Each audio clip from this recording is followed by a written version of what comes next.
Hi, I'm Sharon Engel. Thank you so much for joining me. You may know me because of a political campaign that I ran in 2010 against the then Senate Majority Leader, Harry Reid. I opposed him here in Nevada and was able to garner 45% of the vote to his 50%. So a little less than 5% loss.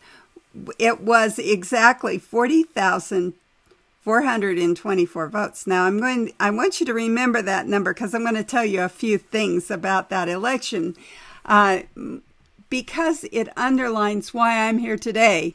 In 2010, after the election, I got a number of questions, but the most frequent question was, did Harry Reid steal the election?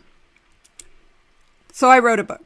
It's called Right Angle, and you can get that book at my website, SharonEngel.com. It's called Right Angle, One Woman's Journey to Save the Constitution.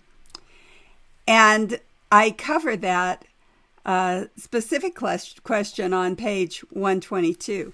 Now, some of you have read the book, but for those of you who haven't and aren't sure whether you want a copy of the book or not, I'll just say that it put me on a quest, that question, to find out.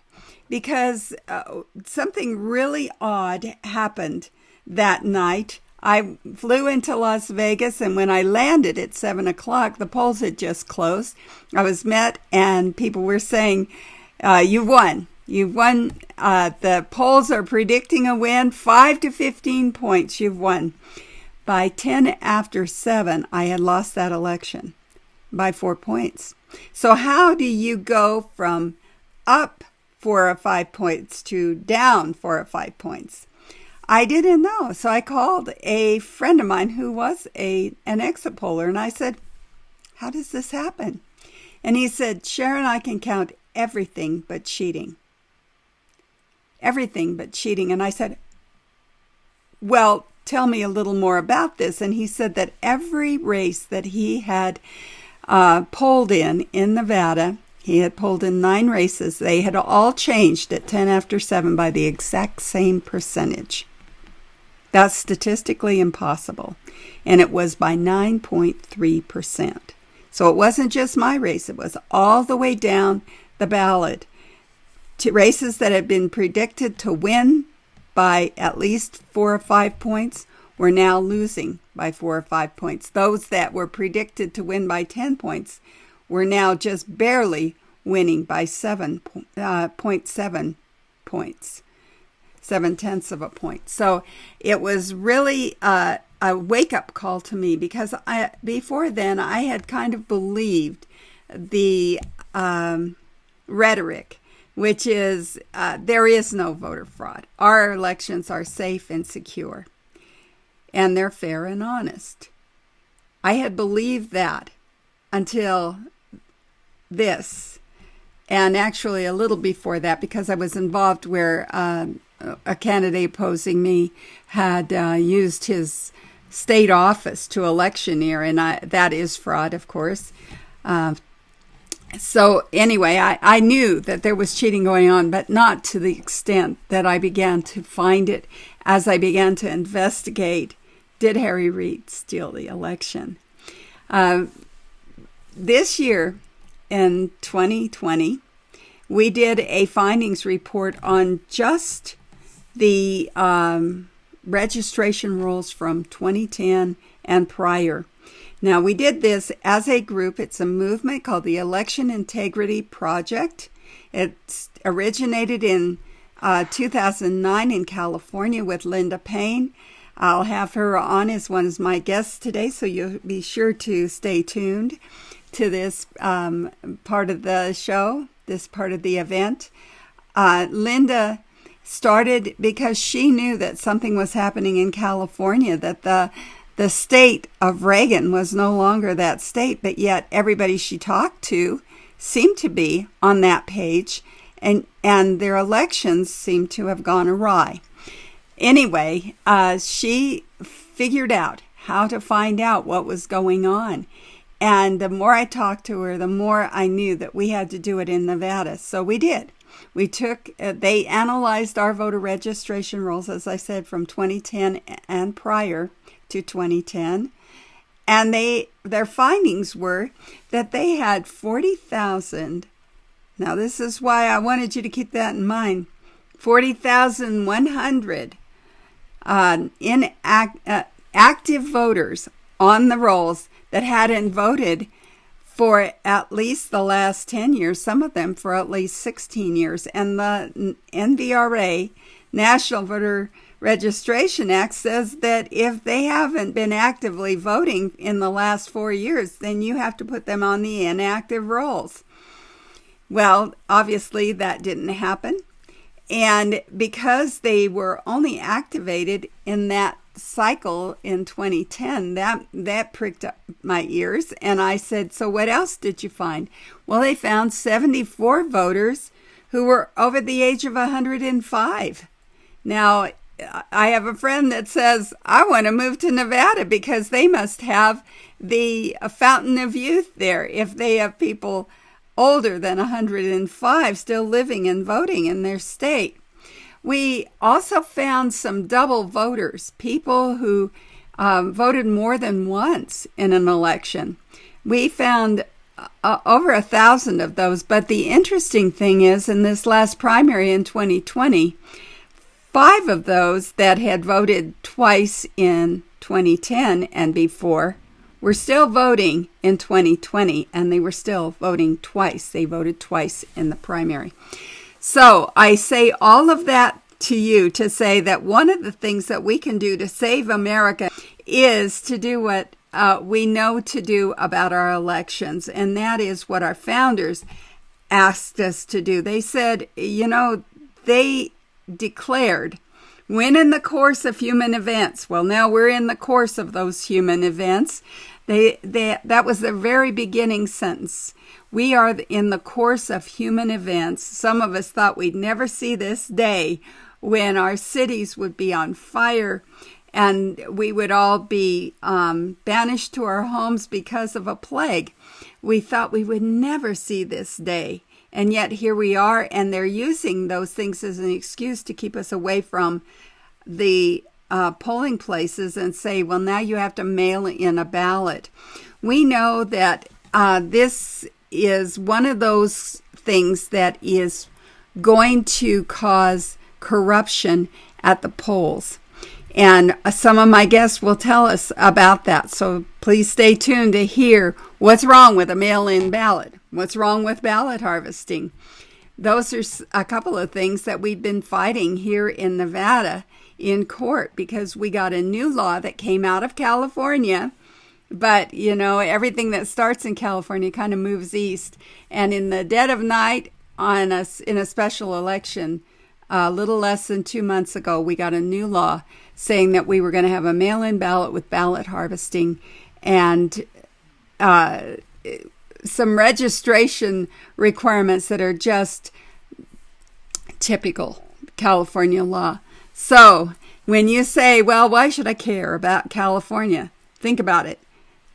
Whatever happens in California is coming to a state near you. It's so important that we do what the framers said at the very end of the Declaration of Independence, which is, they said, and in support of this declaration, we pledge ourselves to each other, our lives, our fortunes, and our sacred honor.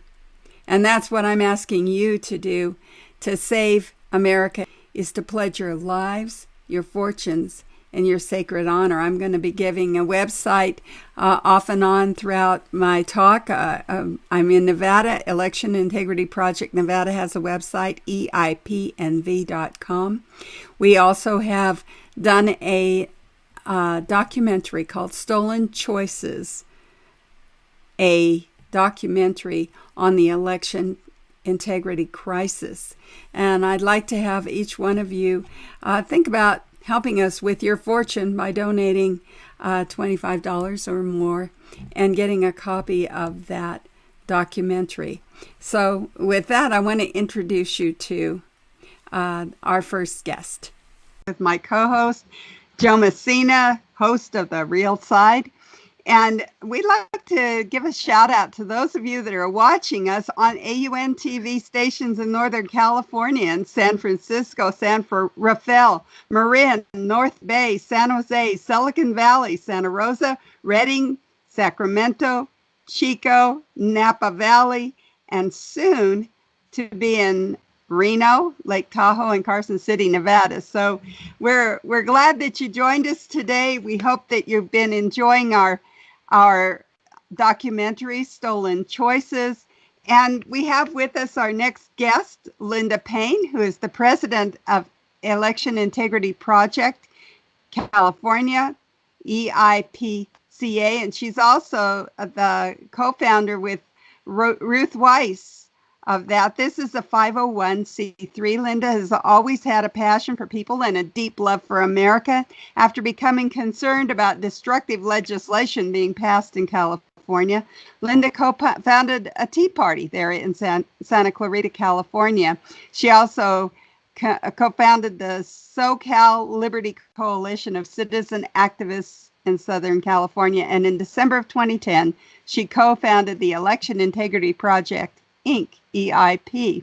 Since then, Election Integrity Project volunteers have diligently researched voter rolls and have trained approximately, well, I think this number is going to be bigger, 10,000 volunteers across the state to observe polling locations and report their observations.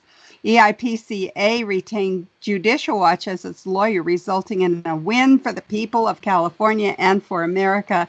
Linda, welcome to our telethon here on AUN TV. Thank you. Thank you for having me.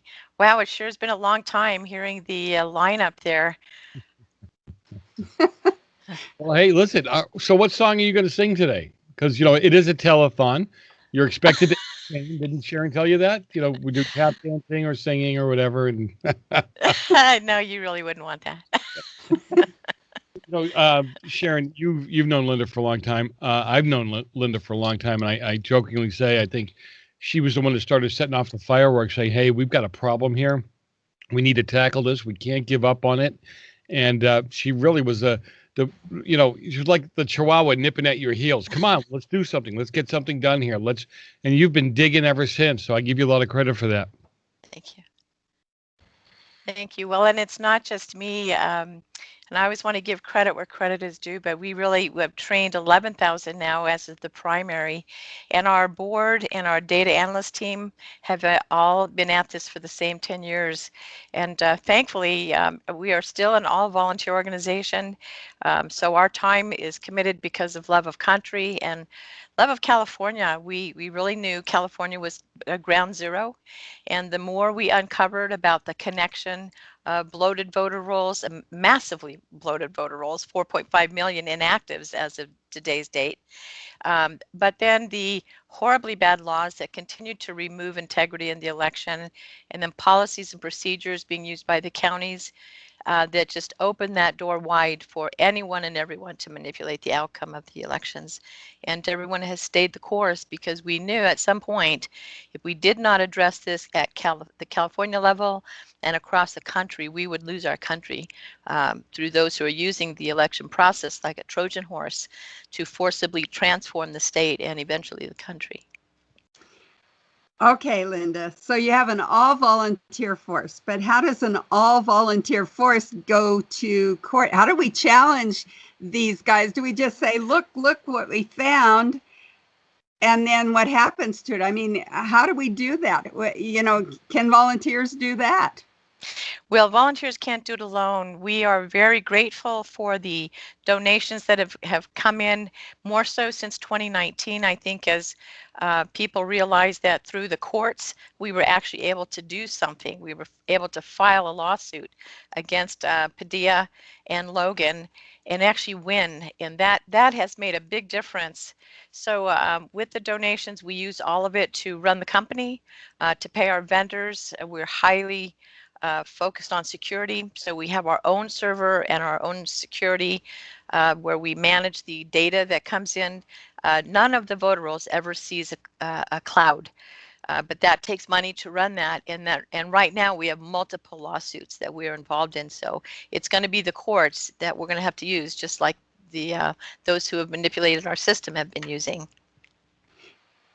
Yeah, again, I know the work that you've been doing over the years, and it's a shame that people are trying to hack into your system, slow you down, corrupt your data because they don't want this fixed. And again, shed some light on what's going on in California.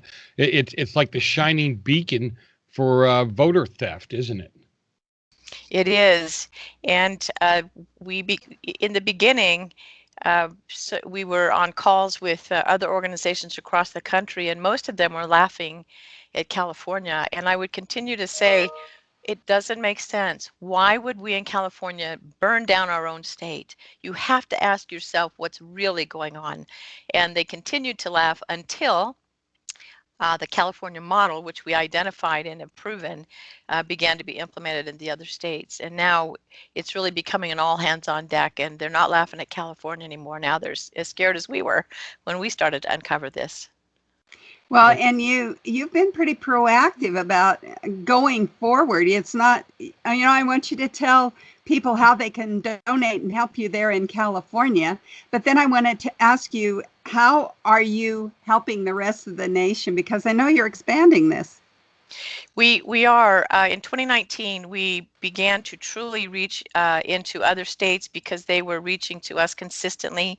And we started Election Integrity Project Arizona, and Election Integrity Project Nevada, and Election Integrity Project Arkansas.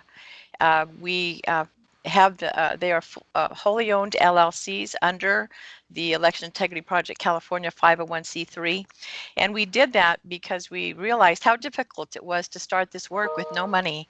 But we realized if we could launch, especially Arizona and Nevada, we could do the cross-state work that we know we need to have and prove that people are in fact crossing borders and voting in multiple states, much less voting in multiple counties. I want to go back to. I realize you're spreading out across the country, but I think that when you look at how California is perfecting, for lack of a better term, perfecting voter fraud. You and I have had these conversations over the years where I man one of the local Republican headquarters on voter night, and the calls of people saying, "Hey, look, they're telling me I already voted. I don't know what to do," or along those lines. What can people, and not just, I guess you could give a generic answer, but specifically to California, for instance, I show up at the poll, they tell me, no, you've already voted. What can I do? How do I make sure my vote gets counted? Well, Joe, I'm glad you asked that question. We are preparing even now to give critical information to people, and it's complicated. So first, what I'm going to tell you to do is go to our landing page. It's www.eip-ca.com. It is a landing page now because we have our other state LLCs on that landing page. If you click on California, you will see multiple articles that Ruth Weiss, our Director of Legislative Oversight, has written to explain the new law, AB 860, which lays out exactly how they're going to manage the election in this COVID timeframe, and push that out to everyone you can. The bottom line, we proved that in 2018, through the use of vote-by-mail voting and ballot harvesting, that they were able to flip 14 seats in California. It just so happens they were all Republican, and it just so happens seven of them were congressional seats. Curiously enough, there were no Democrats that were flipped. Now, we saw the same questions being asked then. People didn't get their vote-by-mail ballots, and this goes for every state in the union. This is how they're going to do it in Nevada and Arizona and every other state. They're going to manipulate the vote-by-mail ballots, and it's not so much the post office. It is the third-party vendors. The registrars hire third-party vendors to print the ballots in the envelopes and third-party vendors to mail those ballots. In 2019, we did an inquiry and analysis because of our concern of hundreds of thousands of missing vote-by-mail ballots in 2018. And we identified third-party vendors that never even mailed the ballots. Central Valley County, 9,000 never left the third-party vendor facilities. And that's really where we need to be digging, and that's why we're hoping to reach the president and his team to help him go past good talking points. We're glad he's talking about it, but he does not yet know the strategy of the California blueprint. So if you don't get your ballot, going back to your question, Joe, the ballots are mailed out on August 5th across the country. If you don't get it within that 4 to 5 days, you need to call the registrar and have them cancel it, because it's possible that it was intercepted. And that's why people said they went to vote and they were told that they'd already voted. That ballot was intercepted. They can cancel it and ask for a new ballot to be sent out. Interesting. Wow. When some poll, I know the poll workers will tell them, and people aren't familiar with locations, but from where we're at, they tell them you can go down to the county office, which is almost an hour away from where I'm located, and you can cast your vote there. But what they don't tell them is that doesn't necessarily mean that vote's going to be counted in any way, shape, manner, or form, does it? It doesn't. They're going to tell you a provisional ballot will be counted the same way as a regular ballot. But that is not true, because we heard from hundreds of citizens across California in 2018 that were told they could cast a provisional ballot, and yet they also were told their vote by mail ballot had been turned in. And their concern was, how could both count? The bottom line is, the provisional ballot is only counted if there's not a vote by mail ballot or an in-person ballot turned in that name.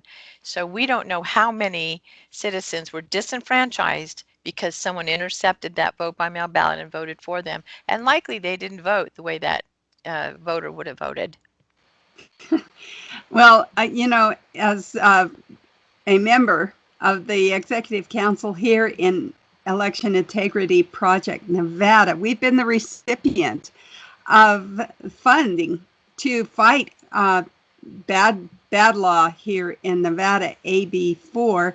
I know Nevadans are going to say, oh my gosh, that thing is terrible. And it is. It's this mail-in ballot situation, but it's plus. They put in legalization of ballot harvesting, which you've been living with for years. They've also undermined the signature process. So like if you're over 65 years old, anybody can sign for you. So there's just lots of things within that law that we're fighting. And it's because of EIP-CA.com. That's where you can go and donate money. But it's because they've underwritten a lot of our efforts here. And of course, we here at EIPNV.com also need the donations so that we can get our own efforts up and running as quickly as possible. But you're also a member of another group, and that is more nationwide. And talk to us about the Election Integrity Alliance and their push to get a hold of President Trump. Jay Delancy out of North Carolina and I and Ruth began communicating back in 2012 with other state organizations. At the time, there were 40 states involved in a monthly and sometimes bi-monthly phone call where we compared what was happening in each of the states. Little by little, many of the other states' organizations closed for lack of funding and lack of support, but Jay Delancy and I continued to talk over the years, and we decided that now was the time to push hard to form an alliance, and that's exactly what we've been doing since February. With COVID-19, it didn't stop our work because we work out of our home, but we have worked together with our LLCs, Nevada and Arizona, Georgia and North Carolina. We formally formed the Election Integrity Alliance, and they've asked me to be president of that as well. So we just need a few more hours in the day, and no problem, we can do that. But all of us together are hearing President Trump say the right things. Vote by mail is bad. But unless he's communicating with the state efforts, he doesn't really know what's happening in the states. And we put a letter on our Alliance website. It's www.eip-ca/USA. And if you go to that website, you'll see the letter. We're about to update it again. And in it, we're actually recommending that the president consider some executive orders that he can take. He's limited. He can't violate the Senate or federal law, but there's things he can do to protect the nation now against the manipulation of these vote by mail ballots. And we encourage everyone to go there, look at the letter, and we're asking organizations across the state to add their names. If they're an election integrity organization, they can add their organization, or if they're a business or a church or any organization in which they also want to add their name, to call on the president to communicate with the state levels. We can tell them the real picture of how this is taking place, the manipulation of our elections. Well, and as a private citizen, we can also send that letter to the president at 1600 Pennsylvania Avenue, 202, what is it? 20505, I believe. Anyway, we can do that as well, can't we? Yep, I think so.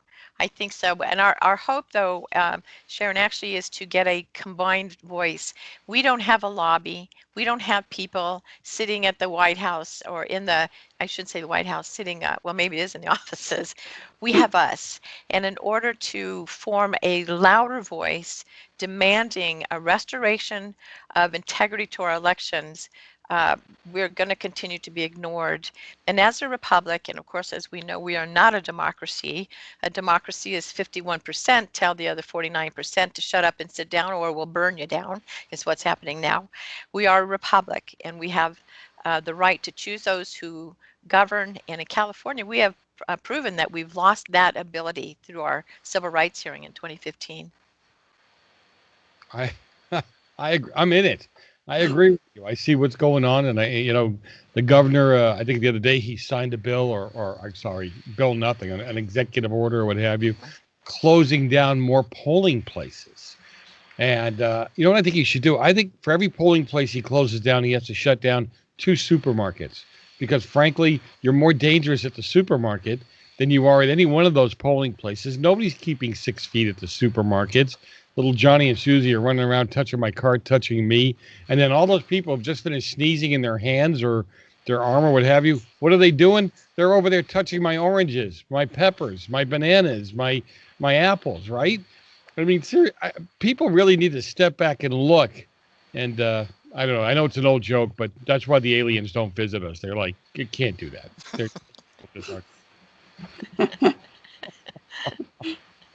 Oh, Linda, thank you for all you do. Really, seriously, I really do appreciate the work you've done over the years. And, people don't really realize how much work it takes to do that. And some people, to your point, some people, they don't feel like they can make a difference or can make a change, or their vote even counts. But, as a last comment, if you would, how hard is it to prove voter fraud? How hard is it to get somebody in front of a judge and prove that somebody knew that they were voting illegally and voted, 27 times or something? Well, it's not hard. It just takes willingness on the part of the DAs. We actually accomplished that this year. Joe, we ran the data in California 3 weeks into the March primary. We bought the VoteCal data, we ran it, we identified multiple counties where people had submitted more than one ballot. We sent a letter, we made it public, we can send this all to you. We sent a letter to the Secretary of State and to the county registrars letting them know that these people had submitted more than one ballot.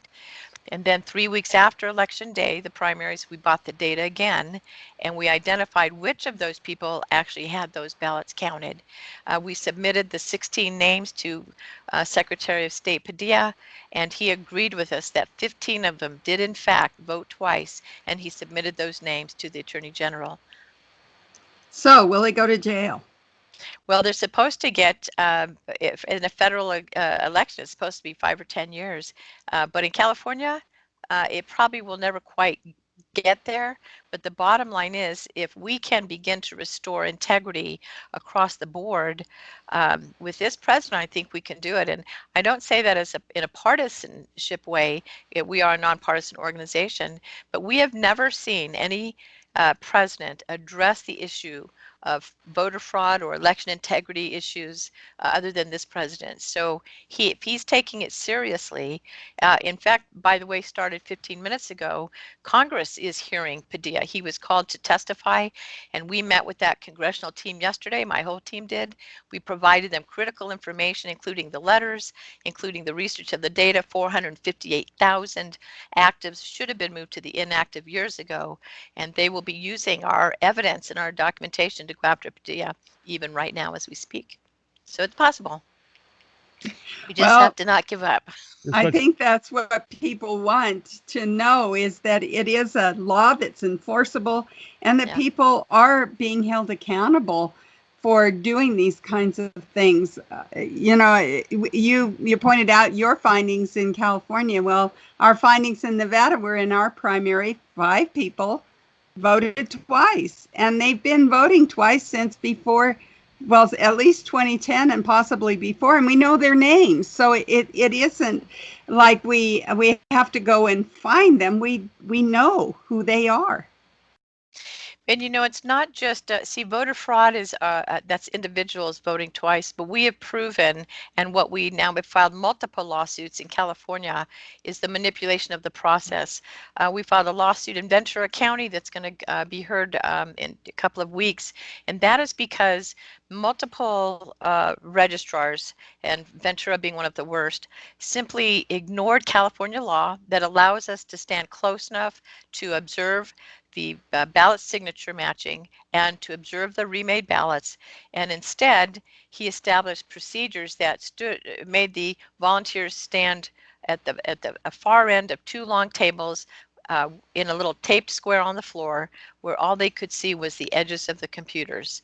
And so we now have 3 attorneys, thankfully, that are taking our evidence forward, and we're filing lawsuits. We filed a lawsuit against Ventura County to challenge the making up of policy and procedures to supersede the law. We filed a lawsuit in Ventura, and we are now preparing to sue LA County and Secretary of State for multiple violations. We'll keep you posted on that. But because of the funding and the donations, this has opened the door for EIPCA and now NV and AZ to go after those who are unwilling to allow transparency in the election process. Well, thank you so much for being our guest here on the telethon, Labor Day telethon on AUN TV. Linda Paine, who is the president of the Election Integrity Project, Inc., and president and co-founder with Ruth Weiss of Election Integrity Project California. You can make a donation there at eip-ca.com. Linda, tell our audience just exactly how they can get in touch with you, how they can help with these efforts in all of these states and especially in California. Well, right now we've started the training process. Ruth Weiss has done an amazing job updating our training, and the easiest way to do it is to go to the landing page, eip-ca.com, click on the California icon, and there will be a pop-up where they can sign up and say they want to hear from us and they want to get involved. And then we will contact them and put them on our distribution list. We will be doing all of the training on a webinar, live webinar, so we won't do any in-person training. And that's how they get started getting onto that distribution list, where we will train every one of them for about all through the month of September. We'll be training people on the webinar. Thank you so much for being our guest here, Linda Paine. Take care and God bless you. Thank you. Thank you. And to you too. Thank you for having me on. Good to see you, Joe, and good to see you, Sharon. God bless you too. Yep.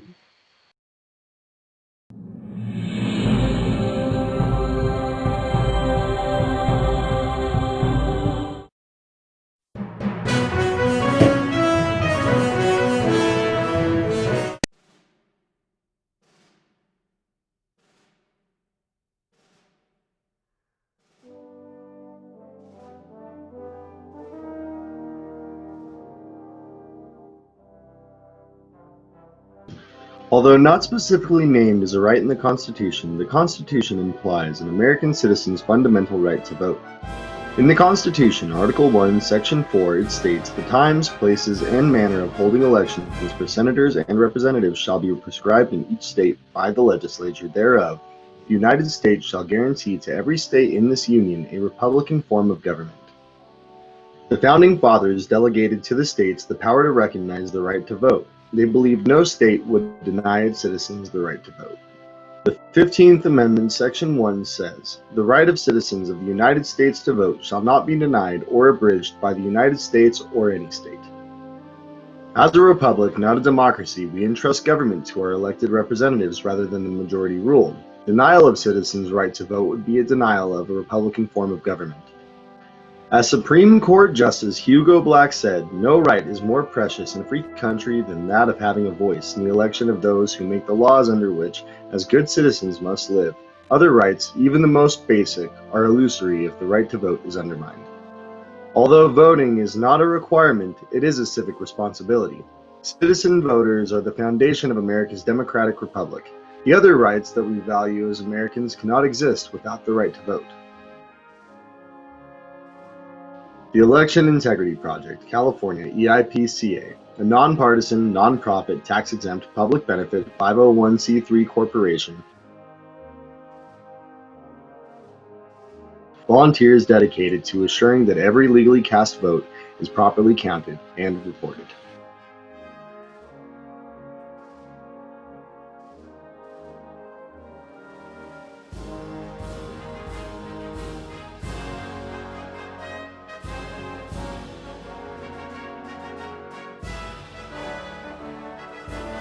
Presents Stolen Choices.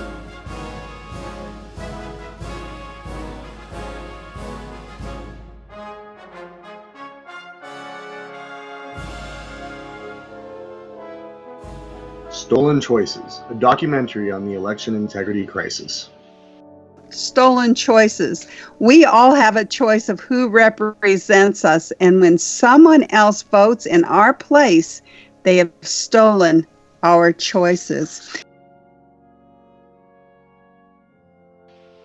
Stolen choices. We all have a choice when we vote to determine who represents us, and when that vote is corrupted by any means, our choice is stolen.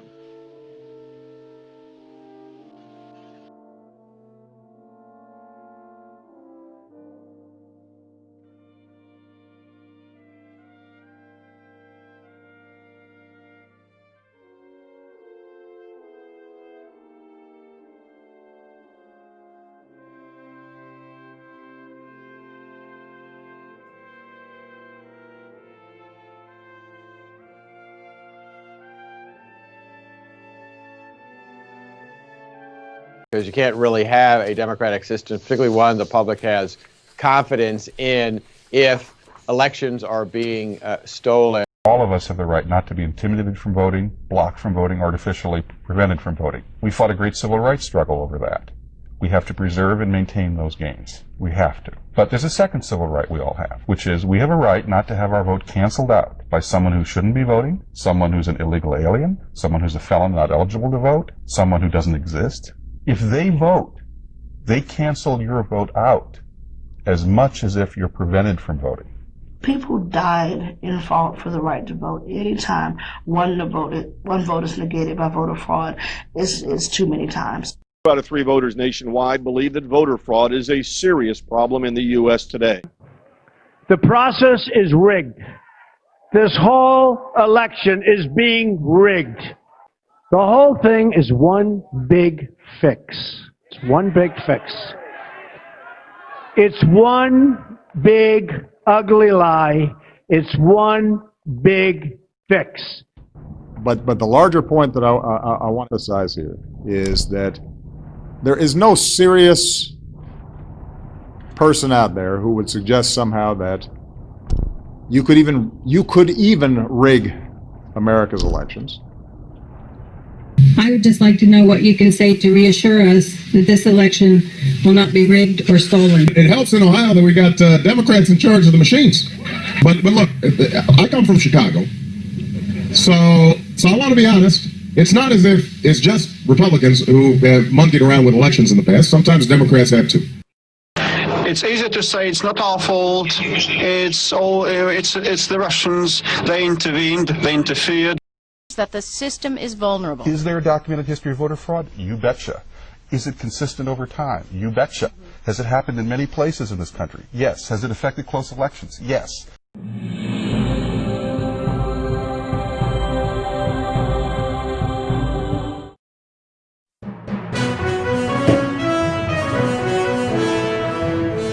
We're here with our producer, Rick Trader, and I want to introduce him to you. He's going to be doing some interviews with me today of some of the top folks that understand election integrity and the corruption of our elections. Rick Trader is the host, executive producer, and founder of the Conservative Commandos radio show. His diverse background is everything from aviation to starting a nonprofit educational foundation to public speaking.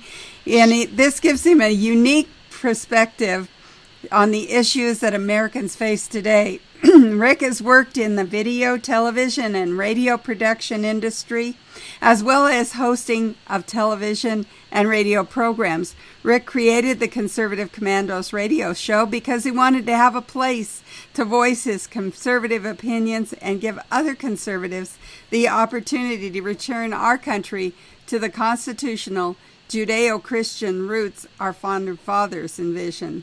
The Conservative Commandos radio show has become a place where conservative ideas, opinions, principles, values, and voices can be heard and shared with the rest of the country.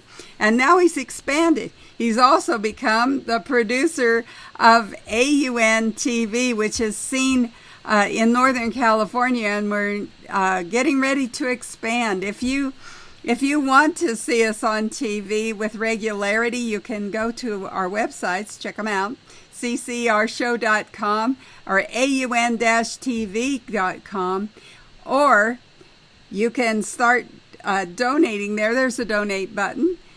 Click that and help Rick expand these stations into your community. And with that, Rick, welcome to the telethon.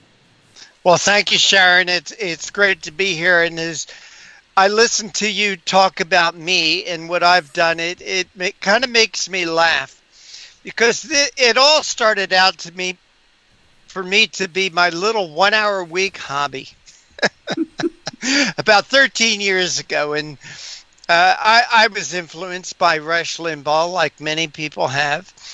And I think that our voices are important, and getting out our facts are important. You know, the other side, they have all the networks, all the alphabet networks, ABC, NBC, CBS, CNN, MSNBC. We need our places. Even Fox today is going more centrist than right. And I think it's important, very important, that there's a place for people to go to get the conservative side of things, to get our information out. And as you said, provide a place for conservatives to go, to give them a platform to talk about their issues and what's important to them. So I'm rather proud of what not just I have done, but all the co-hosts that have been part of the Conservative Commandos radio show over the years, and now AUN TV. My gosh, here we have an opportunity to create a television network to the right of Fox.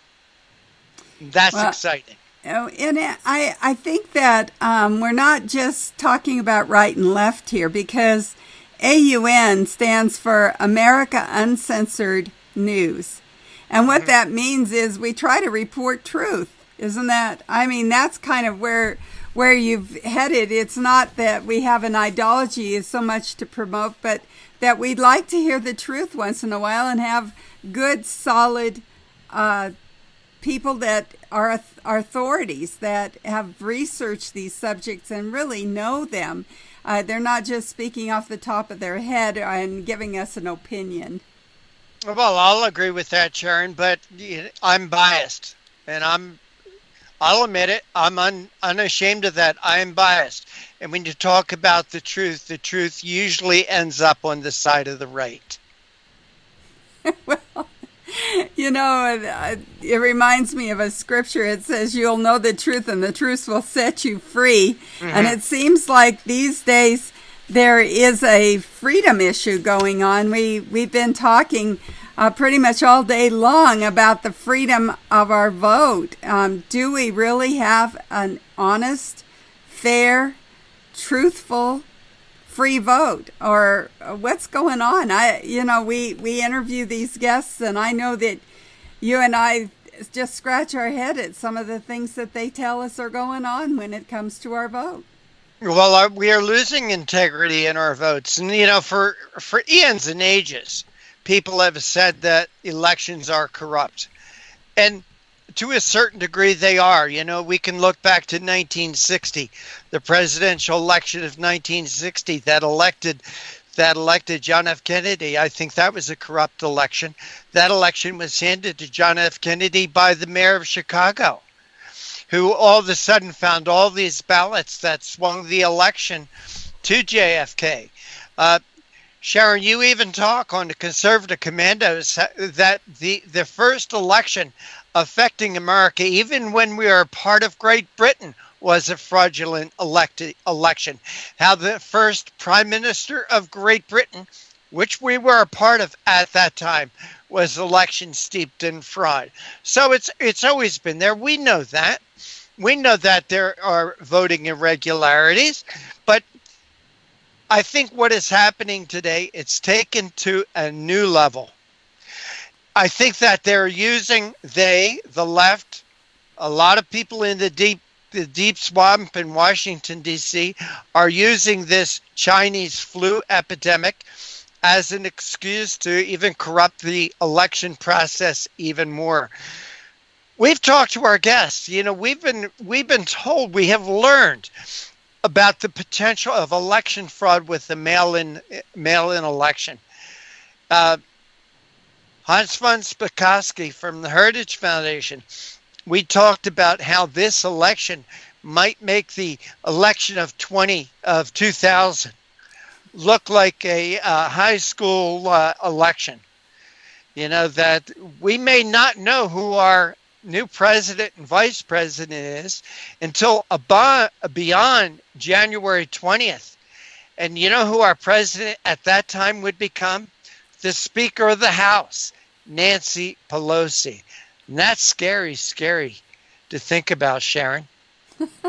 Well, and that's why when I came to you and I said, Rick, I have this documentary, Stolen Choices, look at the election integrity crisis, a documentary on the election integrity crisis.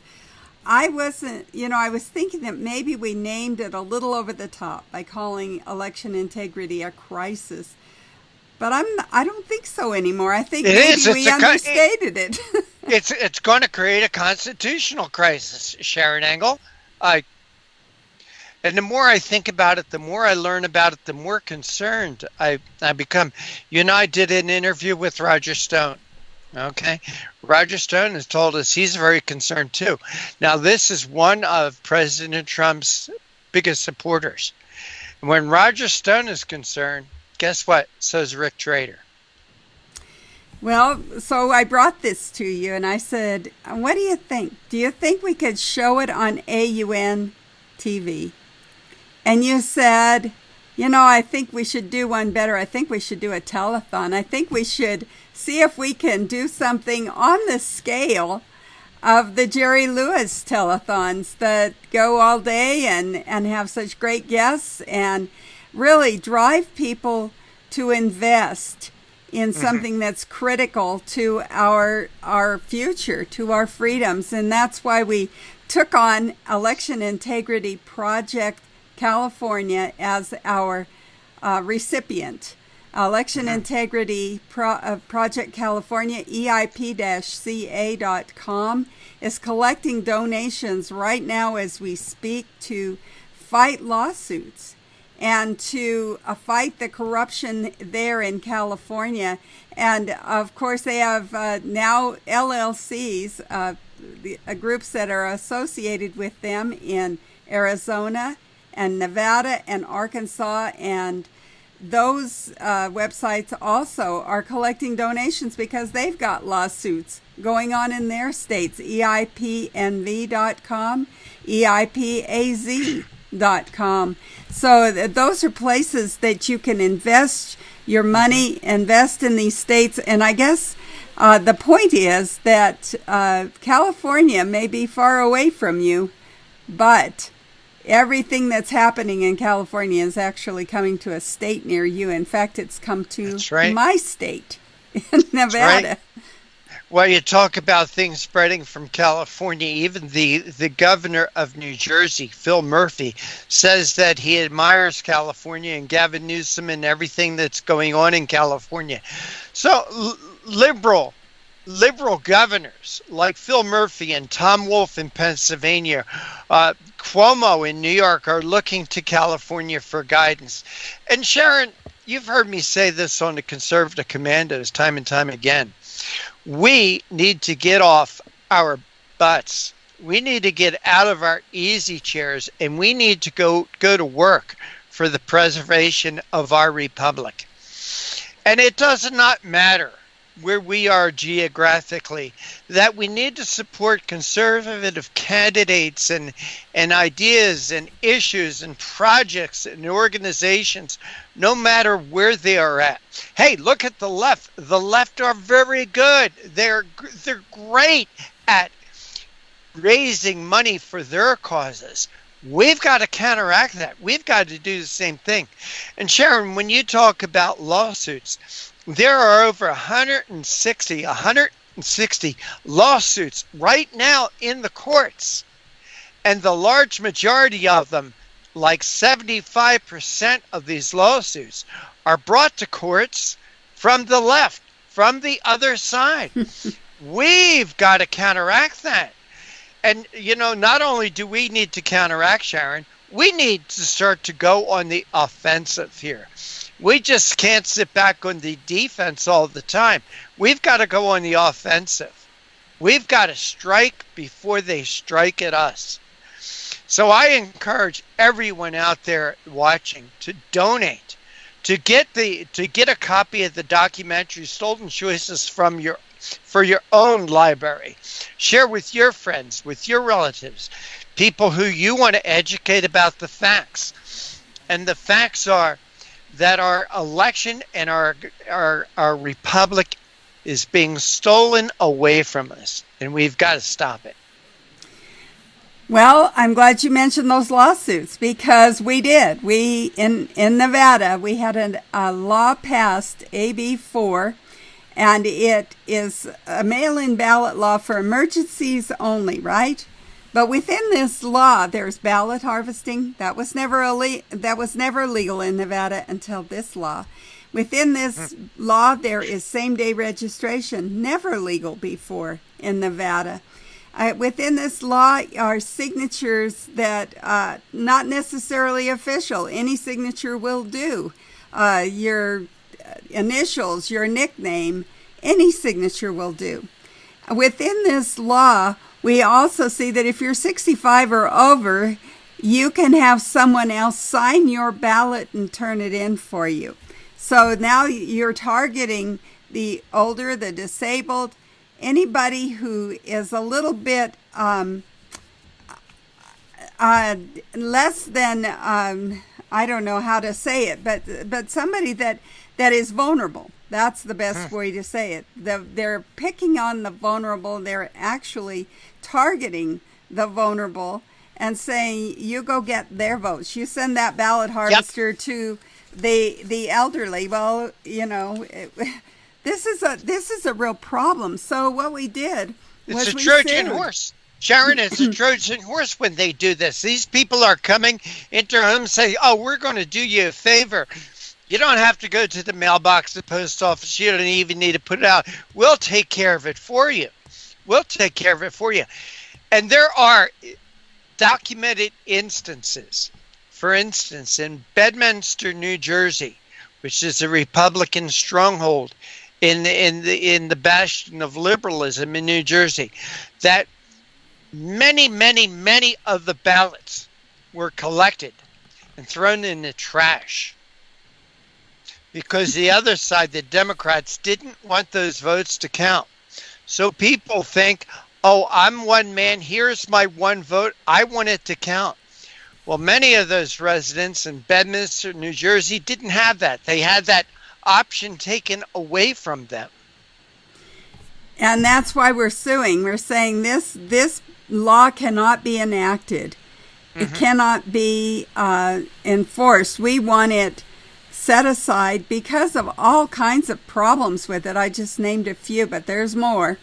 And so we have sued here in the state of Nevada against this bill to stop this bill from being enacted. But, it costs money. Our attorney, we put a $5,000 retainer. Well, we're way past $5,000 now. And he's saying it's going to cost more because we just don't know how many times we're going to have to take this issue to court. We might have to have an appeal. We might have to go to the Supreme Court. All those kinds of things. Yep. We don't know just where this is going to end. And that's why we've said Election Integrity Project Nevada, EIPNV.com, EIPNV.com. Go there and help us fight this cause, because if Nevada gets this law, it is really coming. It's a legal thing in California. It'll come to Nevada. It'll come next to you. And what we have to be careful of, Sharon, is once you have a court decision, that becomes a precedent that other courts look at. That's right. And they'll say, oh, okay, in California and Nevada, we have precedent. We have a court precedent here that we're going to use to make our decisions. And in Kansas and Missouri and Illinois and Pennsylvania and Maryland and Florida. You see where I'm getting at? I know. There is a definite domino effect. And so then what happens? You need even more lawsuits and more lawyers and more money to fight those fires. It's a you're right. It's a dominoing effect. And that's why we're asking people to go to EIPNV.com or EIP-CA.com. Check on that Stolen Choices tab there. And if you do, you can go right straight to a donation page that allows you to get a link of your own to the unedited documentary Stolen Choices. When I say unedited, I mean we're not constantly interrupting. Here today on the telethon, we have cut it up in segments. You have to watch us talk a bit to you before you get to see the next segment. But there you can get them all together. It is for a small donation of $25 or more there at EIPNV.com or EIP-CA.com. That's where you can get Stolen Choices for yourself. And we're just about right there now, Rick. We need to go to that next segment. So before we do, I want to add this, and I think it's very important, Sharon Engel. No one here is profiting from this. Sharon is not making any money off this. I'm not making any money off this. There is no one associated either with the Election Integrity Project, the Conservative Commandos radio show, or AUN TV who's getting any of this money. We are donating our time and our efforts to do this. Hey, you watch PBS. You see the fundraisers on PBS. You know all those people making the pleas like we are doing now for you to donate? They're all being paid to do it. We are not. So when you make a donation, 100% of your donation is going to this cause. None of it is for administration or for us to take our cut out of it. Every penny is going to the cause. And I would like to think that's the way everyone would like their donations to always go to. 100% of their donation to go to the cause. We're not making a dime out of this. This is actually costing us our own money. That's true. That's true, Rick. And, you mentioned 100%. If you want to save the fees, because when you go online and donate online, of course, there's a credit card fee. If you want to save those fees as well and make that 100% without those fees, we have a post office box. It is Election Integrity Project, Nevada, P.O. Box 33058, Reno, Nevada 89533. That's P.O. Box 33058, Reno, Nevada 89533. That's for the 100%er right there.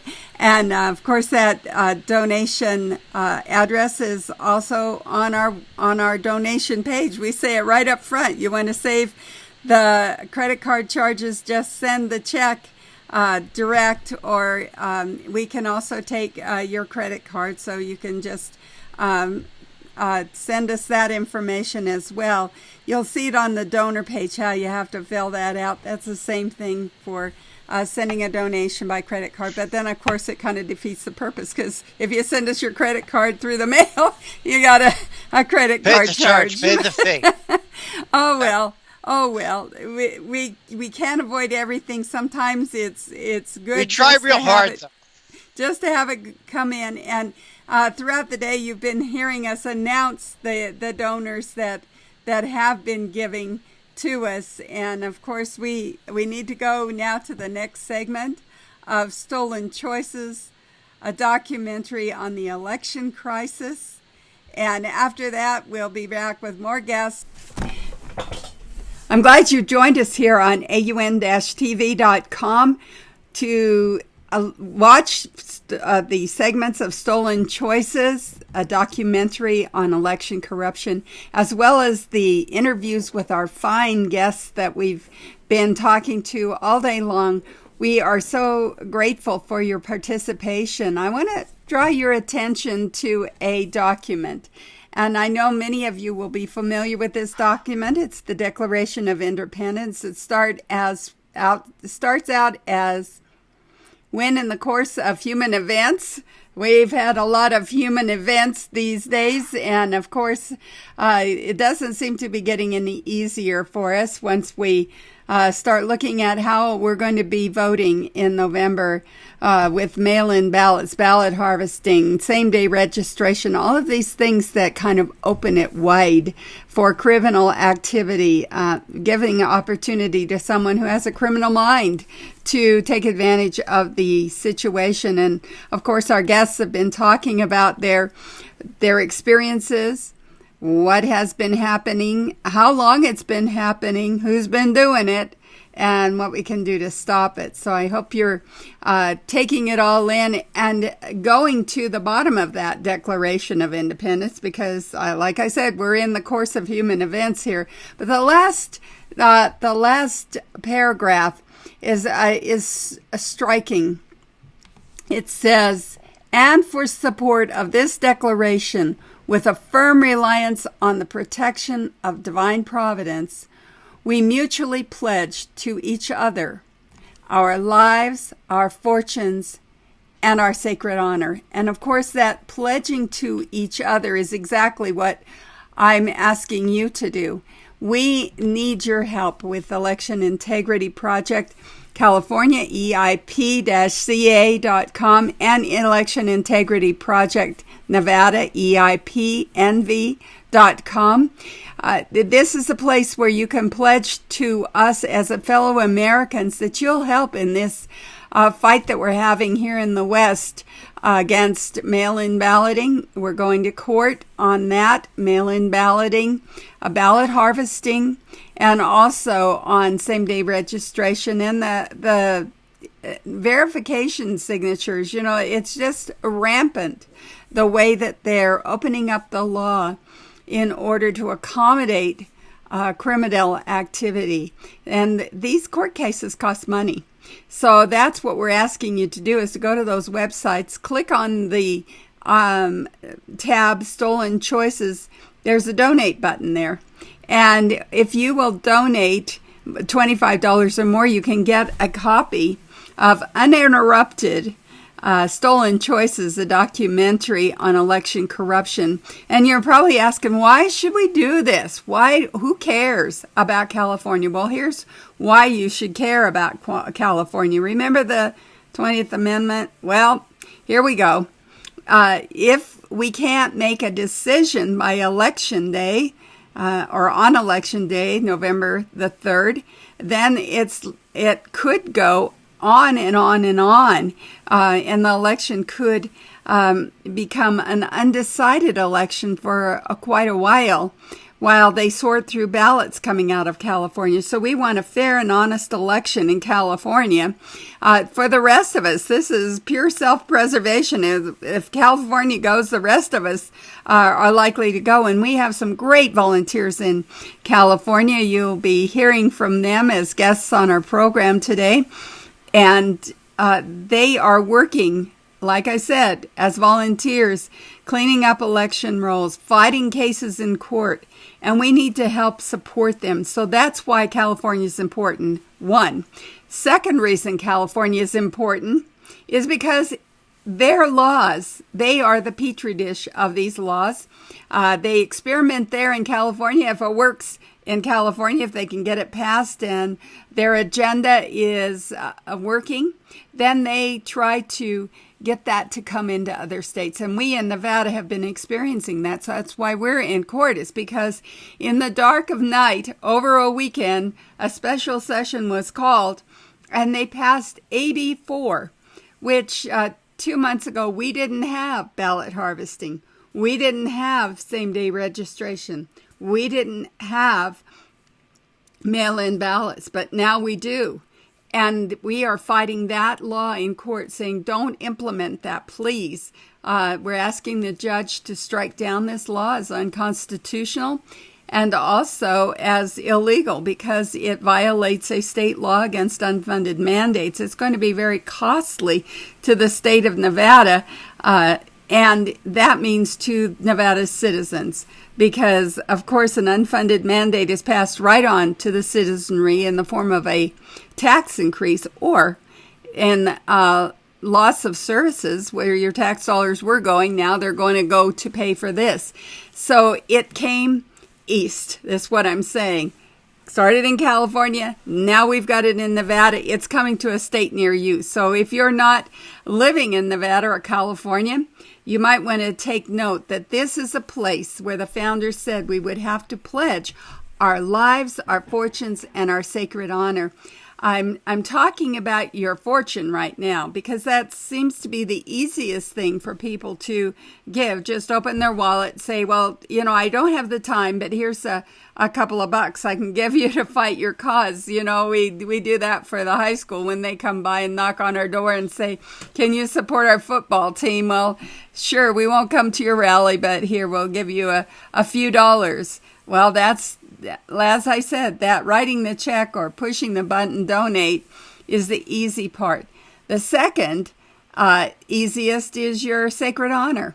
We want you to be honorable as our founders were honorable. They said we pledge ourselves to each other to support this declaration. Well, part of that declaration is a government of the people, by the people, and for the people, which was a constitution that came after the Revolutionary War and solidified our form of government, which is a democratic republic. And that means that we have representation. That means that we, the people, are choosing that representation with our vote. And so if our vote is stolen or otherwise corrupted, we've had our choice stolen. We have lost our vote. It has been canceled out. And that is one of those things where we've pledged our honor to support our Constitution, to support that declaration, to say we will take up the cause of freedom and lay down what we need to lay down in order to keep our freedoms for ourselves and our posterity. And this is something that we need to do in order to help one another in these United States to remain free Americans. But the third thing is the hardest, and that's your life and your time. We need you to go to those websites if you do live in California and Nevada, Arizona, and also Arkansas. We have an election integrity project going on in those states, as well as we have sister organizations that take volunteers. We need you to volunteer to be observers and to learn what the laws of the state are and to help to enforce those laws in your state. I gave you some examples of folks that have seen these things happening in their state. The examples are there with our guests. So listen to what they have to say about how this happens. Go and get that documentary for yourself, because like I said, that documentary is going to cover who does it and how they do it and what we can do to stop it. So that's my plea to you today. Do what the founders did. Pledge your lives, your fortune, and your sacred honor to help Americans keep America free. Our liberty is at stake. Our right to vote is the undergirding of every one of our other rights. If we don't have the right to vote, all of our other rights will soon be taken away. As we've watched them being sacrificed over the last few months, we never thought it could happen this quickly or to us as a free nation, but we're seeing it now. And we know that our free elections are on the line here with these new laws that are coming into place. So help us out here. Go to those websites, EIPNV.com, EIPCA.com. Also, you can go to AUN-TV.com. There's a Stolen Choices tab there as well. And you can find out if you missed some of our interviews in these broadcasts that we've been doing. We've been taping them, and they will be up on YouTube. They will be up on Roku, and they will be up on Facebook. So check it out. AUN-TV, don't forget the dash, AUN-TV.com, EIPNV.com, EIP-CA.com, and I'll throw another one in the mix, ccrshow.com. That's a Conservative Commandos radio show. They've also been running it. So thank you so much to our partners in the media who really understand what's at stake here and are helping us to get the word out that we need your help. We need it today. Don't delay. Go to those websites and give whatever you can, $25 or more. Like I said, and you'll get the copy of Stolen Choices, a documentary on election corruption. So with that, now back to our show.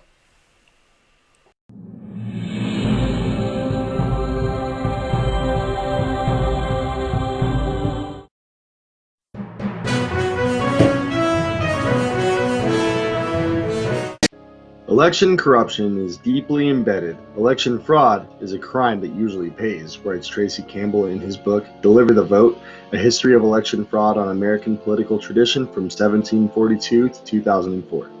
Hans Von Spakovsky and John Fund co-authored Who's Counting? How Fraudsters and Bureaucrats Put Your Vote at Risk. They focused attention on the many problems of our election system, from the slipshod system of vote counting that noted political scientist Walter Dean Burnham calls the most careless of the developed world, to states not passing laws requiring photo ID and curbing the rampant use of absentee ballots. Corruption began with the very first election before the United States Revolution. In 1742, the first Prime Minister of Britain and the American colonies, Robert Walpole, was forced to resign because of election fraud. Throughout the years, corruption and fraud have been reported, arrests and convictions made, and sentences served. The variety of ways this crime is perpetrated are also well documented. George Washington bought a bunch of liquor and got people drunk just before they voted. And he sure wanted them to vote for him when he ran for the House of Burgesses in Virginia. You go into the election of 1800, Aaron Burr versus Thomas Jefferson. That was all about voter fraud and voter manipulation behind the scenes. Tammany Hall, as the waves of immigrants came into America, they were often met at the docks. Many of them were signed up to vote even though they weren't citizens. They were ordered to vote a certain way, otherwise they didn't have access to city jobs, they didn't have access to benefits if they were in trouble. Boss Tweed who went to prison for his corruption in New York City. He once testified in a New York courtroom that as far as he knew, there had never been an honest election to his knowledge in the city of New York. 1843, New York City. Boss Tweed's Tammany Hall imported inmates from Blackwell's Island Penitentiary to vote in Democratic wards. Tweed employed floaters who cast multiple ballots, thugs to intimidate voters, and colonizers, illegals from outside the voting jurisdiction, to cast last-minute ballots. It was Boss Tweed who said, "The ballots didn't make the outcome, the counters did." In a contested vote in the 1876 presidential election between Samuel J. Tilden and Rutherford B. Hayes, Democrat paramilitary redshirts in the White League used fraud and violence to suppress black and white Republican voters in the South. Florida, Louisiana, and South Carolina used double sets of returns. In South Carolina, 101% of eligible votes were counted. In Ohio, Hayes was shot as he sat down to dinner. The election was decided by the Compromise of 1877. Republican Hayes became president by a 185 to 184 electoral vote victory. Democrats accepted Hayes in return for withdrawal of federal troops from South Carolina and Louisiana, plus federal subsidies for a transcontinental railroad line through the South. The Associated Press sent out a story on the 1934 election. Quote, "Big Tom Pendergast's Democratic machine rode to overwhelming victory today after blood-stained election marked by 4 killings, scores of sluggings, and machine gun terrorism." The most famous member of the gang was Harry Truman, who became the President of the United States. In the Senate, Truman was often referred to as the senator from Pendergast, not Missouri. In 1948, the Texas U.S. Senate race, Lyndon Johnson won by 87 votes after trailing by 20,000 votes. There were thousands of dead voters and no-shows. After these findings, the court ordered Johnson's name off the ballot. The order was reversed, though, by a higher court. Lyndon Johnson earned the reputation in Texas that he would do whatever it took to win.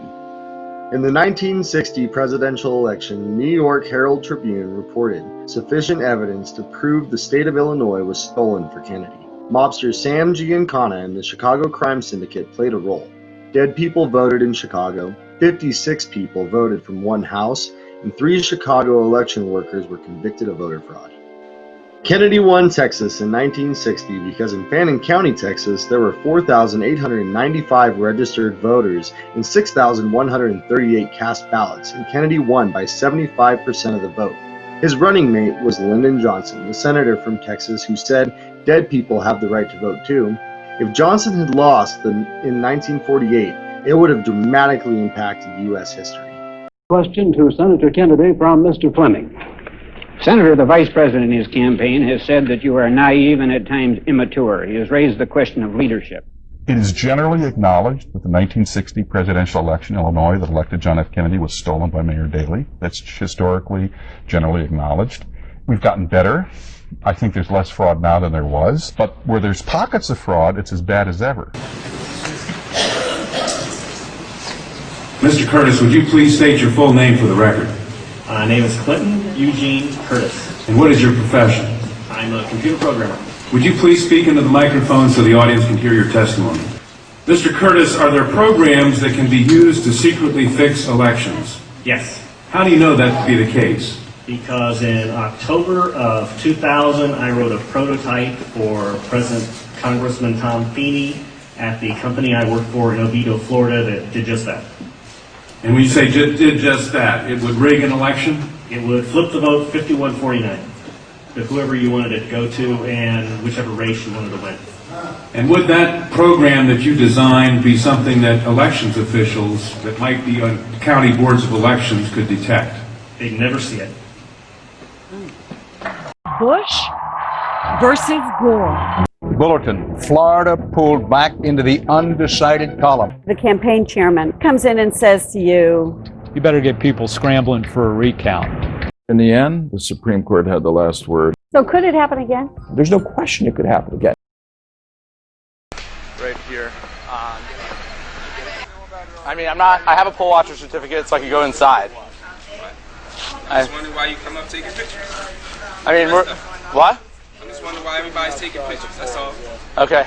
I mean, No. I think it might be a little bit intimidating that you have a stick in your hand. That's why, you know? Yes. Who are you to decide? No, I'm an attorney. I mean, that's a weapon, so that's why I'm a little worried. Who are you to decide? I mean, I am a concerned citizen, and I'm just worried that you might be... So are we. Okay. That's why we're here.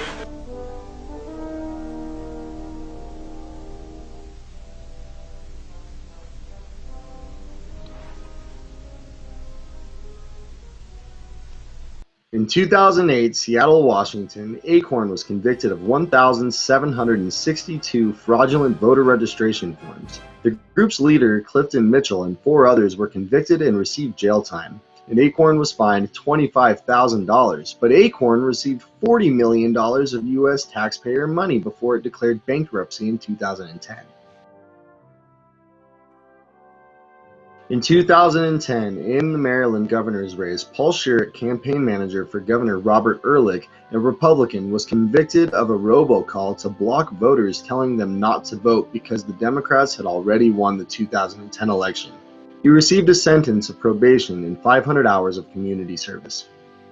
Carrillo followed Daisy Cabrera to campaign offices, the Miami-Dade Elections Department, and the post office, where she allegedly mailed 19 absentee ballots. Cabrera is accused of being a bolletera, a person who makes a living in the absentee ballot business. In Texas, Rosa Maria Ortega was convicted of non-citizen voting in 2012 and 2014. Hortensia Segura Munoz, an illegal immigrant, was convicted of voting under a false name in 2008 and in 2010. In 2016, in Martin, Kentucky, Mayor Ruth Robinson threatened public housing residents if they did not sign absentee ballots. She also offered to buy votes. She was sentenced to 90 months in prison. Robinson died in prison.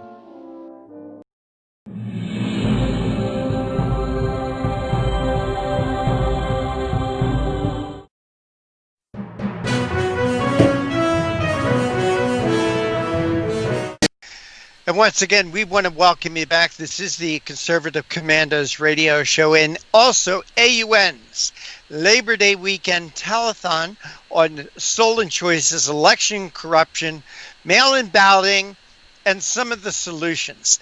And with this, Sharon, we do have our next guest with us. And this gentleman, when you talk about the topics we are discussing, he is the authority. So I'm so glad we could include him in our telethon.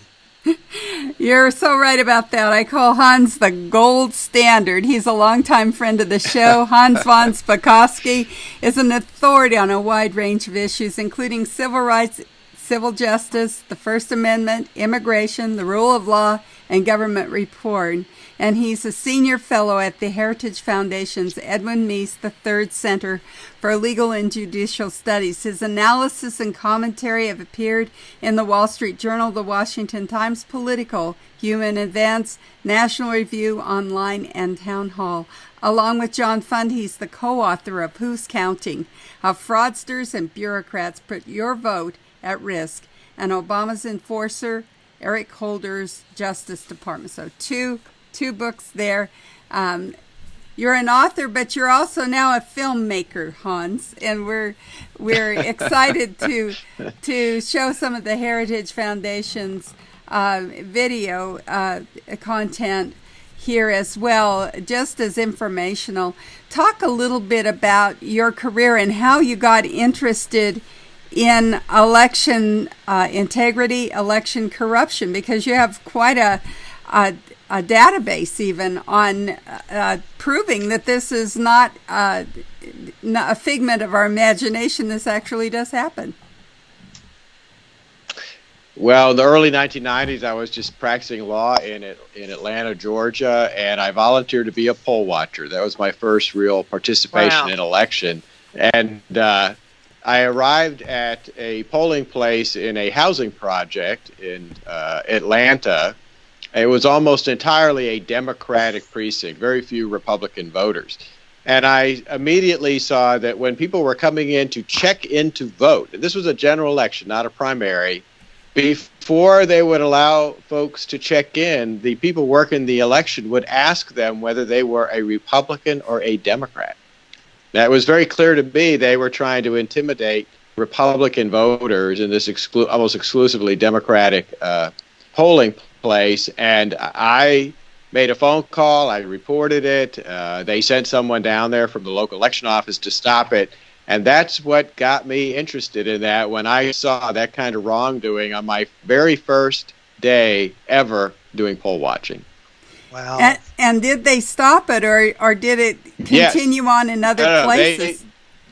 They stopped it, and it quit happening. But like I said, that got me interested in the topic. Plus, at the time, there was also a big voter fraud case being investigated in one of the local counties, Dodge County. It ended up in a federal case.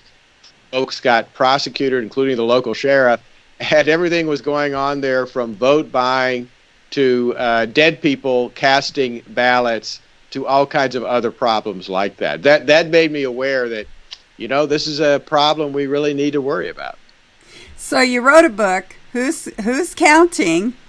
How'd you get that title? Well, John Fund and I came up with that directly because, as you know, I think it was Joseph Stalin said, it's who counts the vote that makes the difference in an election. So we kind of took that and the second part of the title is how bureaucrats and fraudsters basically can steal your vote, because we need to worry about fraud, but we also need to worry about administrative errors made by election officials that keep people from either voting or make sure that their ballot doesn't get counted. Well, now fast forward a bit. We've got some primary elections that have come under real scrutiny here in 2020, and it has to do basically with that bureaucracy, doesn't it? It does, and it has to do with this unwise push to try to go to an all-male election, or at the very least to push as many people to vote through the absentee balloting process, which is basically a male election. Every single recent primary that has caused problems. Everything from ballots not being delivered in time to be counted, to very high rejection rates because voters are returning ballots that are missing things like signatures or the other information that's needed, or even a postmark by the U.S. Postal Service, so they don't know when it was mailed. It's so bad that, in the New York primary, they were rejecting one of every 5 ballots, which is an enormous disenfranchisement rate. And just this past week, there was a report out of the state of Georgia. 3,000 voters there complained that they never got delivered to them the absentee ballots they had requested for their August 11th primary runoff. And that's just one of the many problems with relying on the U.S. mail to deliver your ballot. And that's a request. They actually proactively requested.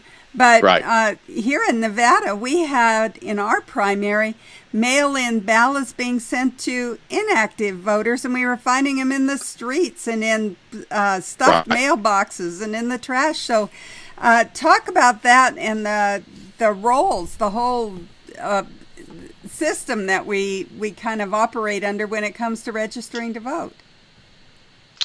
Yeah, that's a real problem. States don't do a good job of maintaining the accuracy of their voter rolls. They're not very good at taking people off who've moved out of state, or frankly, finding people who've registered more than once. There's duplicate registrations all over the country, or finding people who have died. What that means is that states that are moved, like Nevada, to simply mailing an absentee or mail-in ballot to every single registered voter, they're making a big mistake.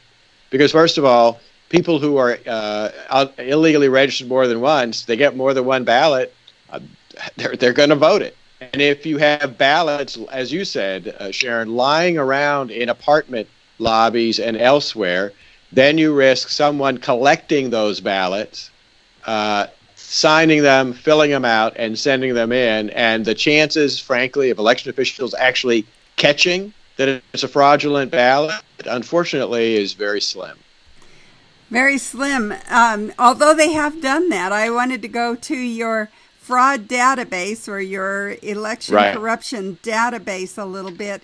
and talk about how those people actually got caught, because they're saying, well, it doesn't really exist, and then they say, well, yeah, maybe it exists, but it's so few cases that actually people have really done this. Most everybody's honest, but that's not really the case, is it? No, it's not. Look, the problem with, for example, absentee ballot fraud is it's hard to detect. And so people, unfortunately, get away with it. Usually when it's caught, it's because somebody made a mistake. There was some kind of accident that caused it to get detected. And anybody who doubts that, there was actually a recent story in the New York Post. You may have seen it. The New York Post interviewed a longtime Democratic political operative who admitted that he had been stealing and forging and submitting fraudulent absentee ballots in multiple elections all across New Jersey for years without getting caught. And he actually was talking about the 4 individuals who, as you know, were just criminally charged in Paterson, New Jersey with absentee ballot fraud. And he pointed out in the article the mistakes they had made, which if they had just simply done it the way he's always done it, they would never have been caught, and no one would have known that there were so many fraudulent absentee ballots in that election that, as you know, they've ordered a new election. Is that our only solution, is to do the same thing? I mean, to have a new election? Can you actually change the results of the election because you prove fraud? Well, it depends. If it's a situation where there's so much fraud that you can't really figure out how much occurred, well, then you don't know whether or not it affected the election or not. In that case, if you can't determine the extent of the fraud, there's nothing you can do other than have a new election. And that's what's been ordered in the Paterson case. You may recall that's what happened in North Carolina 2 years ago. Again, absentee ballot fraud, illegal vote harvesting in a congressional race out there.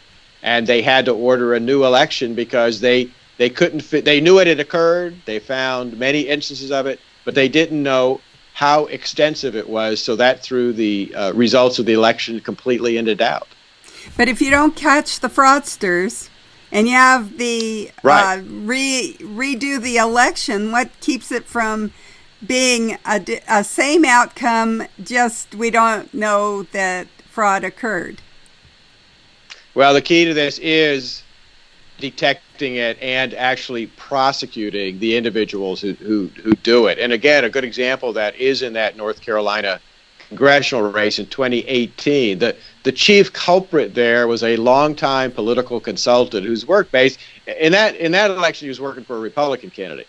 He's worked for both Republicans and Democrats. Election officials actually had information and suspected him of engaging in exactly the same kind of fraud in the 2016 presidential election. They sent it to prosecutors, and as you probably know, Sharon, prosecutors refused to do anything about it. If they had, he might not have been around in 2018 to do it again. But anybody who thinks that a long-term political consultant like this only did it in 2018 and 2016, as opposed to all the other elections he participated in, well, I've got some swampland in Florida. I'd be happy to sell you. AUN TV's Labor Day weekend special, Soul and Choices, talking about voter fraud, absentee ballots, mail-in ballots, bringing you some of the great authority figures on the subject. And one of them, probably one of my favorite guests here on the Conservative Commandos radio show, is with us right now. Hans Von Spakovsky. He's an authority on a wide range of issues with the Heritage Foundation. Hans, thank you for participating with us, and thank you for joining us today. Sure, happy to do it. Hans, Heritage has a new video out, Mail-in Voting and Voter Fraud, What You Need to Know. Tell us about that video. Well, that video is very specifically is about the push for all-mail elections or huge increase in absentee balloting, and it points out the many problems with absentee balloting. And it's not just the fact that fraud is easier to commit with ballots sent through the mail, but it's also that it subjects voters to coercion, pressure, and intimidation in their homes, something that it can't happen in a polling place because, as you know, anti-electioneering laws in every state prevent candidates from showing up in your polling place. That's not true with your home. But it also points out the problems we have with misdelivery and late deliveries by the Postal Service, which have plagued every single primary held in the last 4 months since we got hit with the COVID-19 shutdown. And literally tens of thousands of voters have missed their opportunity to vote because their ballots were either not delivered to them in time by the Postal Service, or when they actually got them and mailed it back, were not delivered back to election officials in time to be counted. And that is a huge problem. Hans, you were talking about the irregularities in the state of Georgia with Sharon. I read an article the other day that there is a group in Georgia attached to another group in New York that's funded by George Soros, who's mailing out 2 million voter registration forms in Georgia alone. In Georgia alone. I mean, and we're seeing, and that unfortunately is not an isolated incident.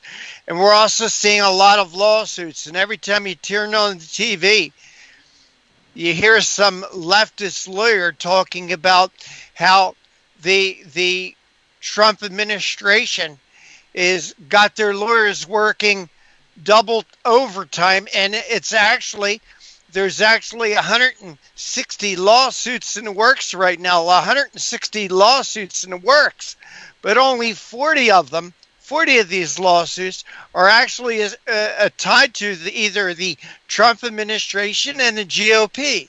Could you tell us about some of these lawsuits? Well, they're all actually pretty consistent, and basically almost all of them are filed by progressive groups on the left and the Democratic Party. Most of them have not been filed by Republicans or the Trump campaign, although they are trying to intervene in some of them on a defensive matter. But the lawsuits all share these common characteristics. One, in states that ban vote harvesting, in other words, collection of ballots by third parties, including candidates, they're trying to force the states to override that ban so that their people can go in and try to collect absentee ballots. They are trying to get rid of witness signature requirements on absentee ballots. They're trying to get rid of signature comparisons on absentee ballots, and they're trying to force states to mail an absentee ballot to every registered voter. Those are the kind of things they're asking for, all of which could really imperil the security and integrity of the upcoming election. Hans, the New York Times, of all places, the New York Times has actually warned November's election might make the 2000 election in Florida look like a high school student council election. Now, we all remember what happened in 2000. We didn't know who won that election until, December? Right. And when you're, with all these lawsuits that are already in the courts now, with all the money that's being raised by both sides to hire lawyers, my gosh, Hans, we might have Nancy Pelosi as president. If we don't, and could you talk a little bit about what the steps that would need to happen to take place for us to say, not Madam Speaker, but Madam President Nancy Pelosi? The 20th Amendment to the Constitution gave Congress the authority to pass a federal law of what would happen if the outcome of the presidential election has not been determined by January 20th, Inauguration Day, which is the official, and as you know, the president's term ends officially at noon on January 20th. That statute says that if the president and vice president have not been determined by January 20th, the acting president of the United States shall be the Speaker of the U.S. House upon the Speaker's resignation from the House, and the Speaker will remain the acting president until the President and Vice President have been determined. So that's what it would take. If we're still fighting over the result on January 20th and neither candidate has the 270 electoral college votes needed to win, that statute for the first time in history would come into play. That's a scary, scary idea. Hans Von Spakovsky, we hear a lot about the term ballot harvesting. Right. For those out there who want to know what ballot harvesting is, please describe that. Sure. Because in some states it's legal. I think 15 states. Yes. Now it's absolutely legal. And why ballot harvesting is a peril. Yeah, it's a very unwise policy. Look, in every state where you can vote with an absentee ballot, you can mail your ballot back, you can personally deliver it to election officials at the county headquarters, or usually a member of your family can also personally deliver it for you.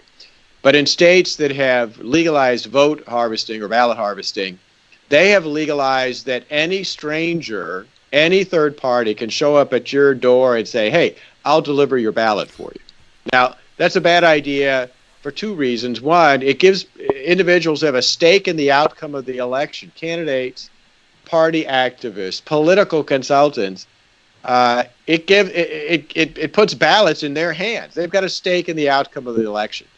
Once they have a ballot, they could do anything from try to open it and alter it to, if you represent one party, you could go into a neighborhood that's predominated by the other party, pick up those folks' absentee ballots and put them in the trash. It's just a very bad idea. Also, by allowing these people to go to people's voters' homes, you're putting them into a position to pressure, coerce, try to intimidate voters to vote for their candidates. And again, that is just a very unwise policy. Unfortunately, about half the states in the country have legalized that, and liberals are pushing to get it legalized in every single state. Hans Von Spakovsky, you know me, I try to think too far outside the box sometime, and I'm really starting to wonder if back in March, when they put the country under quarantine, when we had people out there like Dr. Fauci, if there wasn't somebody behind the screen pulling the strings, knowing that we're going to lock down the country to November and then demand our vote be done by mail. Hans, tell me I'm crazy, but that's the direction I'm going, because that's where it seems like this path is leading us to. Well, I don't know if that happened, but I do think that what has happened is there are people trying to take advantage of COVID-19 and the scare about COVID-19 to make all these changes in election laws that they've been trying to get for years and have been unable to do it. I mean, the best example of that is Nancy Pelosi's bill that she proposed, to deal with COVID-19, had a provision in it making ballot harvesting legal in every state, overriding state bans. Now, that's got nothing to do with COVID-19 and fears of infection. In fact, what could spread COVID-19 faster than allowing strangers to go through neighborhoods to people's front doors asking for their ballots? That shows you they want to use COVID-19 for political reasons and not to deal with the epidemic. And Hans, you talked about in some areas that ballots that are, say, coming from a Republican area find their way into the trash. And in fact, this actually happened in Bedminster, New Jersey. So you're not just pulling things out of the hat. I mean, this is something that has actually happened. People, when they vote, they think, well, here you go. I'm one man. This is my one vote, and it needs to count. They didn't have their ballots counted. Hans Von Spakovsky, Heritage Foundation. Before you go, I want you to tell our audience how they could watch the video that we were talking about coming from the Heritage Foundation. If they just go to the Heritage website, heritage.org, they should find it on the front page, or they can click on under Issues Election Integrity. They'll find it there. Hans Von Spakovsky, thank you so much for joining us. Take care and God bless.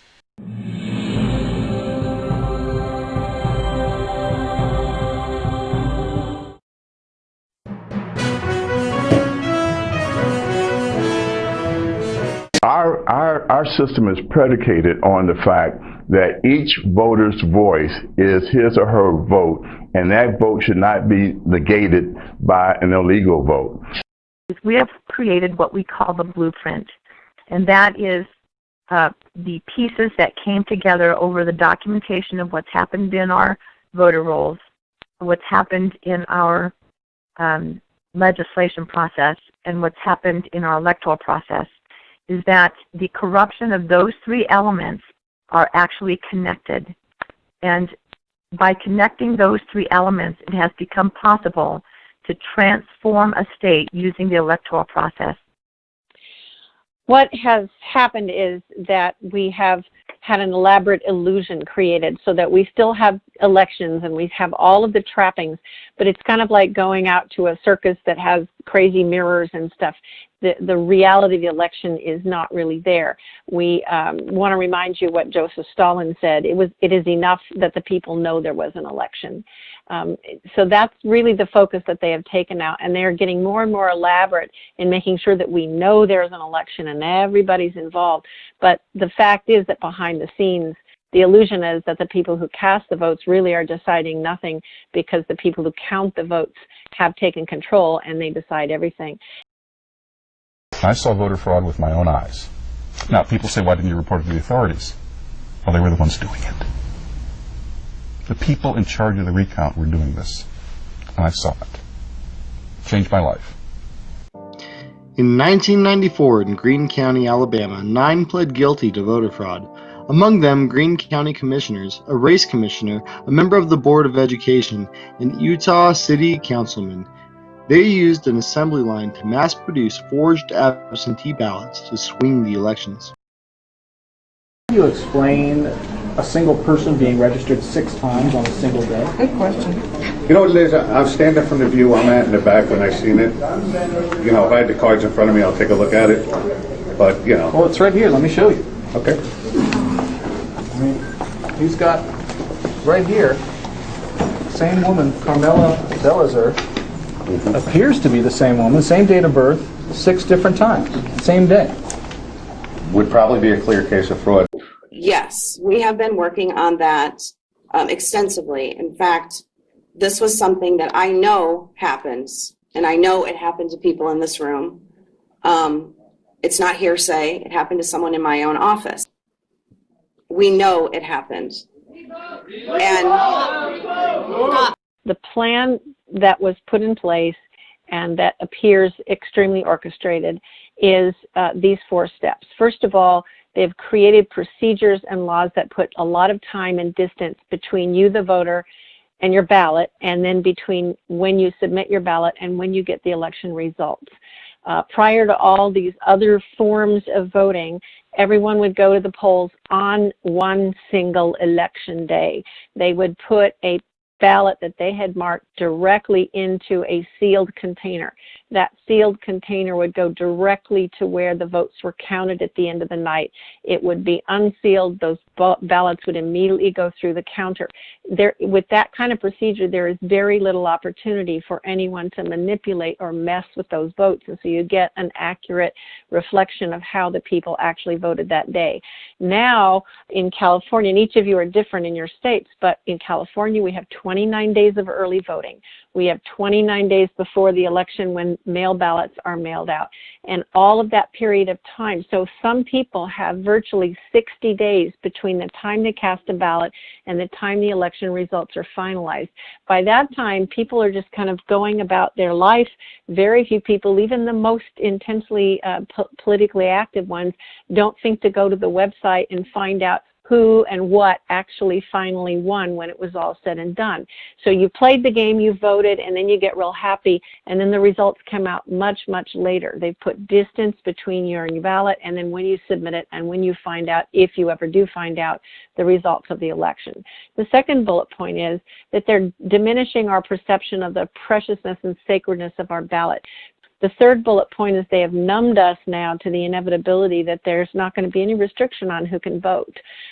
We're now having large numbers of people who are non-citizens voting in this state, and a real move to try to convince us that that's how it should be.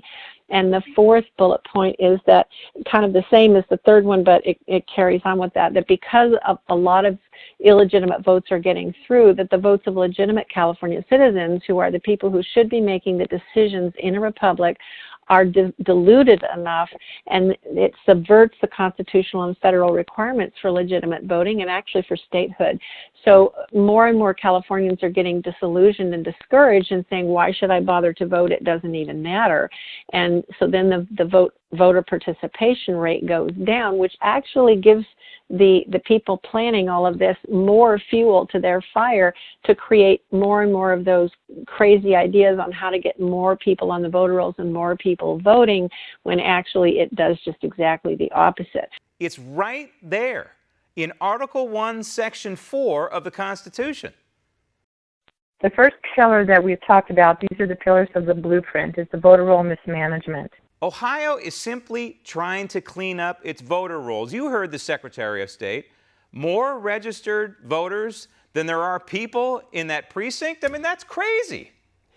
Ohio is trying to follow federal election law, Section 8 of the National Voter Registration Act.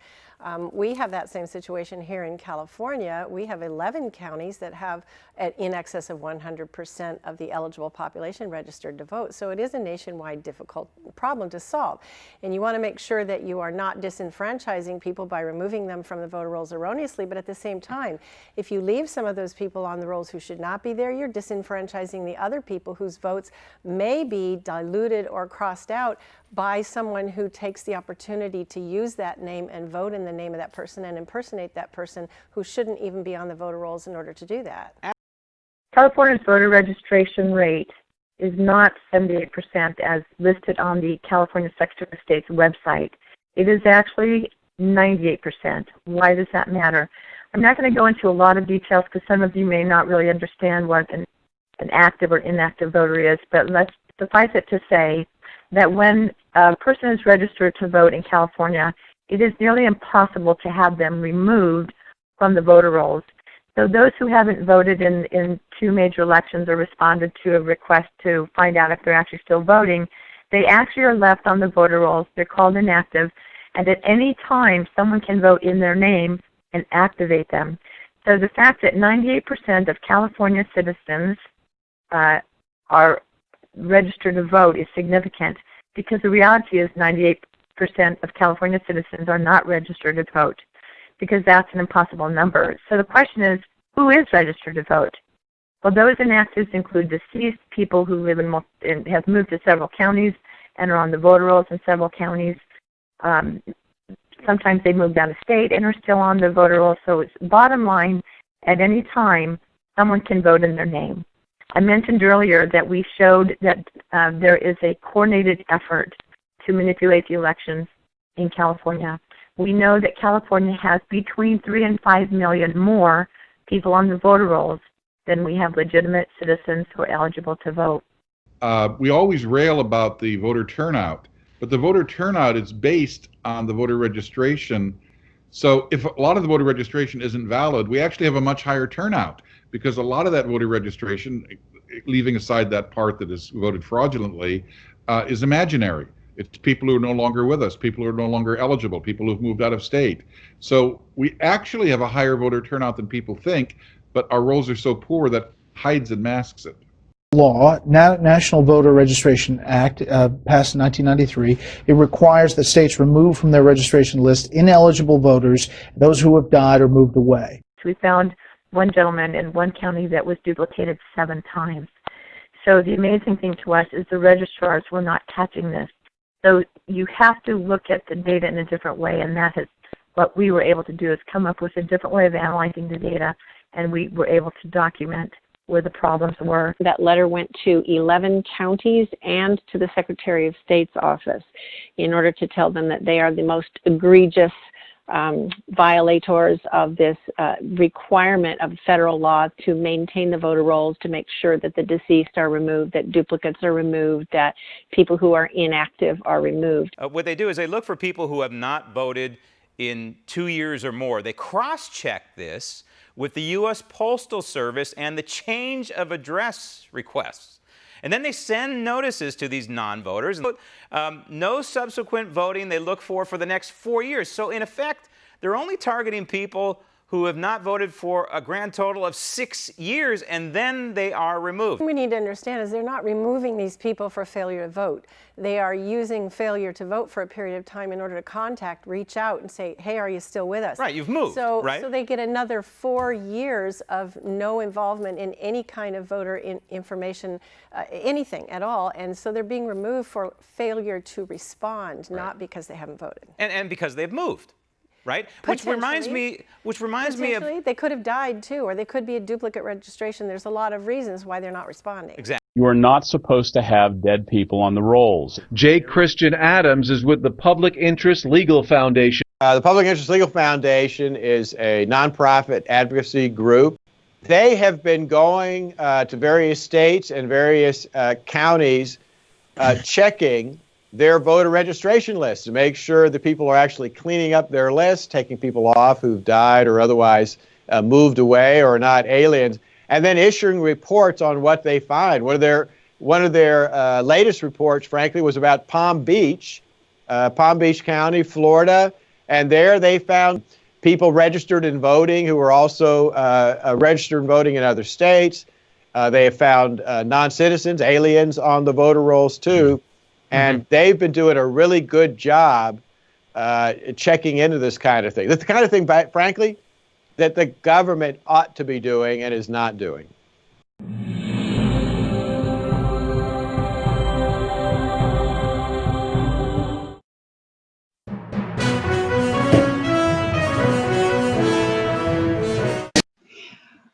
Welcome back. Welcome back to the first annual Labor Day weekend AUN TV telethon. I'm Sharon Angle, your host, with my co-host Joe Messina of The Real Side, and we've got a great guest who's going to be talking about election integrity.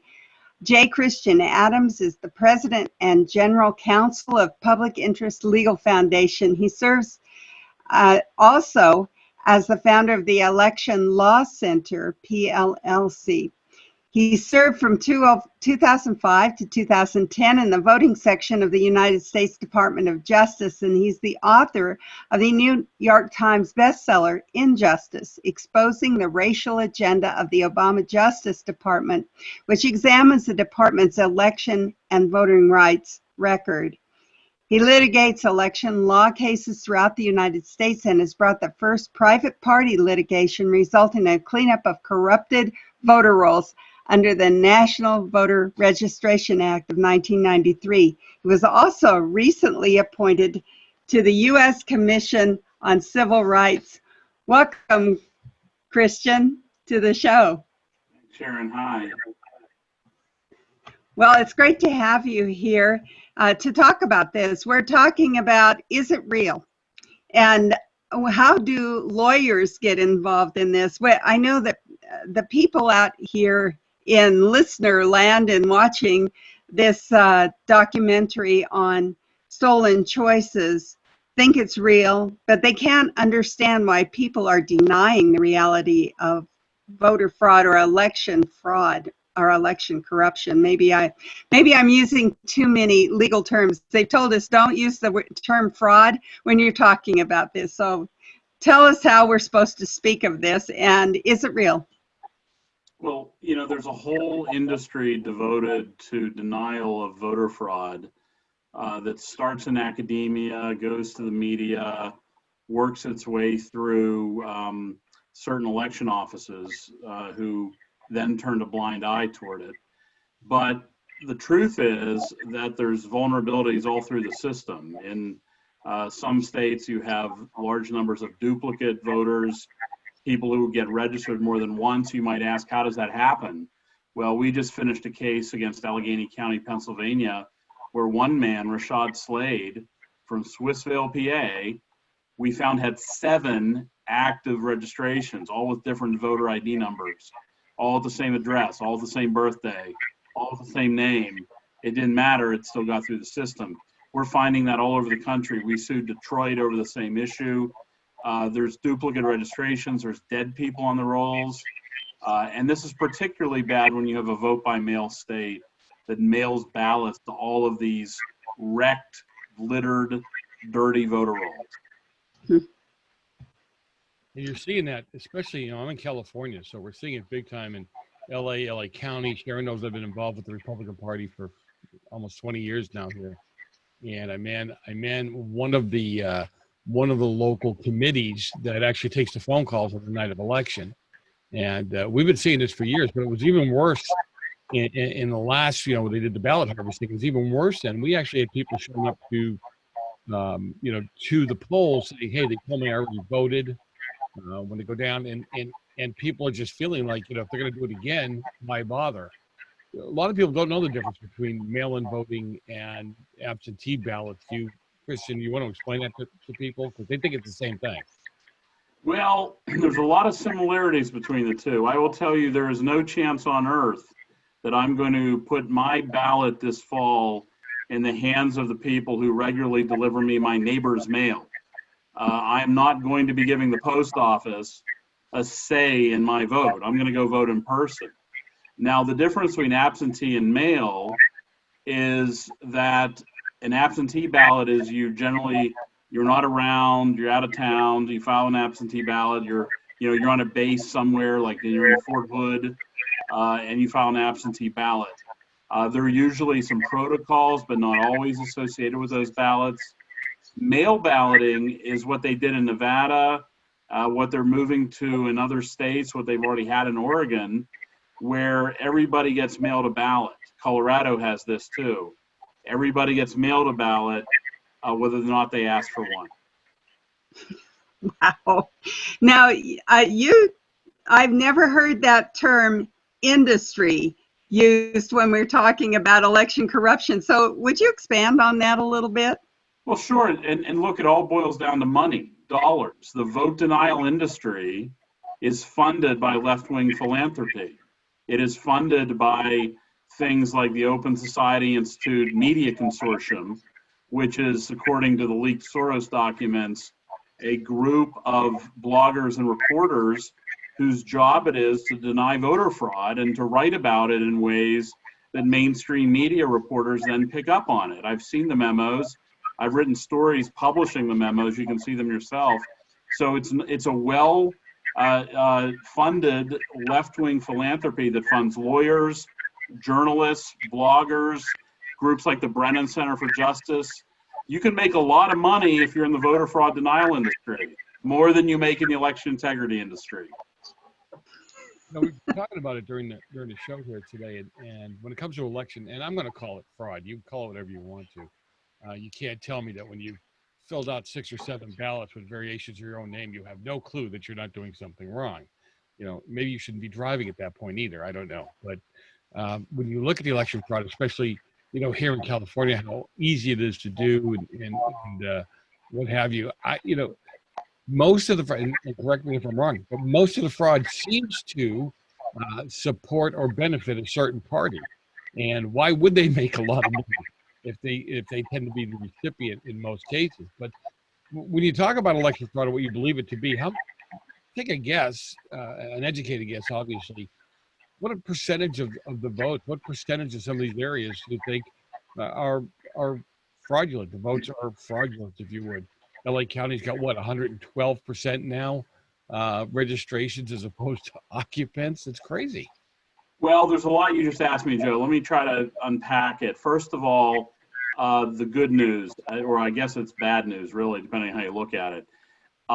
Very often, the people who are victims of fraud are the most disenfranchised. I've done cases when I was at the United States Department of Justice in Mississippi, where the people who had their ballots voted were the economically powerless.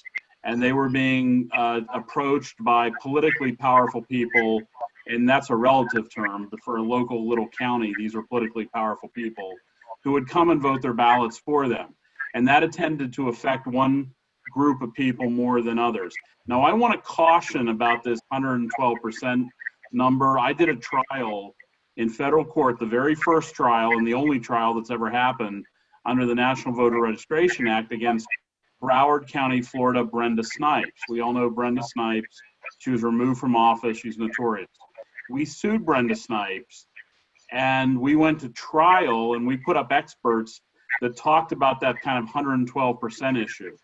The courts ripped it up, and they said it's not a relevant number, and that's why Public Interest Legal Foundation has shifted to a data-driven model of litigation, where we actually look at the voter rolls and we do analysis of the names themselves to see if they're actually still alive. But I get what you're saying. When you have like 1.5 million people on the rolls, only 1 million people who live there, it raises a red flag. Okay, so, you know, I'm just a regular person out here, and I want to see justice. I don't mind hiring an attorney to get justice, and we're, in fact, looking at a law that is just incredibly hard on people, on the integrity of the vote here in Nevada. But in the findings, we find people that are double voting. How do we get them justice? How do we prosecute these things?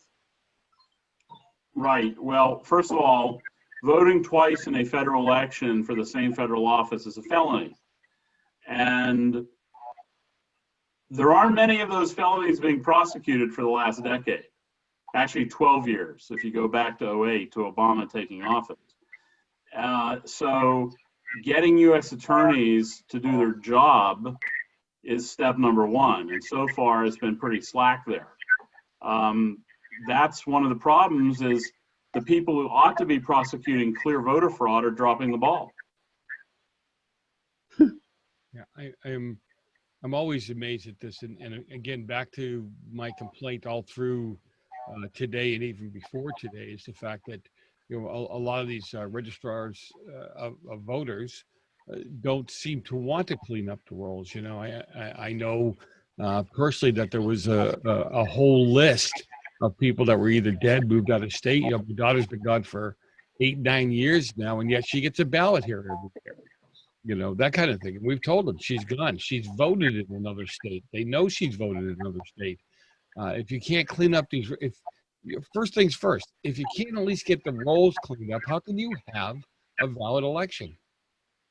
Well, I can share a personal experience of that. We did an analysis in Detroit, Michigan, and we found enormous numbers of problems with the voter rolls in Detroit.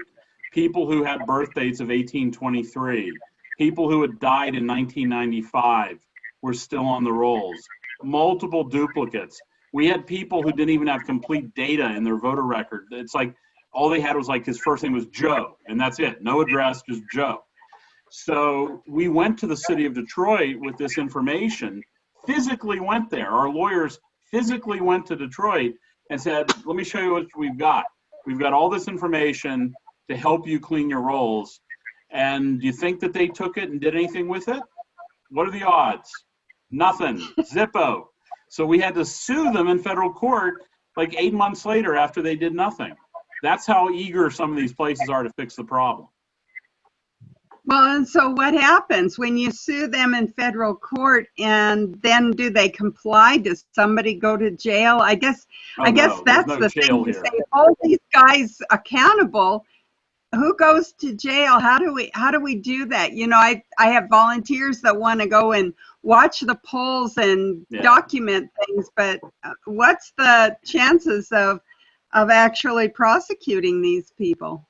Okay, first of all, nobody goes to jail. That will not happen. It's not happening. And I will tell you, if getting the U.S. attorney to even care in most places is a full-time job.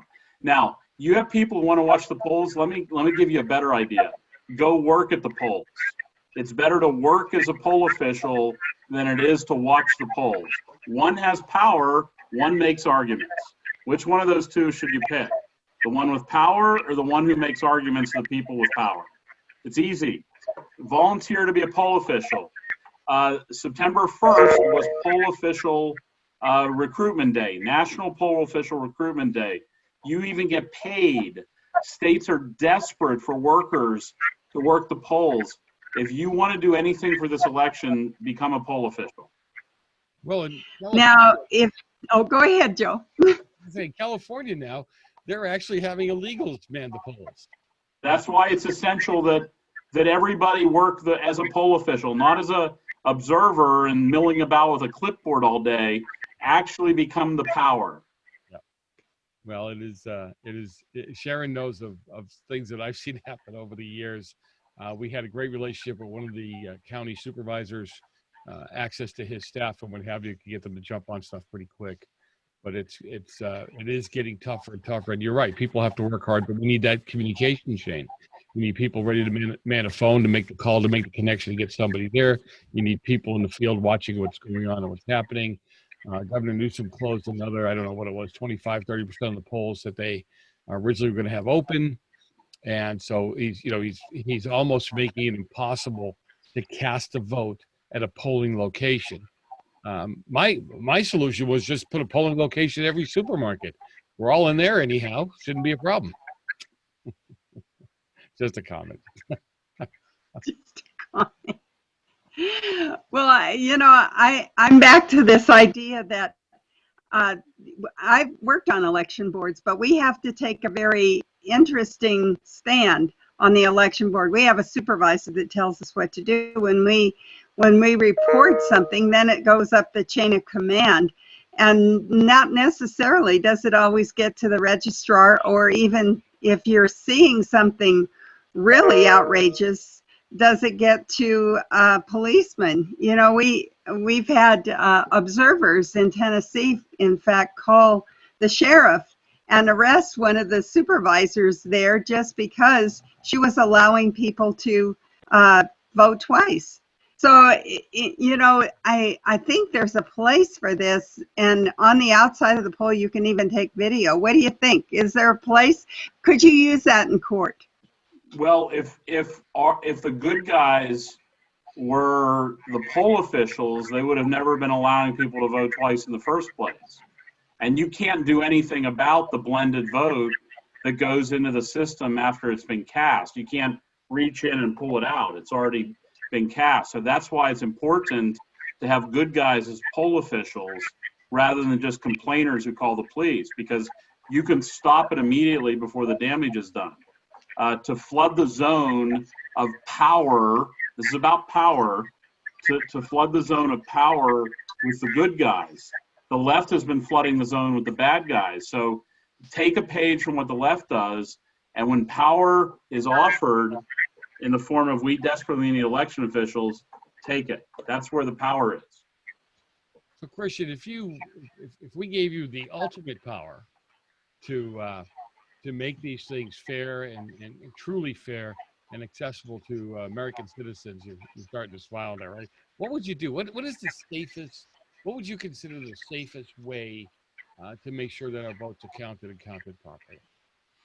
Well, okay, so I don't get often asked this question very often, Joe. In other words, what is the perfect world of elections? Okay, since you've asked.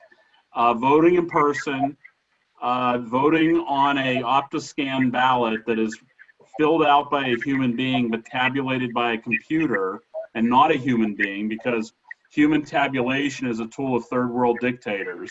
You never want humans tabulating. You have a very fast election result, and before the election, you do an aggressive job of making sure only the eligible to vote are on the rolls.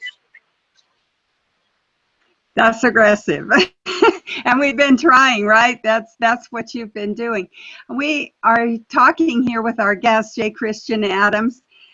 Tell us, Christian, how people can friend you, follow you, connect with you, see what you're doing when it comes to election integrity. Right. Okay. The Public Interest Legal Foundation is the nation's only nonprofit law firm devoted entirely to election integrity. The website is publicinterestlegal.org. You can follow me on Twitter at Election Law CTR. Election Law, it looks like center, but it's really CTR. And that's probably the best two ways of doing so. Thank you so much, J. Christian Adams, for being our guest here today on our telethon on AUN TV. Take care and God bless you. I'm glad you joined us here on AUN-TV.com to watch the segments of Stolen Choices, a documentary on election corruption, as well as the interviews with our fine guests that we've been talking to all day long. We are so grateful for your participation. I want to draw your attention to a document.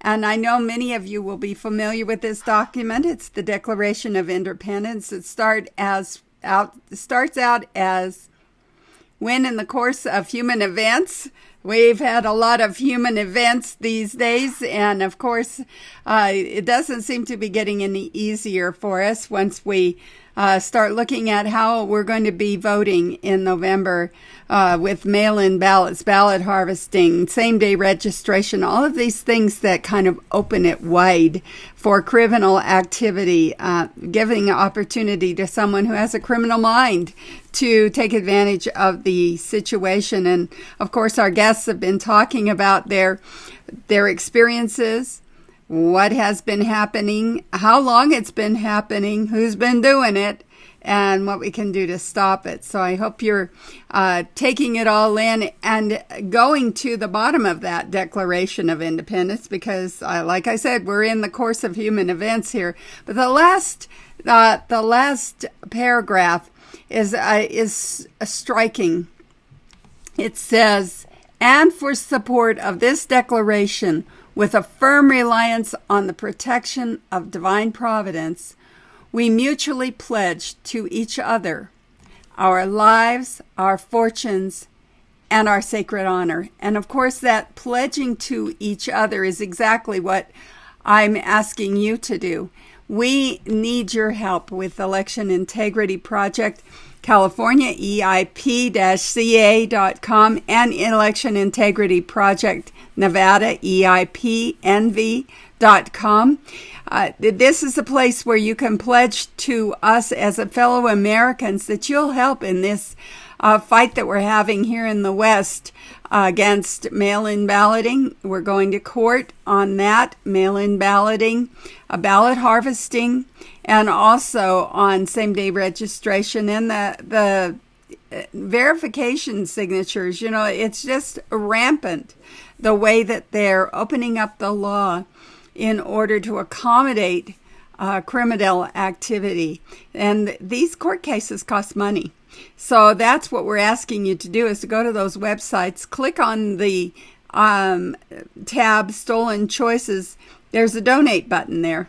And if you will donate $25 or more, you can get a copy of Uninterrupted Stolen Choices, a documentary on election corruption. And you're probably asking, why should we do this? Who cares about California? Well, here's why you should care about California. Remember the 20th Amendment? Well, here we go.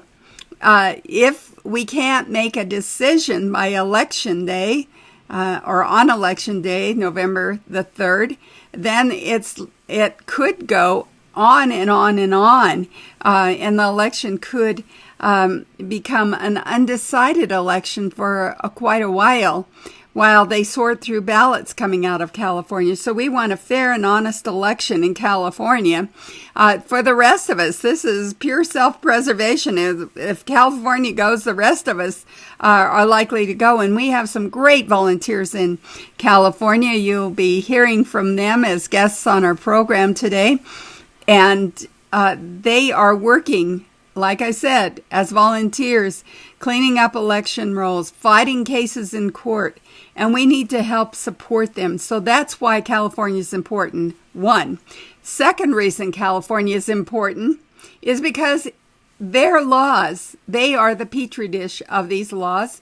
They experiment there in California. If it works in California, if they can get it passed and their agenda is working, then they try to get that to come into other states. And we in Nevada have been experiencing that. So that's why we're in court, is because in the dark of night, over a weekend, a special session was called and they passed AB 4, which 2 months ago we didn't have ballot harvesting. We didn't have same-day registration. We didn't have mail-in ballots, but now we do. And we are fighting that law in court, saying, don't implement that, please. We're asking the judge to strike down this law as unconstitutional and also as illegal because it violates a state law against unfunded mandates. It's going to be very costly to the state of Nevada, and that means to Nevada's citizens. Because, of course, an unfunded mandate is passed right on to the citizenry in the form of a tax increase or in loss of services where your tax dollars were going. Now they're going to go to pay for this. So it came east. That's what I'm saying. Started in California. Now we've got it in Nevada. It's coming to a state near you. So if you're not living in Nevada or California, you might want to take note that this is a place where the founders said we would have to pledge our lives, our fortunes, and our sacred honor.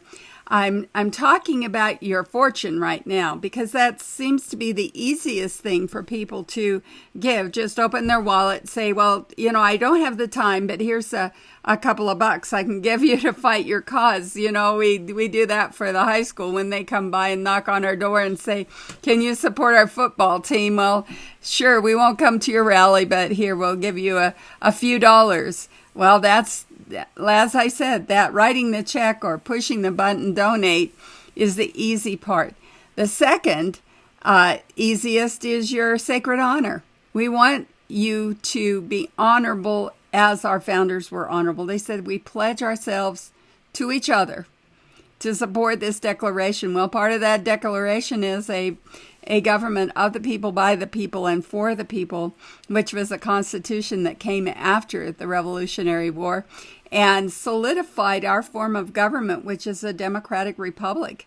And that means that we have representation. That means that we, the people, are choosing that representation with our vote. And so if our vote is stolen or otherwise corrupted, we've had our choice stolen. We have lost our vote. It has been canceled out. And that is one of those things where we've pledged our honor to support our Constitution, to support that declaration, to say we will take up the cause of freedom and lay down what we need to lay down in order to keep our freedoms for ourselves and our posterity. And this is something that we need to do in order to help one another in these United States to remain free Americans. But the third thing is the hardest, and that's your life and your time. We need you to go to those websites if you do live in California and Nevada, Arizona, and also Arkansas. We have an election integrity project going on in those states, as well as we have sister organizations that take volunteers. We need you to volunteer to be observers and to learn what the laws of the state are and to help to enforce those laws in your state. I gave you some examples of folks that have seen these things happening in their state. The examples are there with our guests. So listen to what they have to say about how this happens. Go and get that documentary for yourself because, like I said, that documentary is going to cover who does it and how they do it and what we can do to stop it. So that's my plea to you today. Do what the founders did. Pledge your lives, your fortune, and your sacred honor to help Americans keep America free. Our liberty is at stake. Our right to vote is the undergirding of every one of our other rights. If we don't have the right to vote, all of our other rights will soon be taken away. As we've watched them being sacrificed over the last few months, we never thought it could happen this quickly or to us as a free nation, but we're seeing it now. And we know that our free elections are on the line here with these new laws that are coming into place. So help us out here. Go to those websites, EIPNV.com, EIPCA.com. Also, you can go to AUN-TV.com. There's a Stolen Choices tab there as well. And you can find out if you missed some of our interviews in these broadcasts that we've been doing. We've been taping them, and they will be up on YouTube. They will be up on Roku, and they will be up on Facebook. So check it out. AUN-TV, don't forget the dash, AUN-TV.com, EIPNV.com, EIP-CA.com, and I'll throw another one in the mix, ccrshow.com. That's a Conservative Commandos radio show. They've also been running it. So thank you so much to our partners in the media who really understand what's at stake here and are helping us to get the word out that we need your help. We need it today. Don't delay. Go to those websites and give whatever you can, $25 or more. Like I said, and you'll get the copy of Stolen Choices, a documentary on election corruption. So with that, now back to our show.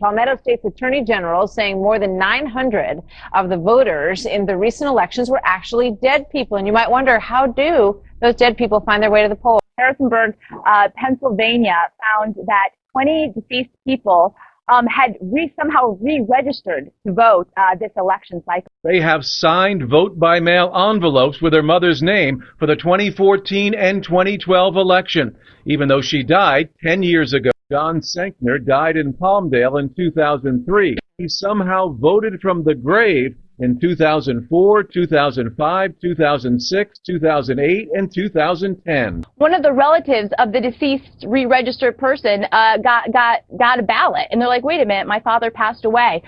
Yes, I voted twice. I certainly wanted my vote to count. Marcus Barron lives here. Joseph Jones is my brother. He's here from time to time. I am Montez's power of attorney. I voted for her in her absence. Pasco Parker. Prosecutors say the Tennessee man voted in the 2012 presidential election, first by voting in person in Spring Hill, Tennessee, then mailing in absentee ballots in Florida and North Carolina. In Maryland, a Democratic candidate for Congress, Wendy Rosen, was caught. She illegally voted twice in 2 states. Who finds vote fraud? Attorneys, volunteers, candidates, firemen. EIPCA is using their critical information with groups like Public Interest Legal Foundation and Judicial Watch to prosecute these cases. Larry Sirignano, a retired attorney from New Jersey. I've spent my life working on campaigns and elections and have done a number of lawsuits for governor's election for Ellen Sauerbrey in Maryland when she ran against Paris Glendening. We found 600 people who had voted from prison at polling places, but the judge at that case said that we weren't sure whether or not they had voted for her or for her opponent, and we couldn't be absolutely sure that they were in prison on election day. Yes, I have been a volunteer with True the Vote since 2009, researching voter fraud and the registries, and our first initiative began in CD 18 with Sheila Jackson Lee's district, where we purchased about 29,000 voter registrations and reconciled those registrations and tried and painstakingly researched different databases, the dead voter rolls, duplicate names, vacant lots, and out of the 29,000, 1,729 were good.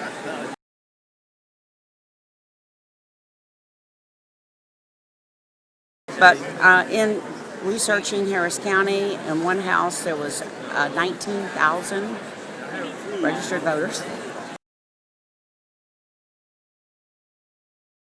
December 1st, 2016. Huge voter fraud uncovered in Las Vegas, Nevada by candidate Stan Vaughn. I used to work years ago for the post office, and I know that if you send out a first-class letter and there's nobody there, the post office will put a yellow label on there verifying that the person doesn't live there or that they've moved to a new address, which might be out of the district, by the way, in which case they should not be voting in this district. Anybody we thought were illegitimate voters, we mailed direct mail to.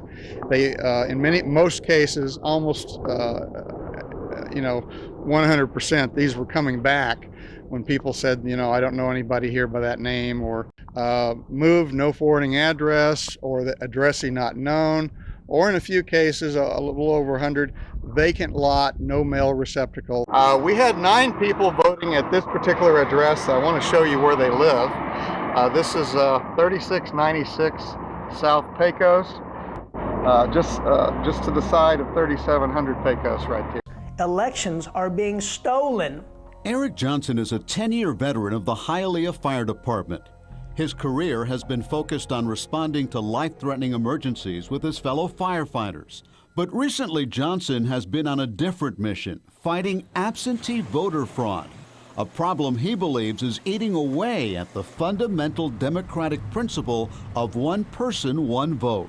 It's so important that we be engaged in every aspect of the election process. We need poll watchers. We need poll workers.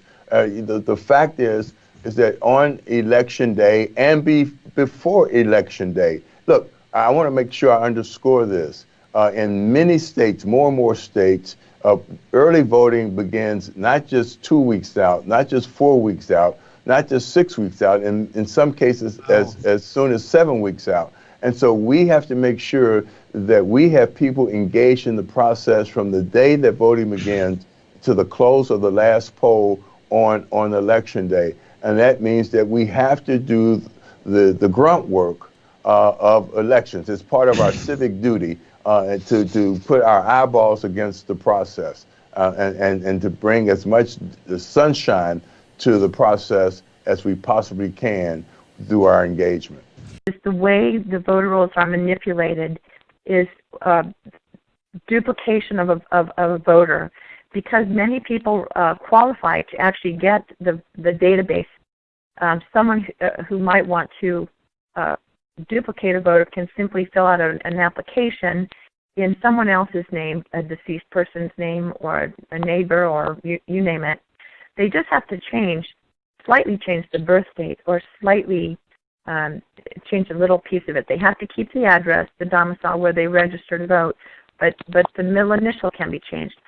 A slight change creates a new voter registration, and then that can be submitted. In one county, we met in person with the registrar of voter, the fraud department of the registrar's office, the fraud department of that county, and 2 investigators for the DA's office.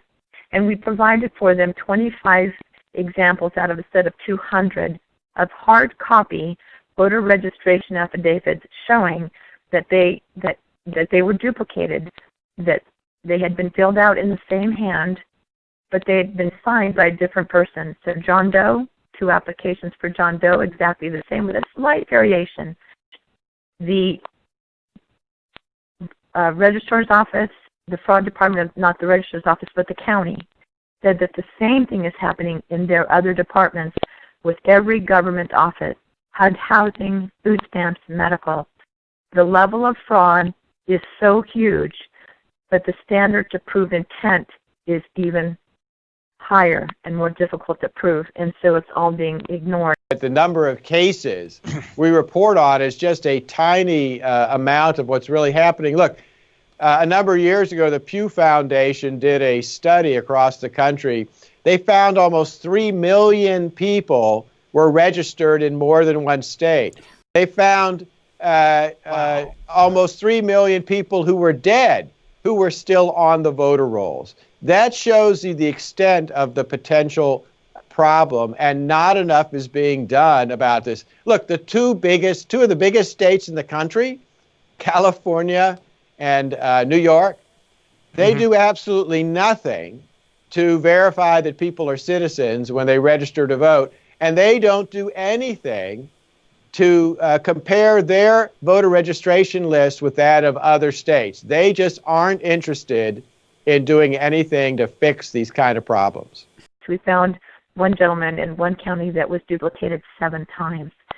So the amazing thing to us is the registrars were not catching this.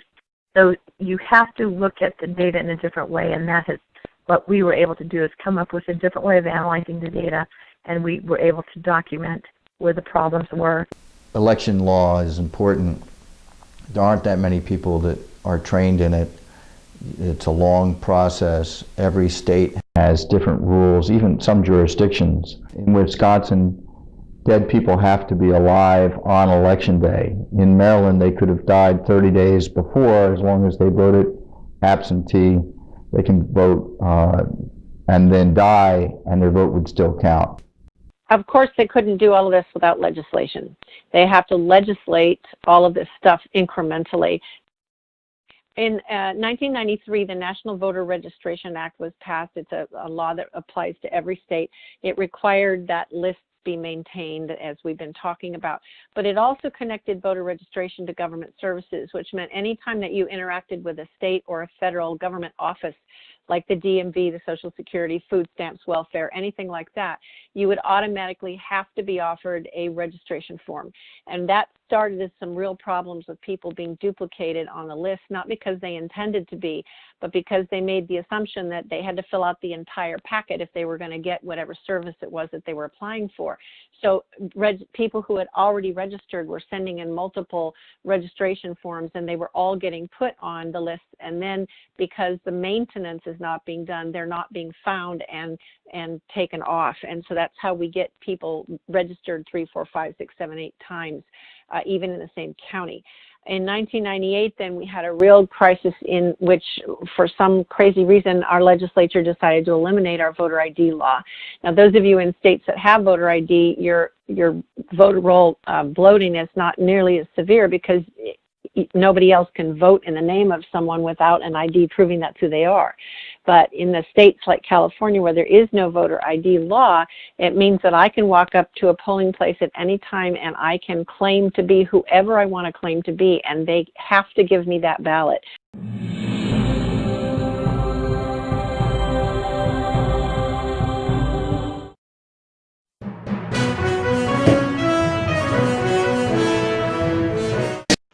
Welcome, everybody. Welcome, fellow patriots. Welcome to the telethon on AUN TV. I'm Sharon Engel here with my co-host, Joe Messina, and we're so glad that you joined us here today for our Labor Day telethon. We hope we're as good as Jerry Lewis. That was our plan. And we are, of course, raising money for the effort to make your elections fair and honest and secure. And I know that that's important because we know that 75% of the people probably aren't voting because they don't think their vote counts. And today we have a really important guest. You'll see her in our documentary that we've been showing today, Stolen Choices. She's one of the stars. Her name is Ruth Weiss. She's the vice president, co-founder of Election Integrity Project California. And Ruth is currently serving as EIPCA's Vice President, Director of Education and Training, and Director of Southern Region of California, consisting of San Diego and the Imperial Counties. Welcome to the telethon, Ruth Weiss. Thank you, Sharon and Joe. Nice to see you both. Well, we're glad to have you here today. My first question is to you. You're the Director of Training. So let's just jump right into this. Who do you train? We train patriots, people who are very interested in making sure that the elections have all those qualities you just enumerated, Sharon, and who realize that citizen oversight is the way to do that, at least in part. And if you allow things to happen behind closed doors, if you trust the bureaucracy, you're going to get error, you're going to get things that go awry, and you're going to get potentially actually wrongdoing intentionally. And so we believe that if you shine sunlight onto something, that all the little cockroaches are going to scatter into the corners. And that's the purpose of our observation program, as well as to document what's going on so we can work with elections officials, secretaries of state, to try to fine-tune the process and make it better. And also, when it becomes necessary, when we don't get their cooperation, now we've got documentation that'll back up lawsuits. You know, Ruth, I'm in California, where they've perfected the art of stealing your vote. And, you know, I worked heavily with the Republican Party out here over the years. And I can't tell you how many phone calls I take on election night where people were showing up at the polls and saying they were told that they already voted and couldn't vote again. And it's amazing to me that after everything that's gone on in this country when it comes to voting and the voter fraud that has taken place. And by the way, I don't know if you've read the papers, but the left says there really is no voter fraud, at least none of any consequence, except when they lost in Georgia, where somehow 52,000 ballots went missing or what have you. They were sure they had that one. But truly, is there a way to shore up the vote? Is there a way to make sure in these states and in these elections that your vote really will count? How can one make sure their vote counts? Well, it's very complicated, and it depends on what county you're in, what state you're in, and how the process goes. And that's why we have to train people individually in each state. But you can learn safer ways to vote, safer ways to submit your ballot. Some people have no choice. They have to vote by mail, but when you do so, you entail a certain number of risks, and then you can figure out how to cut down on those risks by certain ways of submitting your ballot. You have to be knowledgeable on that. And then, of course, our mantra has always been, when you can, and when you feel safe to do so, please vote in person. That is the best way to vote. But, you know, some people don't have that luxury, and so we try to show them what they can do with the circumstances in which they find themselves. So it's a complicated answer. You have to know the system in your own county, in your own state. But being knowledgeable, I think, is the best way to protect your vote. Don't just trust the bureaucracy and the system, because that's always the wrong thing to do. So who do you need as to train as observers? I guess that's really what you do, is train those observers to go to the polls. And how do you train them? What are they looking for?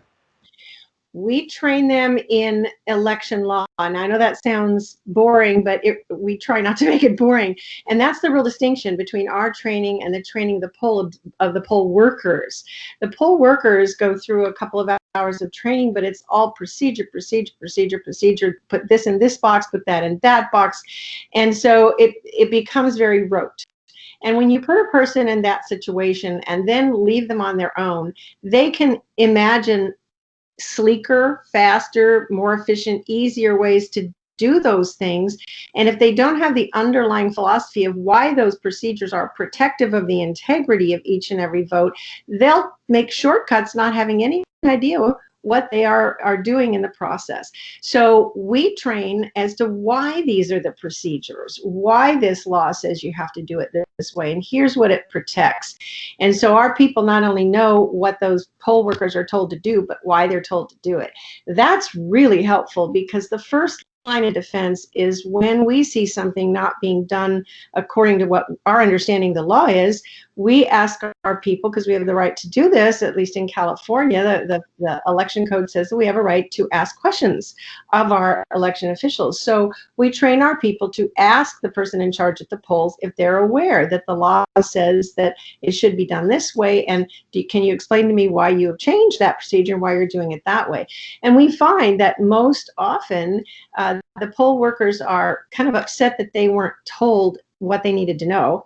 And they're also very grateful that we can show them specifically the law that's behind what they're doing. And almost always they will elect to start doing it the right way, regardless of if they were trained to do it differently. And that's exciting, because we make a lot of changes right there at the moment that votes are being cast. So we're not just looking at the election in a rearview mirror and talking about what wrong. We're trying to protect it as it's being held, and that's a very important thing. Anybody who can go out and walk into a polling place and sit down in a chair for a couple of hours can observe. And so we need just about everybody to help us out.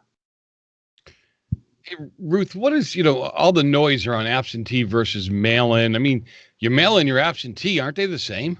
They're not the same at all. An absentee ballot, which, by the way, California hasn't had since 1998. And people don't know that because they still use that terminology. It's not just a ballot that you mail in. An absentee ballot has protective procedures. You have to apply for it.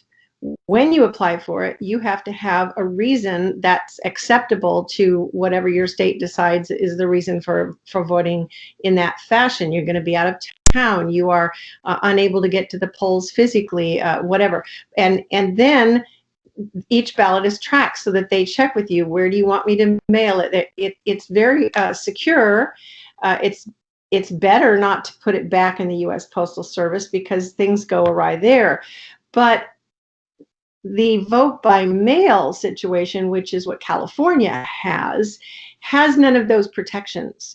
If I'm going to be out of town for an election and I'm not a normal vote by mail person, I just pick up a phone and I say, gee, mail me a ballot this time. There's no way of checking that I am who I say I am. There's no written trail that I have requested that ballot. They just go, okay, fine, and they mail it to me. And more often than not, if I do that, California is prone to then put me on the permanent vote by mail list, which means I get a ballot all the time, which I don't want to do. And over the amount of time, the 22 years since California started this free-for-all, no excuse voting by mail in lieu of the legitimate right protecting absentee ballot, we have had political parties and candidates and all the people in power kind of give us this propaganda and this misinformation campaign that has lulled us into thinking, oh, okay, I'll push the easy button. Why not? Send me a ballot. And we now have upwards of 75% of California voters who either by choice or because they've gotten forced into it in some way, voting by mail. And that really threatens the integrity of the election because now you can't keep track of those ballots. You don't know where they are. You don't know to whom they're being mailed. Our voter rolls are in a mess, which adds more to that. So there is a real distinction between those two kinds of voting, and I really hope people can understand the difference. Well, I'm grateful that you're explaining this because I'm thinking about our military. We have a lot of military folks that are listening, true patriots, and we want to make sure that their vote counts. Now, do they vote absentee? Do they vote mail-in? And do their ballots count? Because I've heard that they come in late. They don't necessarily get counted unless it's really a close election. Tell us about that military ballot. Well, we do hear a lot of horror stories. And of course, the military is not one solid thing in terms of voting. They're each from wherever their state is. So they have to go with the rules that apply in their own state. So if they are from a state, if they are registered in a state that has absentee ballots and strict procedures, then they just simply have to apply for an absentee ballot from their state. If they're from a state like California, they don't have to apply. They're probably already getting one anyway. And so the question has been whether or not the counties and the registrars that mail out these ballots, whether they're meeting the deadline to mail them in time for those deployed military to receive them. And that has been the challenge in the past. I know in 2000 there was a huge kick up about a lot of military ballots that didn't get mailed on time, so they didn't get them in time, they didn't come back in time. And so we're worried about the disenfranchisement of the very people who are protecting our right to do this every 2 years, right? So we definitely want to make voting easy for them. We now have a way that the military can vote by using the internet. And I don't mean it's as simple as casting your vote and sending it through the airwaves, but there are ways that they can get a remote ballot if they are in an area where that's necessary, and that they can use the electronic system to vote. So there's been a lot of improvement in the way in which military are able to be enfranchised, and the law was passed right after 2000 to try to deal with what happened in 2000, and hopefully it's going better. That's all I can say. We don't deal with military voting particularly because, number one, there's a great organization that does that, and number two, because we could only deal with the military that come from California, right? Each state has to help its own military people in that realm. I know that our military men and women are over there fighting for us and fighting for our freedom and fighting for our right to vote. And man, I sometimes get concerned because you hear stories that the ballots show up days later. But I would imagine in this election it won't matter because we're going to count. We did it last time in California. In our last election, there were ballots coming in 12 and 15 days later. They were still counting. And I don't know what it is in the other states, but here in California, again, they have 30 days to certify the election. They got an extension last time around. It was a real mess. And you want to talk about counting ballots? Even the absentees, you can't get them all counted till 2, 3, 4 o'clock in the morning.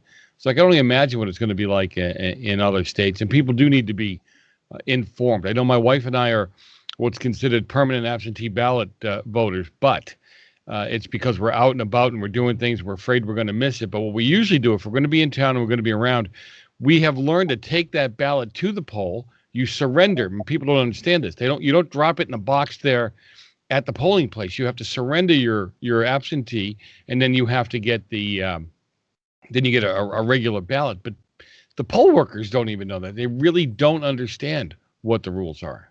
That is absolutely true. Now, the accepting of ballots after Election Day is very troublesome to me. I know that what we're trying to do is allow for the fact that we're used to now knowing that a postmark is tantamount to being on time.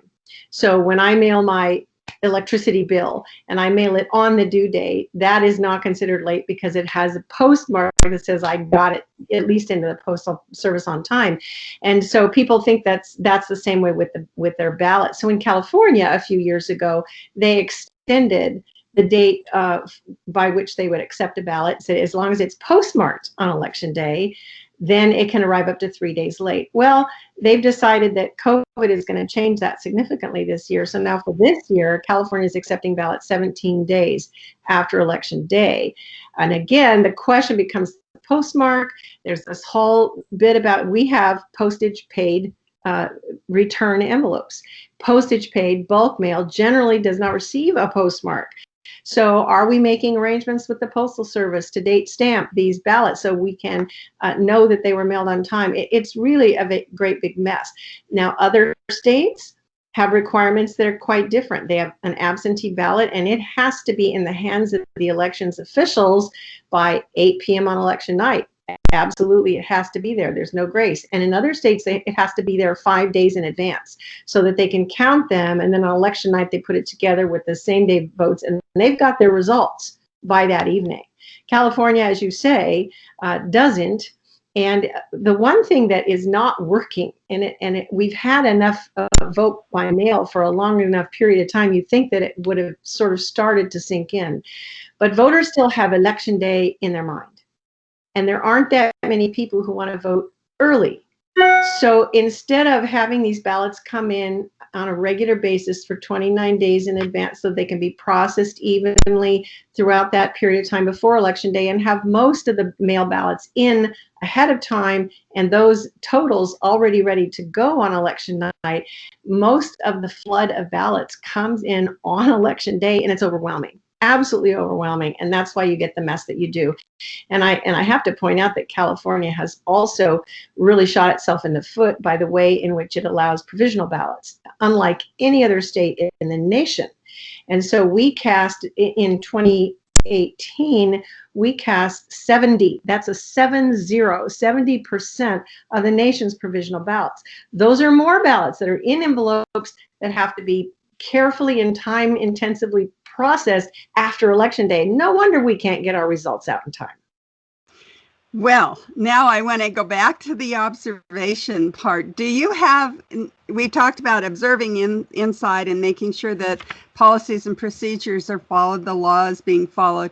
That's part of observation. But what about on the outside of the polls? Do we have observers out there? Because I know you talked about loose ballots in our 2020 primary here in Nevada. We had I'm counting over 500,000 loose ballots. We had 305 come in, voted. We had 233,000, that's 305,000, sorry, 233,000 that were undeliverable, and we mailed out almost 1.3 million ballots. So what happened to the rest of them? And do we do that? Do you train people to find out what happened to them? Well, we don't do that, but we do train our people to look for suspicious behavior. And when they're approaching the polls, stand outside for a while, watch what's going on, make sure that there aren't people standing there kind of collecting ballots from people or handing out blank ballots to people to go in their car and fill out and then bring in, because we've seen all of that and a great deal more. So that's one of the things our people become alert to. Quite a few people go out in pairs, and when they do that, we say, one of you go inside, one of you stand outside. So you're watching both ends.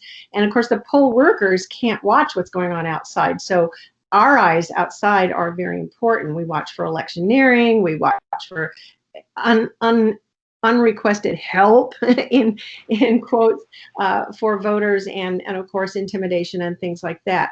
I want to point out that especially this year, and especially in California, our observation focus is shifting. We still want a lot of observation at the polls, which are now going to be open. In most of California, we'll have 4 days of voting instead of 1 this time, again, to spread people out with the COVID. But as I said, 75% regularly, and this year it'll probably be 80-85% of people will choose or have to vote by mail.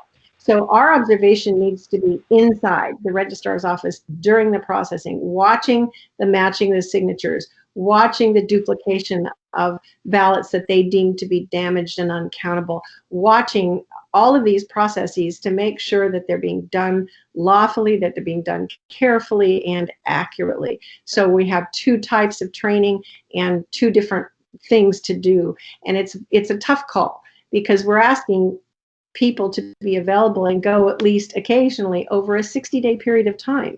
But if they don't do that, then all of that processing is behind closed doors, and what could possibly go wrong?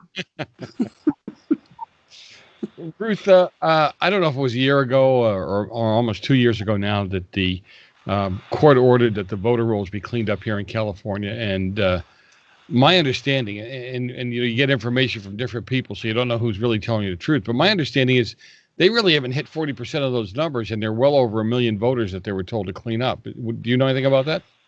Yes, that was our lawsuit, and we got the settlement, and they were supposed to immediately remove about 1.5 million people who qualified immediately for that, and another 1.5 million that had to start going through the process of being disqualified.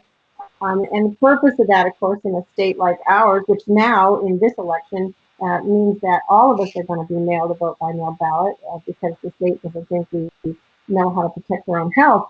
And so that becomes important, because you get all those names on the list, and a ballot will be sent to the last known address of people who've been gone for decades, either moved out of state or gone on to this next life. So that's a real concern, because we'll have all these ballots out there. It is so easy to vote someone else's name and get that ballot through without being contested. It's just too easy to do. So it is a big concern. They are not, in our mind, and our data team says they are not keeping up with the promises that they made in that settlement. We are in negotiations about that right now. In fact, today there's going to be a hearing in Washington, D.C., where they're going to grill our Secretary of State and say, why aren't you doing what you're supposed to do? So that remains an ongoing issue. They're reluctant to do it. They choose to interpret the federal law one way. We're saying, no, you can't interpret that way. And anything that becomes a legal battle is just years and years before you get resolution. Ruth, I have 2 people in my house that are registered. One who never lived here. He is my mother-in-law's dead husband from 5 years ago. Never lived in the state of California yet. He's registered to vote. out of my house. And then my daughter, who's been gone almost 11 years to Texas, has voted there in every election, but she still gets a ballot here. And the funny thing, to your point about the mail-in ballots, we got a bunch of requests from the state that said, hey, do you live at this address? Do you still want to vote from this address? I'm thinking, wow, this could be a field day for the right person, right? I mean, I get all these ballots. I'm sure I'm still here. I'm more than happy to use this ballot to vote with, So it is ripe, and it's almost like they're watering it for voter fraud. At least that's how I feel. Well, I love people, and I think human beings are remarkable, but we also know that there's another side to our human nature. And particularly when you're dealing with politics, it's all about money and power, and those are two of the three major motivators of the negative side of human nature. And so we need to have protections in place. We need to have IDs. We need to have stuff that checks. But California's electoral process from beginning to end is all on your honor, because of course nobody would ever do anything unscrupulous. That's the attitude in California. So we don't check to see that you're a citizen before you register. We don't check to see that you live where you say you do before you register. Once you're there, maybe your birth date says you're 115 years old, but it's okay because we trust you to have lived that long. It's absolutely bizarre. And so yes, they're trying to send these cards out, and the people who will do the right thing will mail them back and say, this person doesn't live here anymore. Family members who have had someone die in their family can be proactive. They can go and cancel that individual's registration with a death certificate. But we're finding too often in some counties that they're removing the deceased, and then 3 or 4 months later, they migrate back onto the voter rolls. So you think, okay, they took care of that, but then they sneak back in, either re-registering as themselves or as somebody else. So you have to keep an eye on this 100% of the time. Now, This reminds me of Lyndon Johnson saying that dead people have the right to vote too. I'm Sharon Engel, and I'm here with my co-host Joe Messina, who is the host of The Real Side. You can hear him on the radio all over the internet, all over the world, if you're interested. We've been talking with our special guest, Ruth Weiss, who is the vice president and co-founder of Election Integrity Project California, and she's also the director of education and training. Ruth, would you tell people how they can get a hold of you, how they can volunteer, how they can learn more about training and what you do? Absolutely. If you're in California, you can go to EIP, that stands for Election Integrity Project, EIP-CA for California.com, and just go up to the Take Action tab and fill out a little thing that says you want to volunteer. The other thing that's very important is when you get onto that website, there'll be a little pop-up that says, do you want to sign up for our newsletter? Please do that, because we send out such important information for voters to know about how to protect their own vote. And also that's the email list that we will make sure gets notification when our trainings are going to be, so that you can RSVP and sign up to do that. So that's one way. And then my contact information is actually on the website, so you can contact me directly. You can leave us a note on Facebook or Twitter. So there's a lot of ways to get to us. Notice that when you get to our landing page, though, you're going to see that we also have EIP Nevada, EIP Arizona, and EIP Arkansas. So if you live in those states, you can click on that icon, and then you can get the information on how to participate in your own state. Thank you so much, Ruth Weiss, for being our guest here on our fantastic Labor Day telethon. Take care, and God bless you. Thanks for what you're doing, Sharon, very much. Appreciate it.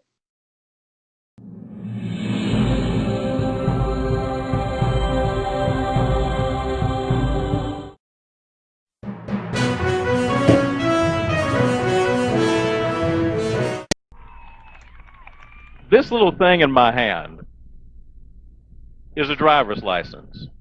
Let me tell you what this is not. This is not a billy club. This is not a fire hose. This is not Jim Crow, though some people say it is. So how is it that this tiny little thing I can hold in my hand is causing such a stir? The Attorney General says that voter ID laws that exist in 30 states have a disparate impact on whites and blacks, whereas in fact, the number of whites and blacks, the percentage of whites and blacks is almost identical that do not have photo IDs. In the states that have employed voter ID laws, minority participation has actually increased, not decreased. Second, the United States Supreme Court has already upheld the constitutionality of voter ID laws are not voter suppression. So really, all of these protections, protecting minorities, protecting those who demand their right to vote, are still going to be there to help them. When I went to go vote in the general, when I went into the voting station, I showed my ID, and when they were looking at it, they said, well, this, your date of birth doesn't match what's in the system, and then told me what was in the system, and it was incorrect. And so they called over the supervisor there, or I think it was a supervisor or something like that, and he said, oh, well, just go ahead and let her vote. Well, the lady didn't really feel comfortable with it, and so she actually showed me all the information that was showing up on the screen to verify everything else was correct.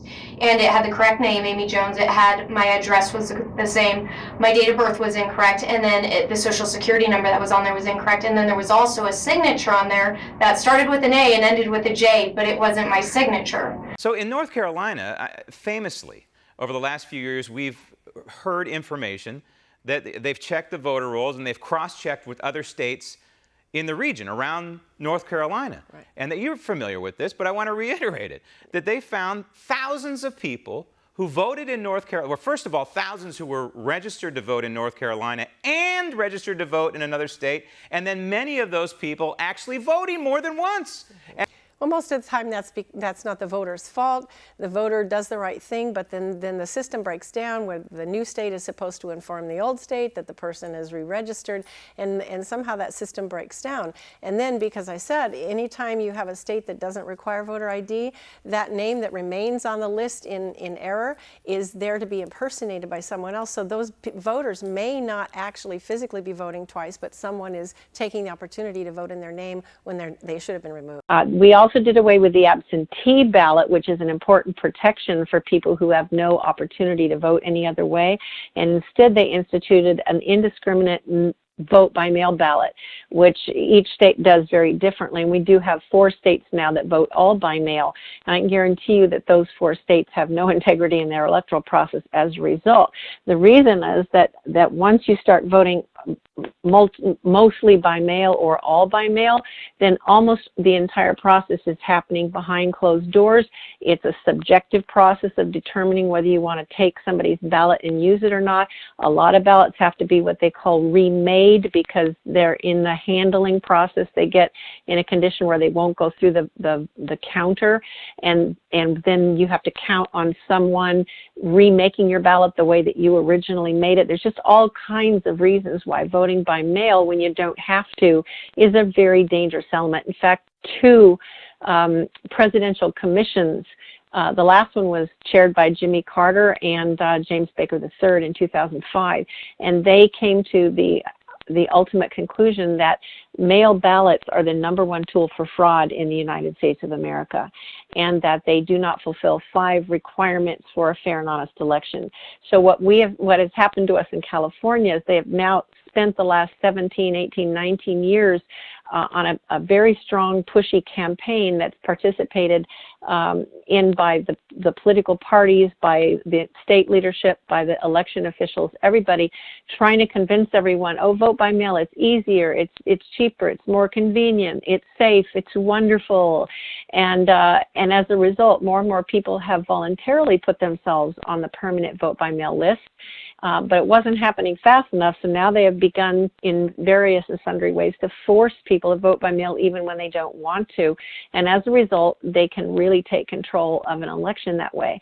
So we want to warn you about this vote by mail thing. Start to get ahead of that and understand how when people just indiscriminately can vote by mail, it really leads to an ability to manipulate an election. Another research study found that somewhere in the neighborhood of 5.7 million non-U.S. citizens voted in the 2008 election, and quite possibly more than 5.7 million in 2016. It's impossible right now to find out how many people who are non-citizens are on the voter rolls and voting. However, the best database that's available is the Department of Motor Vehicles database, because they have to get that information from voters, for people who are potential voters, to find out how to register them with a license.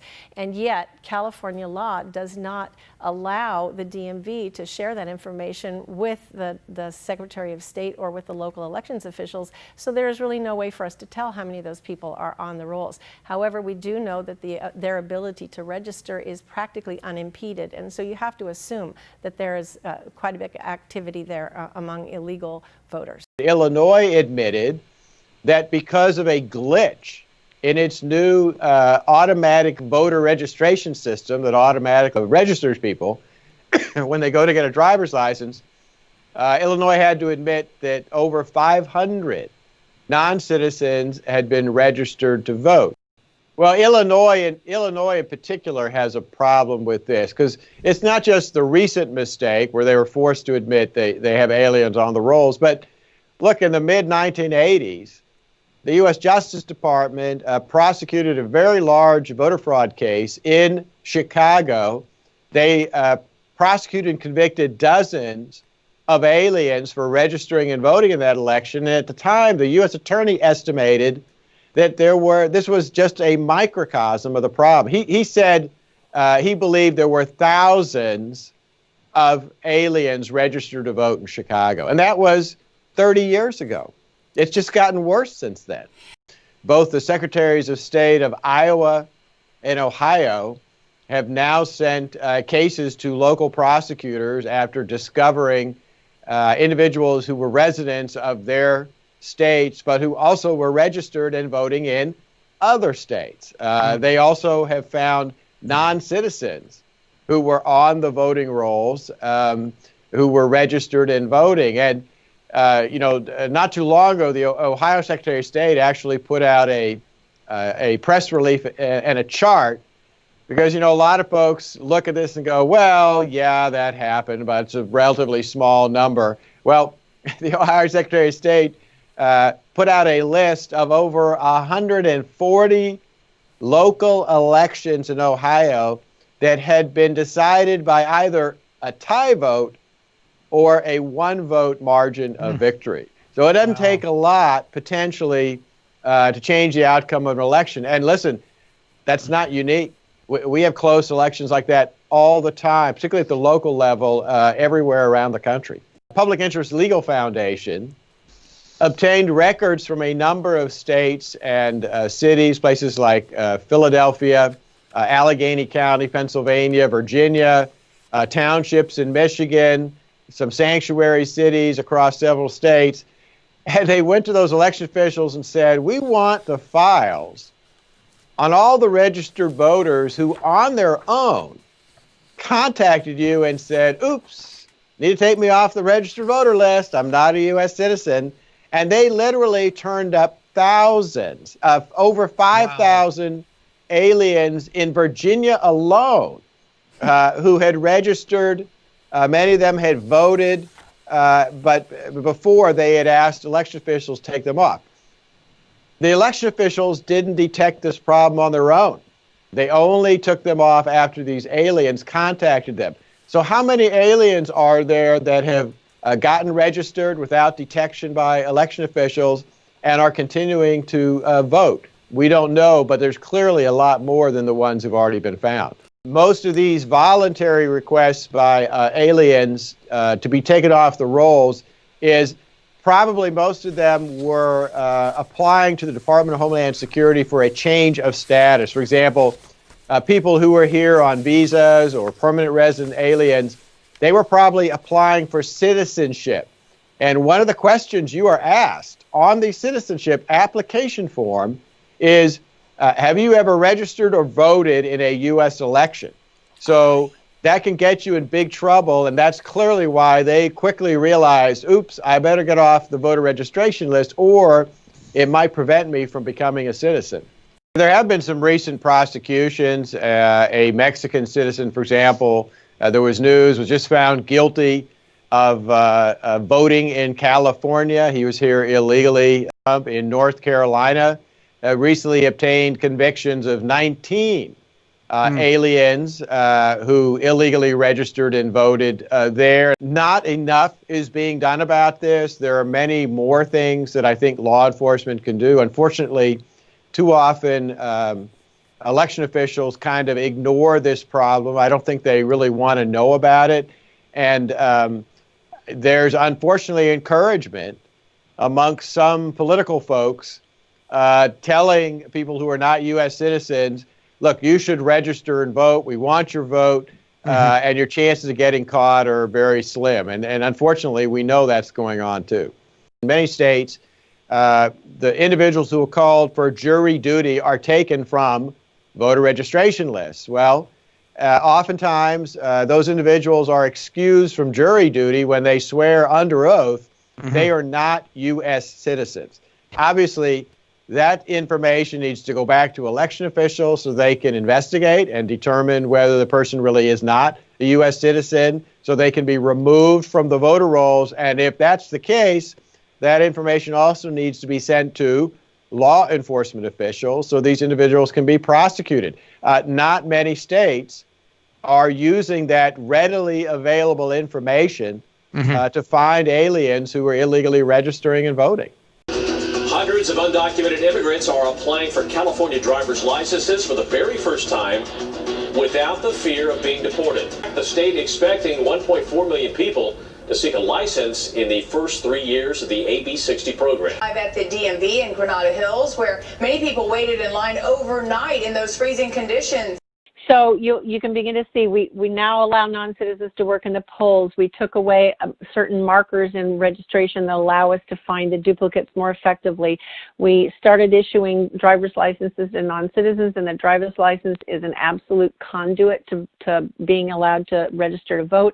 California did not create a firewall there as some other states did, and so now the minute that someone gets that driver's license, they can be registered to vote, and there's very little that will stop them or get them to be noticed. And so we have a lot of non-citizens and illegal citizens on the voter rolls. Now they're allowing vote-by-mail ballots to come in after Election Day. We're allowing all vote-by-mail ballots elections in special election. Now, if you interact with the DMV in any way, shape, or form, you're automatically uploaded to the voter rolls whether you want to be or not. And this is, they knew when they wrote that law that it was going to put a lot of non-citizens and illegals on the voter rolls because they acknowledged it in the wording in the bill. And so they said, well, it'll be a no harm, no foul. If somebody does get on the voter rolls by mistake, that's okay. We won't hold them accountable. We're now giving 8 more days for people to be notified to say, hey, there's something wrong with your ballot. You can come in and sign it, or you can sign your ballot online. There's a statewide submission of vote-by-mail ballots. What we're doing is extending greatly the amount of time that ballots can come in, which then allows a lot of manipulation to happen. We're also giving felons the right to vote now, and then what some of you may be very concerned about because it's happening in some of your states is this law that is setting up vote centers. We have now copied the Colorado model of a vote center, and each county right now has the right to decide whether to go that way or not, but they eventually want all counties to make that choice, and the minute that your county goes to a vote center model, then your county is all vote by mail. Now put that together with the chaos in the voter rolls. It means that every single person on that voter roll is going to be mailed a vote by mail ballot. When you have all those duplicates, all those deceased, all those people that have moved out of the state and they're still getting mailed a ballot, all of those ballots are going to be floating everywhere in the state, easy to harvest, easy to manipulate, easy to fill out and get them counted, and there's no protection to make sure that the voter, the legitimate voter, is the one that's filling out that ballot. And so it's an easy way to manipulate elections. Next slide, please. And now we've finally passed laws that really not only allow but incentivize ballot harvesting, voter intimidation, vote sales, and enabling non-citizens to vote. So basically, there's been a legislative process, and I want you to know that none of these laws have been passed with the approval of the state, the people of the state of California. None of these laws that have been passed in the last 4 to 6 years, whether it has to do with elections or other things, have had the approval of the majority of the people in the state. And I don't see how, under this bill, same-day voter registration can work with the process that the Secretary of State now has to verify those people that register to vote. The county sends that information overnight to the Secretary of State's office. They verify them through the DMV and the Social Security Administration records and the Office of Vital Statistics and the statewide voter registration list. And if that's validated, the information is then put on the active voter list, and they don't have to even show their ID when they go to vote because they're already on the active list, and their identification has been matched to existing records.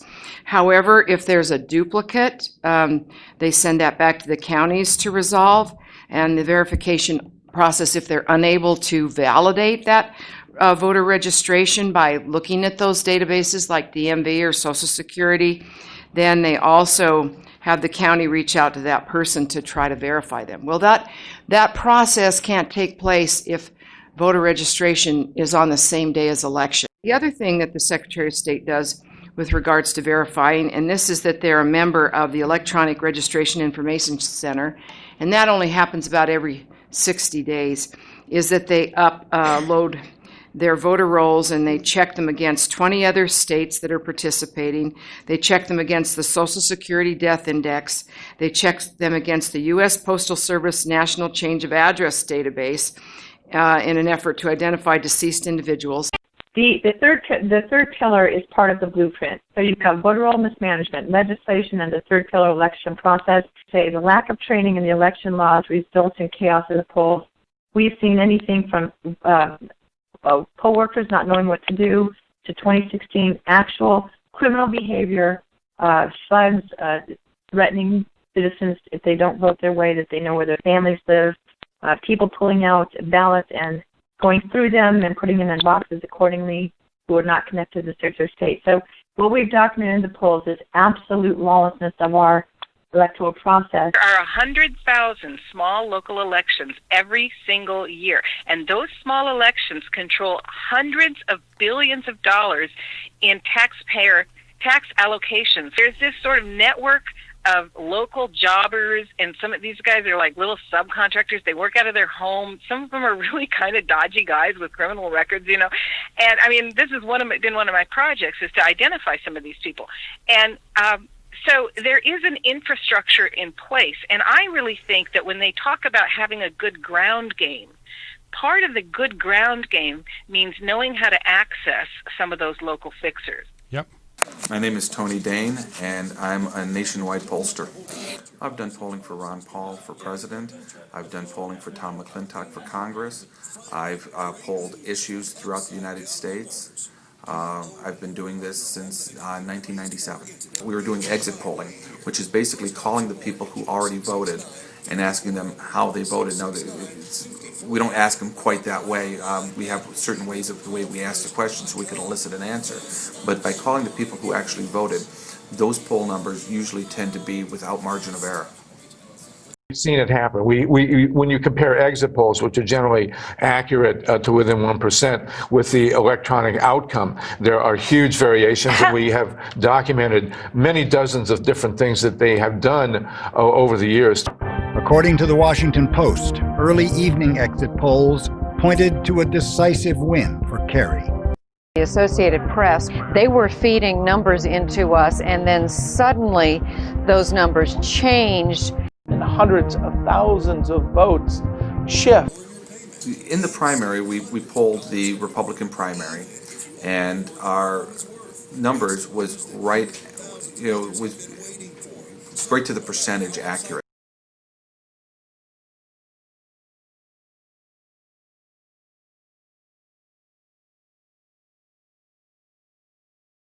In the general, I was polling several races, both Republican and Democrat.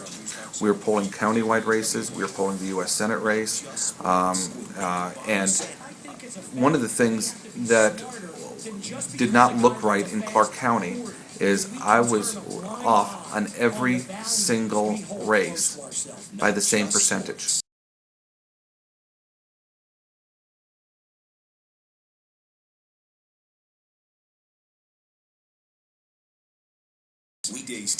And that is a mathematical improbability. Yeah, if you're going to blow an election, you're going to blow one, but you're going to be right on the majority. And the fact that everyone was off by the same percentage just has never been done before. I've never seen that happen. There's only one thing that you can account for is there's some kind of fraud going on, because you cannot poll fraud. You can poll live human beings. What happens with the vote is way off, 5, 10, as much as 12% from the exit polling and the actual survey. These statistical numbers are impossible. Woman was actually working in the Miami-Dade elections department. She was a volunteer opening up mail-in ballots. When she noticed that some people didn't vote all the way down the ballot for the mayor, she started checking boxes for them, for her favorite candidate. We also had concerns with the election department. We were turning over to them all of these lists of people with the proof that they don't exist or don't live there, and they virtually weren't doing anything to remove those from the list. And we had all of these 9,000 envelopes piled up on the desk for the viewers to be able to see the proof of the returns that we received. And then eventually these have been turned over to the, as far as we're understanding, to the Justice Department for investigation. In Riverside County, the DA down there actually reported it to the feds and said our voter database was hacked and adjusted, and they changed. Somebody went in and literally changed people's parties so that when they tried to vote, they couldn't vote. And the same thing happens when people show up to vote at the polling place and are told they already voted. This is not like, oh, you accidentally forgot you got an absentee ballot. This is somebody voted for you. This is serious. Somebody basically did identity theft to vote in your name and hoped that you would never show up to vote. To take a look at the system and say, what is there about the system that opens the doors to this kind of behavior? And what can we do? What recommendations can we make to states and local governments in order to close those doors so that they can protect the votes of their vote? One of the biggest vulnerabilities also is the fact that while it's illegal for non-citizens to register and vote, it's really an honor system. Back in 2013, the New York City Department of Investigations sent undercover officers to polling places to try to vote as either dead people or felons or people who don't live in the right district, and it worked about 97% of the time, according to a report by the National Review. What distinguishes computerized voting systems from traditional systems is that the consequences of compromise can be so much more severe. Tampering with an old-fashioned ballot box can affect a few hundred votes at most. But injecting a virus into a single computerized voting machine can potentially affect an entire election. I figured out how to make a slightly different computer program that just before the close of the polls, it shifts some votes around from one candidate to another. And I wrote that computer program onto a memory chip like this.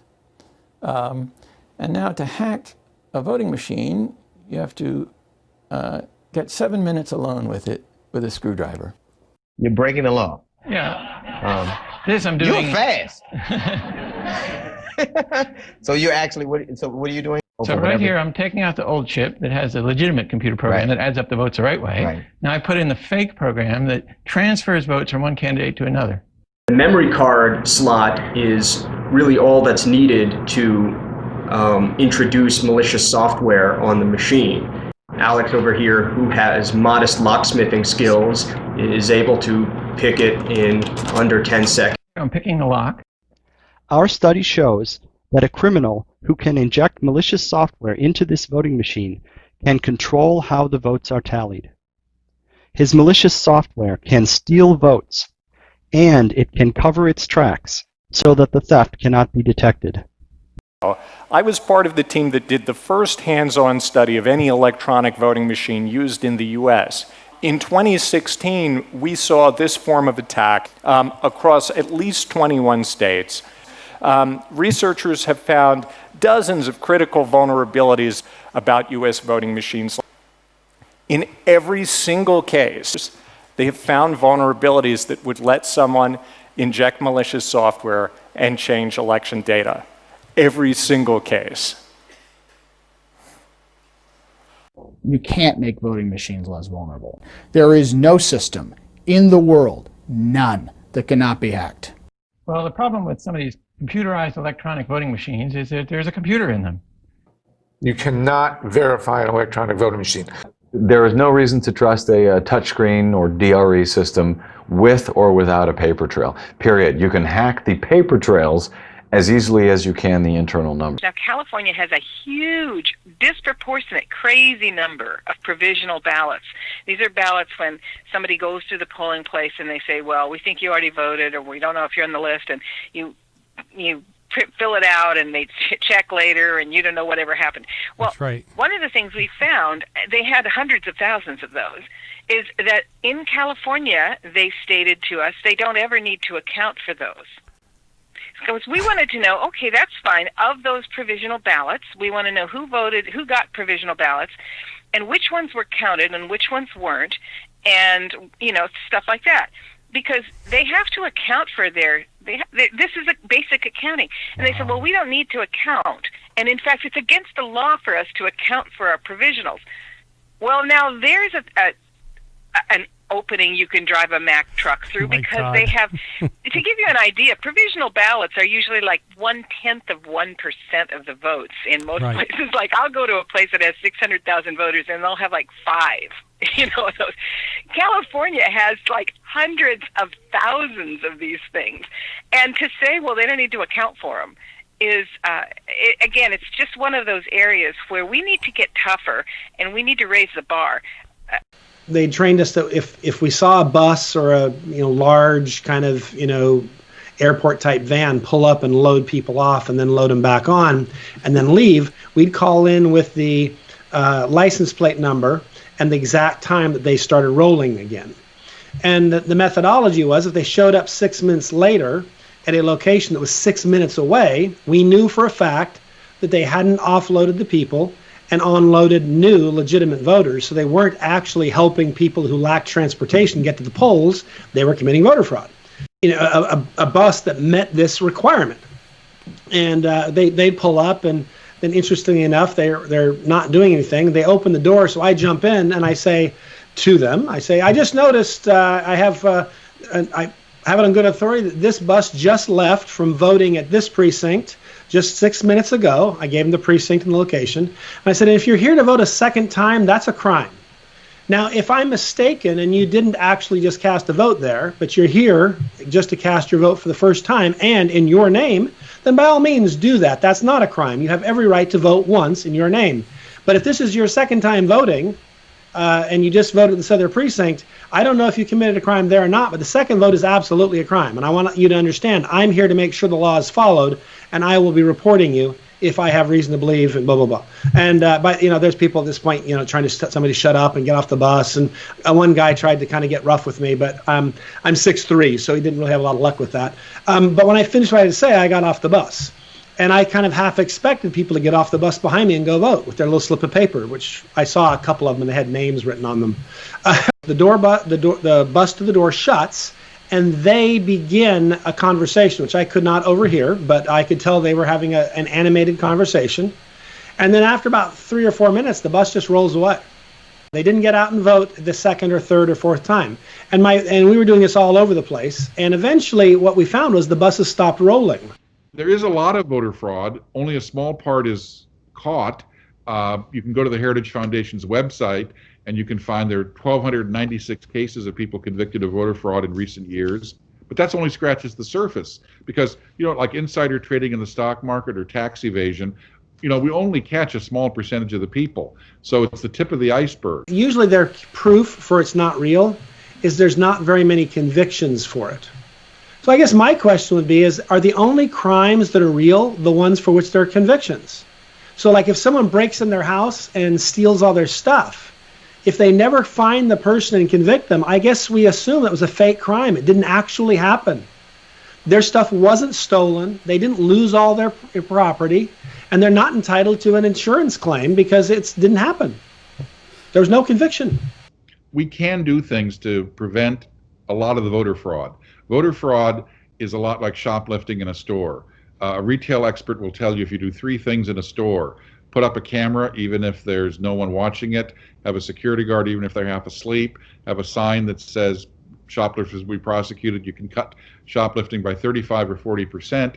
The reason is there are a lot of people in our society that will do something if they think there's zero risk. If they think no one is ever going to watch, they'll do something. But if there's even a little bit of risk, or they think there's a chance someone is watching, they won't do it.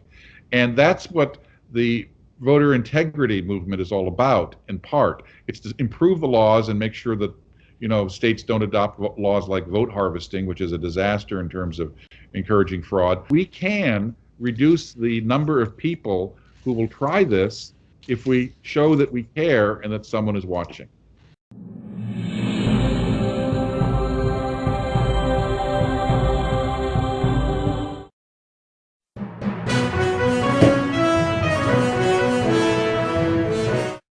Well, it's a privilege and an honor for me to introduce Roger Stone, who's a conservative political consultant and lobbyist.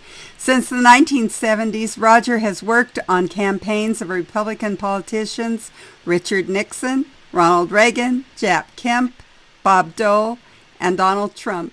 Roger, welcome back to the Conservative Commandos radio show. Well, Sharon, it's particularly a privilege for me to be here with you, because if the state of Nevada had honest elections, you'd be in the U.S. Senate right now where you belong, instead of paper bag Harry, who is remains, I think, a disgrace in terms of his conduct, both as governor and as a U.S. Senator. I know a lot about your hard work for liberty, for freedom, for small government, and I know about your strong support for the president. So it's really a privilege for me to be here with you. Thank you so much for those kind words, Roger. We are working hard here in Nevada, exposing some of the things that have gone on in the past, actually 20 years. We have findings now that we've submitted to our Secretary of State and said, please, you have to clean up these registration rolls from as far back as before 2010. So we now have the evidence of what you said, that Harry Reid had his hand in some nefarious activities during his past elections. I was looking on the internet to see what they said about you, and here's an article that said, as first reported by The Guardian, Trump hatchet man and political black ops aficionado Roger Stone is apparently planning on conducting exit polling in specific locations on Election Day in order to sniff out evidence of election theft. So you've been in it. They don't like that you're in it. You've also not stopped with that. You have a YouTube out there, The Dangers of the Mail-in Ballot, and you actually speak out on this subject in that YouTube. So I'm going to recommend to our audience that they go in and actually listen to those YouTubes and take a look at what you've done with respect to this issue. But let's start out with a black ops aficionado. I thought that was a pretty nifty little saying. If that were the worst that had ever been said about me, I'd be lucky. I thought it was actually quite complimentary. He put you right in there with the Green Berets and all those other wonderful military people that we have. I'll stick with Paul Revere and some of the early guys. Look, this is really simple. I have grave concerns about the ability to manipulate the results in computerized voting machines. These are very, very simple computers. You can buy a device for $35 at Best Buy that allows you to hack them. They usually go to a central server in whatever, generally speaking, urban county or city where they're being utilized. The only way you can tell if such fraud has taken place is by taking an accurate exit poll, approaching voters only after they have voted, to see if the approximate result on a machine-by-machine basis is reflected in the exit polling. If there is a very wide swing in those results, that would be evidence of election fraud. Now, when I announced this program, I was immediately sued by the Democratic National Committee and by 30 Democratic state committees, claiming that my activities were designed to discourage minority voters. How do you discourage people by only speaking to them, only addressing them, only seeing them after they voted, not before? Our goal was accuracy and an honest count. We sought to intimidate no one. And we won that case in the federal courts. And then the U.S. Supreme Court declined to hear an appeal by the Democrats because the facts were so clear. But if you want to get a perfect example of how the fake news media works, I've read 2 stories in the last week about an election campaign I ran in 1981 for Governor Tom Paine, the governor of New Jersey, who won by 1,200 votes out of 2.2 million cast. In that election, the Republican National Committee, unbeknownst to us, had a program called the Ballot Security Task Force. Based on everything I saw, it was a waste of time, putting up signs at the polls saying, do not vote if you're not registered, do not vote more than once if you are registered. Normally, in all honesty, I don't think criminals would pay attention to printed signs. It was a stupid idea. It's also an idea I had nothing to do with. And as the subsequent lawsuit by the Democrats against the Republicans reveals, I learned about this on the day after the election, the same day my victorious candidate, Tom Paine, learned about it. We were both furious, but guilt by association. Stone ran Kane's campaign, therefore he must have been involved in this voter suppression operation. No, I wasn't, but it has now been written by a professor at Rutgers. It's now been written by somebody at the Daily Cause. Somebody's looking for a lawsuit, and maybe they'll find one. Well, I'm going to take us back a little bit to what you said about exit pollers. In 2010, I was up at 7 o'clock on Tuesday evening, the day that we all voted, and they closed the polls at 7 o'clock. I was up by 4 and sometimes 15 points, according to exit pollers. So definitely winning by 4, maybe as much as 15 points. By 10 after 7, I had lost the election. I called an exit poller and I said, how does this happen?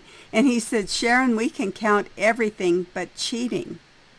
Exactly. So, these exit polls, they're fairly accurate, as you said. They are asking somebody after they voted. It's after the fact. So they're fairly accurate, don't you think? They're accurate, particularly when the margin is wide. Where their accuracy becomes somewhat suspect is when you're in a very close election, and therefore the swing of 1 or 2 points would change it. Because remember, many people won't answer an exit poll. Some people answer the question falsely because they don't want people to know their business. But generally speaking, I think they're accurate. If they showed you winning by 15, it means you was robbed, as they said. Nevada hasn't had an honest election in my lifetime. What's going on there now makes Nevada ground zero for ballot fraud. Mailing 200 ballots to voters in Clark County who haven't voted in over 6 years and probably don't live there anymore or are deceased is a classic example of what the president is talking about. It's easy to confuse people. We're not opposed to absentee balloting. Absentee balloting has been on the books. It is available in all but 12 states in the United States. If you have voted absentee in the past, you can certainly vote absentee again. There's a high probability that the U.S. Post Office will do its job and will deliver your vote, regardless if you are a Republican or a Democrat. What we object to is mailing ballots to people who have not requested them, whose presence on the voter rolls are questionable in terms of whether they really still exist, and then harvesting and counting those votes.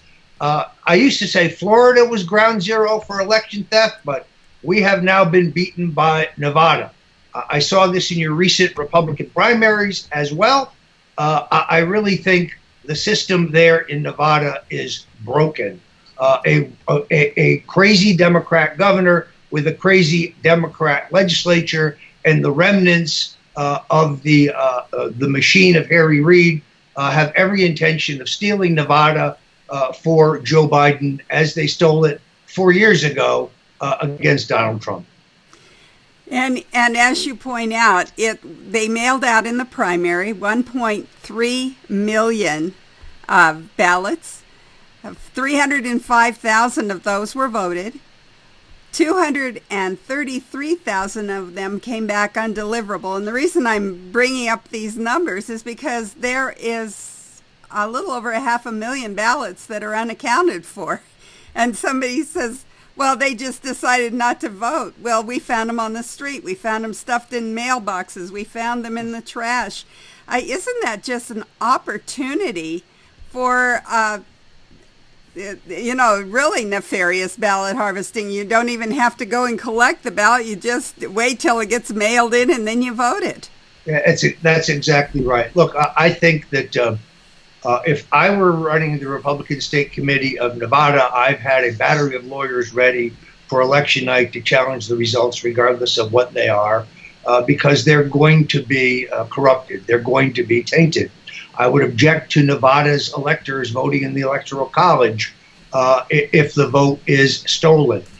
Now, you can't just go on the basis of conjecture or guess. You have to be able to prove it. But frankly, the Nevada Democrats are so brazen in their stealing that I don't think proof will be very hard to seize and to present to the appropriate courts. I urge people not to try to fight this out in the streets. We are a democracy. We settle our issues in court. It is only when the law is no longer equally applied to everyone that you have a duty to question it. But in the meantime, we need to get out our vote and maximize our vote. And we have to be prepared to yell foul when the foul is egregious, when the foul is blatant, when the voter fraud is flagrant. And that's what's happening in Nevada right now. Well, it's also happening in New York and New Jersey. We're just watching it. These primaries are coming in or not. We're also seeing people now that are being indicted for fraud in New Jersey especially. And we wonder, can we have a fair, honest election, or will this election be contested? What do you think? Well, I think you have to look at it on a state-by-state basis. Yes, there is egregious voter fraud in New York. It's beyond belief. There are many, many, many people who are not registered to vote, who are not eligible to vote because they are not U.S. citizens, but they are being voted by the inner city machines. There's just no question about that. On the other hand, I don't expect the president to carry New York State anyway, nor do I expect him to carry New Jersey, just based on the historical trends of those states and the domination in both cases of an extremely liberal media. In a state as vast as New York, I can't think of a single conservative newspaper, not one. In any event, Nevada is a different story. Nevada should, by tradition, be a swing state, should be a purple state. It should be winnable for the president, but not if we use the union halls to organize illegals and vote them in violation of the law. So I think the Republican Party in Nevada needs to be legally prepared to mount a challenge if we don't have a fair election and that there's overwhelming proof of it. This is also true in California. I have no illusions about an honest election in California. Let me tell you about my experience right here in Florida the last time I voted. I waited in line. When I came up to the table, there was a man in front of me. He said his name. Let's say he was Joe Brown. He said, "Joe Brown, I live on 167 Whitcover Street." And the woman looked him up in the book and says, "Oh, Mr. Brown, you voted this morning." He said, no, I didn't. And she said, yes, you did. Plus, there's a Gertrude Brown living at the same address. She also voted this morning. And he said, wait, that's my mother. She's been dead for 5 years. Wow. Welcome to South Florida. Welcome to Broward. Welcome to registration rolls that need to be at least updated, and many secretaries of state taken to task for not doing what the law requires. I want to give a shout out to folks who are listening to us on stations in Jacksonville, Tampa, and the Villages, Florida, Las Vegas and Reno, Macon, Georgia, Lancaster and Pittsburgh, Boulder and Colorado Springs, Milwaukee, Wisconsin, Long Beach, California, Arlington, Virginia, Washington, D.C., as well as seen on the AUN television network in San Francisco, San Rafael, Marin, North Bay, San Jose, Silicon Valley, Santa Rosa, Redding, Chico, Fort Bragg, Napa Valley. Our guest this segment is Roger Stone. He's a conservative political consultant and lobbyist. He's worked on just about every Republican presidential election, at least in my lifetime. And Roger, thank you for holding through that break. We appreciate your time. I'm happy to be here. You know, it's kind of funny because I know you're reading from a stock biography. I haven't worked as a lobbyist in well over 30 years. But somehow that is out there in a bio of me. So I am a New York Times bestselling author. I am a black ops operator, according to The Guardian. I'm also a father and a grandfather and a great-grandfather. And I'm a proud supporter of President Donald Trump. So anyway, let's continue. As we are. Roger, I'm very concerned about voter fraud coming up into this election. We just had former Congressman Bob Barr on with us, talking about groups funded by Soros, funded by the Ford Foundation, funded by maybe even the Chinese, where they're mailing out, in Georgia alone, 2 million applications for absentee ballots. It's my contention, and Sharon and I disagree on this, but it's my contention that this is going to happen. We're going to continue to have voter fraud, especially coming from the left side of the aisle, until the Republicans get into the game. For instance, with ballot harvesting, which is legal in some states, that I think that not until Democrats see mail-in balloting, same-day registration, motor voter, and all that, until they see that these things are no longer helping them, that when they see that Republicans are getting into and doing the same thing, that is the only thing that's going to bring them to the table, and we're finally going to get fair and honest elections. Tell me I'm crazy. Well, first of all, I think if the Democrats would just follow the laws, we might have honest elections. Ballot harvesting used to be a really very storied tradition here in Florida. There were people in the Miami community who were known for their prowess of their ability to go into a nursing home or a hospital or any social welfare agency and collect dozens and dozens of absentee ballots. In many cases, you might imagine, helping these older folks fill out their ballots. It is now very highly illegal in the state of Florida. But traditionally, in our state, mail-in voting has always benefited the Republicans, not the Democrats. For the first time ever in the history of the state, there are more absentee ballot requests from Democrats, approximately 3 million, than there are from Republicans at 2.4 million. That would mean on the surface that the Democrats would begin, assuming all those people file their absentees and mail them in, the Democrats would begin with a $600,000 leg up. However, I think there's a reasonable amount of survey research, polling, that indicates that there's a substantial number of people who have voted absentee in the past, but who have seen the president say, we can't trust mail-in voting, and therefore, because they want to make sure their vote counts, they intend to show up on Election Day. It is the duty of the Republican Party of Florida to find those people and make sure they get out.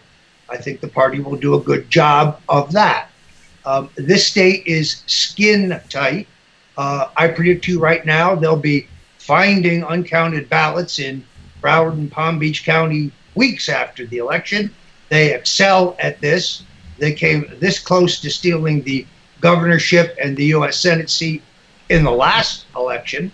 And sadly, the president has had 4 years to deal with the issue of voter integrity. But it is a difficult task because 12 state constitutions specifically prohibit anything but in-person balloting, period. 35 states require a photo ID of some kind in order to be able to identify yourself. You cannot just by fiat, by federal edict, wipe away those state laws and state constitutions. The possibilities of this election ending up very much like the end of the 2000 election in court with a muddled result in which both sides claim victory, in which we claim victory because we won, in which they claim victory because they attempted nakedly to steal it. And I could see this being decided potentially in the courts. But I'm not an attorney, and I don't know what path that will take. I imagine you'd first have to go to the state courts and then presumably to the federal courts. I don't know, but the Republicans better be ready. Roger, when you were speaking with Sharon, you talked about in Nevada, you were using Nevada as an example that if voter irregularities are so egregious, they could negate the election and not count their electoral votes. Did I understand that correctly? Are there such provisions that if there are so many voter irregularities that a state's electoral voters will not be counted or can not be counted? They can certainly be challenged at some basis, but again, I think this is an appropriate action for the courts. Right now, as you know, under our system, electors are not even bound. People have forgotten this, but after she lost the 2016 election, Hillary Clinton was demanding to make a presentation to the Electoral College electors, arguing that Donald Trump had been unfairly elected with the help of Russian assistance. Of course, she had no proof of that whatsoever. There's still no proof of that because it never happened. That was her first attempt to undo the results of the 2016 election. Then Hillary asked for recounts in Michigan, Wisconsin, and Pennsylvania. Her argument regarding the recounts was that the results of these computerized voting machines are easily manipulated. When I had made that argument 2 weeks before the election, she and her allies mocked me as a lunatic. But now suddenly they thought that was a legitimate argument. By the way, in all 3 recounts, Donald Trump gained votes. He didn't lose votes. So they have had a long history of challenging election results. What you see now is called inoculation. Here's how it goes. Trump is going to lose, and then he's going to refuse to relinquish power and leave the White House, and he's going to have to be removed by the military. Translation, we're going to steal this election, and now we want to limit Donald Trump's ability to object. That's what they're trying to say. They are very transparent. Here's what we've learned through the entire Russian saga, the entire Ukrainian hoax, even in COVID. They are always doing exactly what they accuse us of. That is their tactic. They always accuse us of being engaged in the exact illicit activity that they are involved in, but we are not. Russian collusion? Sorry. The Steele dossier, on which their entire investigation was based, was written with the assistance of Russian assets, and Hillary paid for it. There's your Russian collusion. I just used Roger, we had a guest on our show yesterday, Jay Delancy. He works with an organization, the Voter Integrity Project of North Carolina. He has found proof of over 150 voters that voted in both North Carolina and in New York. When he tried to take this information to the district attorney in New York, He absolutely refused to talk with them, even refused to return his phone calls. You talk about the courts, but it seems like even the courts and even the prosecutors want to turn a blind eye on this issue. Well, having just been through a horrific experience with the federal courts, during which I was unconstitutionally gagged, I will be producing a book soon, where the level of judicial, governmental, and prosecutorial misconduct will curl your ears. Now, I'm still under a seal. Much of the evidence in my case, almost all of it, is sealed. But I was specifically prohibited at trial from raising in my defense the question of misconduct by the special counsel, the FBI, the DOJ, or any member of Congress. That's unconstitutional. Had General Flynn been under a similar ruling, we would not know today about how this great and courageous patriot, who's done absolutely nothing wrong, broke no laws, continues to be tortured. Yes, judicial tyranny is a giant problem, and if Republicans win both houses of Congress in the next election, they should deal with it as prescribed by the Constitution. Roger, both Sharon and I and everyone here at Conservative Commandos, we are sincere and deep supporters of this president, President Trump. But the one thing that I would have liked to have seen him do more of during this first term is more on voter integrity. If re-elected, you believe that he will do more in his second term to guarantee and secure our elections and our election process? I think that he will, but frankly, I think even a higher priority is for him to deal with the issue of internet censorship, because conservatives, Republicans, Christians, libertarians, Trump supporters, anybody who's not a status quo liberal is being systematically deplatformed and censored and silenced by these social media behemoths. That violates antitrust law. It violates, it is monopolistic in its practice. And in many cases, it violates a contract between the person who is a subscriber and the social media platform. This is the most dangerous thing out there because it shifts control of the political narrative back to the big three networks and the two cable news networks. And we know their narrative is deeply biased and flawed. Internet censorship is the #1 issue in the country for conservatives, everyone, regardless of their politics. I don't care if you're a socialist, a communist, a vegetarian, a libertarian, a progressive, a conservative, a liberal, a Republican, or a Democrat. You should have free access to the internet. People can make up their own minds what they choose to read and what they choose to believe. That's the American way. Roger Stone, we want to thank you so much for joining us here on the Conservative Commandos radio show.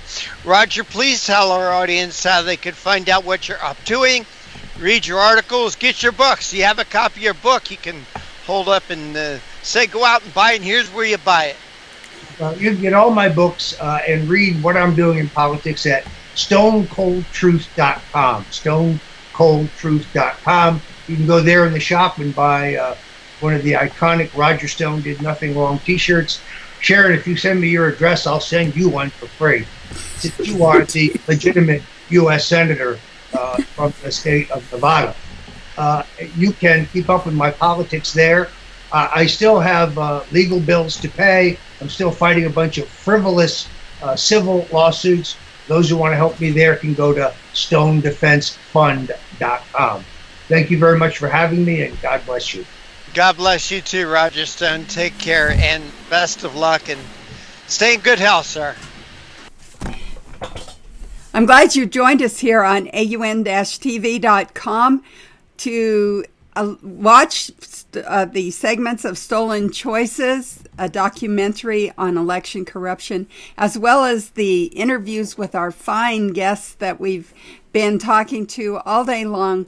We are so grateful for your participation. I want to draw your attention to a document, and I know many of you will be familiar with this document. It's the Declaration of Independence. It starts out as when in the course of human events, we've had a lot of human events these days, and of course, it doesn't seem to be getting any easier for us once we start looking at how we're going to be voting in November with mail-in ballots, ballot harvesting, same-day registration, all of these things that kind of open it wide for criminal activity, giving opportunity to someone who has a criminal mind to take advantage of the situation. And of course, our guests have been talking about their experiences, what has been happening, how long it's been happening, who's been doing it, and what we can do to stop it. So I hope you're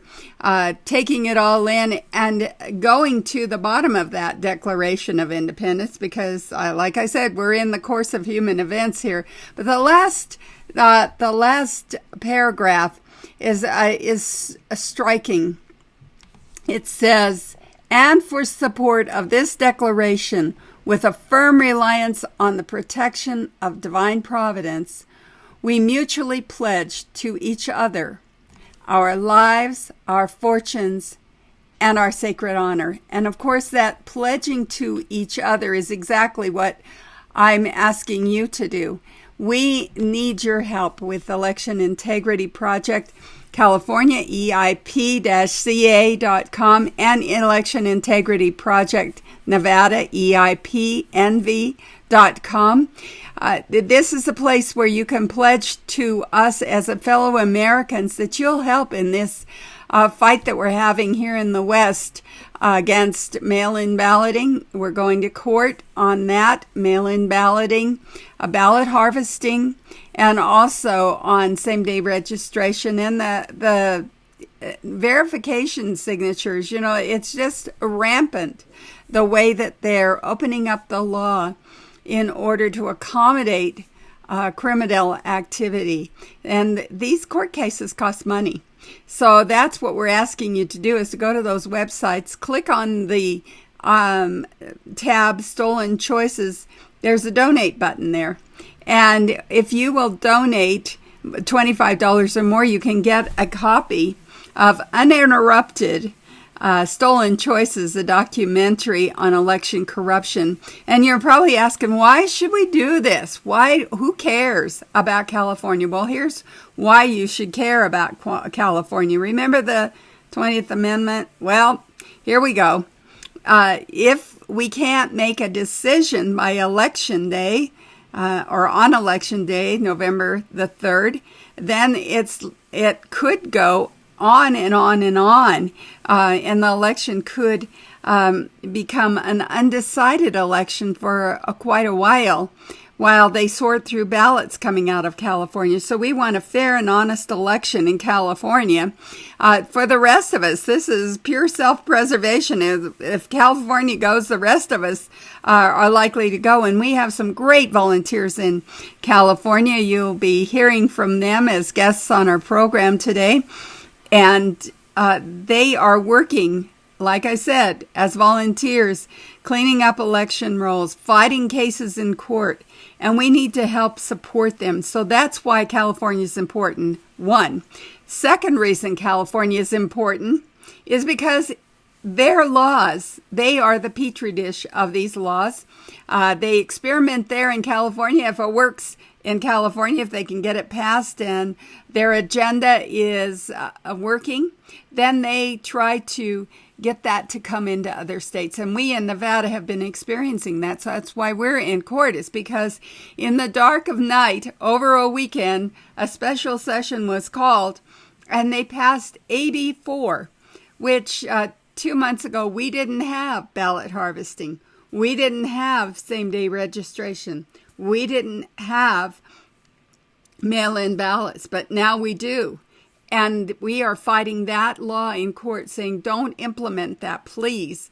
We're asking the judge to strike down this law as unconstitutional and also as illegal because it violates a state law against unfunded mandates. It's going to be very costly to the state of Nevada, and that means to Nevada's citizens, because, of course, an unfunded mandate is passed right on to the citizenry in the form of a tax increase, or in loss of services where your tax dollars were going. Now they're going to go to pay for this. So it came east. That's what I'm saying. Started in California. Now we've got it in Nevada. It's coming to a state near you. So if you're not living in Nevada or California, you might want to take note that this is a place where the founders said we would have to pledge our lives, our fortunes, and our sacred honor. I'm talking about your fortune right now because that seems to be the easiest thing for people to give. Just open their wallet, say, well, I don't have the time, but here's a couple of bucks I can give you to fight your cause. We do that for the high school when they come by and knock on our door and say, can you support our football team? Well, sure, we won't come to your rally, but here, we'll give you a few dollars. Well, that's, as I said, that writing the check or pushing the button donate is the easy part. The second easiest is your sacred honor. We want you to be honorable as our founders were honorable. They said we pledge ourselves to each other to support this declaration. Well, part of that declaration is a government of the people, by the people, and for the people, which was a constitution that came after the Revolutionary War and solidified our form of government, which is a democratic republic. And that means that we have representation. That means that we, the people, are choosing that representation with our vote. And so if our vote is stolen or otherwise corrupted, we've had our choice stolen. We have lost our vote. It has been canceled out. And that is one of those things where we've pledged our honor to support our Constitution, to support that declaration, to say we will take up the cause of freedom and lay down what we need to lay down in order to keep our freedoms for ourselves and our posterity. And this is something that we need to do in order to help one another in these United States to remain free Americans. But the third thing is the hardest, and that's your life and your time. We need you to go to those websites if you do live in California and Nevada, Arizona, and also Arkansas. We have an election integrity project going on in those states, as well as we have sister organizations that take volunteers. We need you to volunteer to be observers and to learn what the laws of the state are and to help to enforce those laws in your state. I gave you some examples of folks that have seen these things happening in their state. The examples are there with our guests. So listen to what they have to say about how this happens. Go and get that documentary for yourself because, like I said, that documentary is going to cover who does it and how they do it and what we can do to stop it. So that's my plea to you today. Do what the founders did. Pledge your lives, your fortune, and your sacred honor to help Americans keep America free. Our liberty is at stake. Our right to vote is the undergirding of every one of our other rights. If we don't have the right to vote, all of our other rights will soon be taken away. As we've watched them being sacrificed over the last few months, we never thought it could happen this quickly or to us as a free nation, but we're seeing it now. And we know that our free elections are on the line here with these new laws that are coming into place. So help us out here. Go to those websites, EIPNV.com, EIPCA.com. Also, you can go to AUN-TV.com. There's a Stolen Choices tab there as well. And you can find out if you missed some of our interviews in these broadcasts that we've been doing. We've been taping them, and they will be up on YouTube. They will be up on Roku, and they will be up on Facebook. So check it out. AUN-TV, don't forget the dash, AUN-TV.com, EIPNV.com, EIP-CA.com, ccrshow.com. And I'll throw another one in the mix, ccrshow.com. That's a Conservative Commandos radio show. They've also been running it. So thank you so much to our partners in the media who really understand what's at stake here and are helping us to get the word out that we need your help. We need it today. Don't delay. Go to those websites and give whatever you can, $25 or more. Like I said, and you'll get the copy of Stolen Choices, a documentary on election corruption. So with that, now back to our show.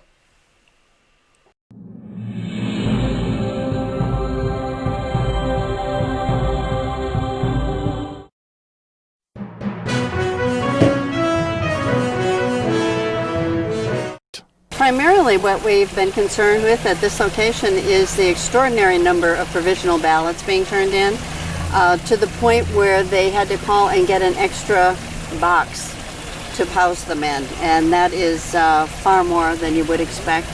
We think the spirit of the law is not being implemented, but the letter of the law they're following for the most part.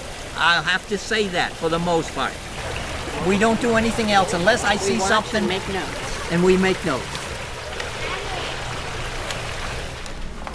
See, so over here is where people sit and write out the provisional ballots. Everywhere you see a blue envelope, that's what they're doing. Here's another one going out now. So just watch those blue envelopes.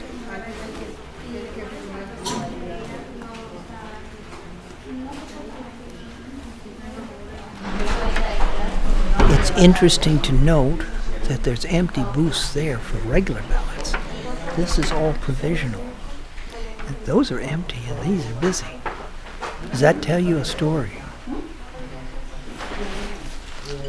Now, the Heritage Foundation has gone out and crunched some numbers out of their voter fraud database. This tells me that it is systemic, and we're not talking just isolated cases here. You're talking from Virginia to California to Alaska. It is rampant. It is rampant, and this is really the tip of the iceberg. People who know a lot about vote fraud and the situation there, or any kind of fraud for that matter, will tell you that fraud is very difficult to detect and even more difficult to prosecute. So if we have as many cases as Mr. Von Spakovsky has already put on his database of proven and adjudicated cases of fraud, we know that the part of the iceberg that's under the water is huge. And we have focused some research recently just on one county, which is Los Angeles County, which is populous enough to be larger than 15 or more of the rest of the states in the nation, and fully a third of the voters of the state of California. And what we have found on the voter rolls is we have 279,000 anomalies just on one county's database. That includes people who are still listed as alive and potentially voting who were born in the 1800s. We have people who are obviously dead that we've matched, and our data is 98% confidence match, so we're not just throwing numbers out there. We know that these are accurate numbers. We have 20,000 people who are deceased and still on the voter rolls, many of whom are voting. 1,000 of those people have cast votes in the last couple of elections at least twice. We also have tons of people, thousands of people, I think it's 12,000 people who are registered more than one time in the same county, many 3 and 4 and 5, up to 8 times within the same county. And they could cast a vote in each of those different addresses by simply going to those polls and doing that, or getting a vote by mail ballot mailed to those addresses. And those numbers that you're throwing out there are enough to swing not only a local election, but quite possibly a national election. It's absolutely outrageous, and of course LA County is one of the worst in this state, and because it's the largest it has the greatest impact. But when you're talking about a state that has 55 electoral votes, we're talking about the impact on even a presidential election. Because in California 70% of your votes are vote by mail. 70. Right. Now, the ballot printers have complete access to the database, the voter history of the people, the voter IDs, the where they live, the signatures of the voters for signature verification. All right, They've hold- got the whole ball of wax. Investigators believe that for some of those ballots, voters hadn't asked for them, they hadn't filled them out, and they didn't know that somebody else did. Ballots sent in by mail in Tarrant County had what investigators now believe were fraudulent signatures and information. It doesn't match up. This was an accepted ballot. Political consultant Aaron Harris found a paper trail that he handed over to state investigators that helped lead to nearly 30 felony counts against 4 women. The women, including Letitia Sanchez and Letitia Tepichin, are accused of requesting ballots for elderly voters, forging signatures, filling those ballots out, and mailing them in. So the harvesters sit around and fill these out by the hundreds, often by the thousands. Harris told us his own research has turned up many more people involved, but recognized the cases are difficult to prosecute. And just because they may have only been indicted on 1 or 10 or 16 counts doesn't mean they don't have 200 counts, but those are the only 16 that can be proven. This is not a little thing. It's not a minor thing. This is what our country's based on, free elections. This whole concept of one person, one vote is a sacred thing. It's what separates us from countries like Venezuela, Cuba, Iran. Voting twice is something Richardson freely admitted to when asked months ago by 9 on Your Side reporter Tom McKee. Yes, I voted twice. Even today, Richardson maintained she voted twice because she was worried that her absentee ballot wouldn't count. But Amy Searcy, director of the Hamilton County Board of Elections, lamented Richardson knew exactly what she was doing because Searcy's office trained her. We also find this particularly heartbreaking because this is one of our own. This is a poll worker. This woman's been a trusted poll worker for over 20 years. Searcy says Richardson was trained each year on absentee ballots. You were in a position of trust. You worked for the Board of Elections. You were essentially, it was like you were kind of a lifeguard for the system. Your vote, for all intents and purposes, has been stolen. Do you understand what that means? Do you get it? Somebody died for your right to vote, not for somebody else's right to vote in your stead, in your name. The fourth pillar, which is not part of the blueprint, but it is part of the final pillar, and that is the removal of constitutional rights. But this is what's really important for us, is that whenever people don't know what's happening to them, when it has been hidden from them, when they have been duped by some sort of an elaborate illusion, that then they become destroyed because they do not know what is happening to them. And that's how Election Integrity Project California can most help people fight back, is by educating them on what has happened and what they need to do to turn it around. But in the end, per the Constitution, it's up to the states, the state level issue, and if it's up to the states, then it's up to you and me. It's up to the people. It's the people. If we care about this country, if we care about the Constitution, if we care about our franchise, it's got to be up to the people. If you're sitting on the couch at home on Election Day, you're not doing enough to stop voter fraud. You need to get involved. You need to either work at the polls as a government official, or you need to become a poll watcher. Linda Paine, founder of the Election Integrity Project, or EIP, has organized and conducted training sessions for thousands of volunteers. This is California's election code. Now, this is as in all things California, we have laws and rules and regulations and laws and rules and regulations for the laws and rules and regulations. This is what EIP says. We want you to just follow the law. And if you don't like the law, change the law. But until then, follow the law, protect the voters. Let's move forward with a fair, honest election. Either we have a system that protects every voter regardless of party affiliation, or we have chaos. And I'm going to be showing you tonight that we have chaos. A grassroots effort is building in the state of California to deter and stop voter fraud. The movement is placing citizens throughout the state as poll observers. At first I thought, well, how are we going to stand there? People are going to say we don't have a right to look at these things, but now I know that we do have a right. There are so many different ways that people are gaming the process. The problem is bigger than I actually thought it was. Every single one of us has the opportunity to go to the polls, put their vote in and know that that vote counted. So if it's at all possible to manipulate the system, to manipulate those absentee ballots, if they can be manipulated at all for any party or any individual, all of us stand at risk of losing our representative republic. It's really important to us that our volunteers do it right, that they not interfere with the process. And we sent 1,000 people to the polls in the primaries with one complaint, and that complaint was quickly corrected. So far, we have not heard of complaints across the state, with about 2,300 that have gone out. Instead, we're hearing the complete opposite.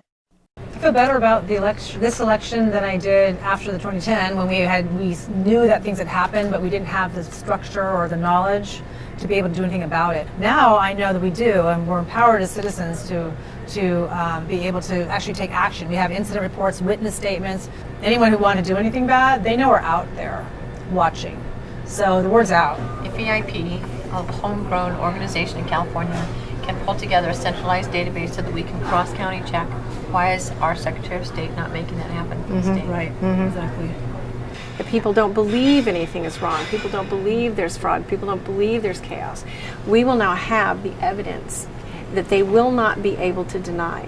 And as the people become more aware that their whole sense of security about the situation is being a little bit, messed up by the evidence that we can bring forward, I think going forward we will have more involvement of the people of California who are beginning to become aware of just how disenfranchised they are by the chaos of the state. I absolutely believe that the effort in California has been nothing less than heroic. These citizens of California have stepped up in a big way, and we know that we have made an impact because of the 1,000 volunteers that went to the polls in the primaries, the information that we gathered from that, and were able to create solid reports that were taken to the registers of voters who could look at it and say, wow, my county's a bit of a mess.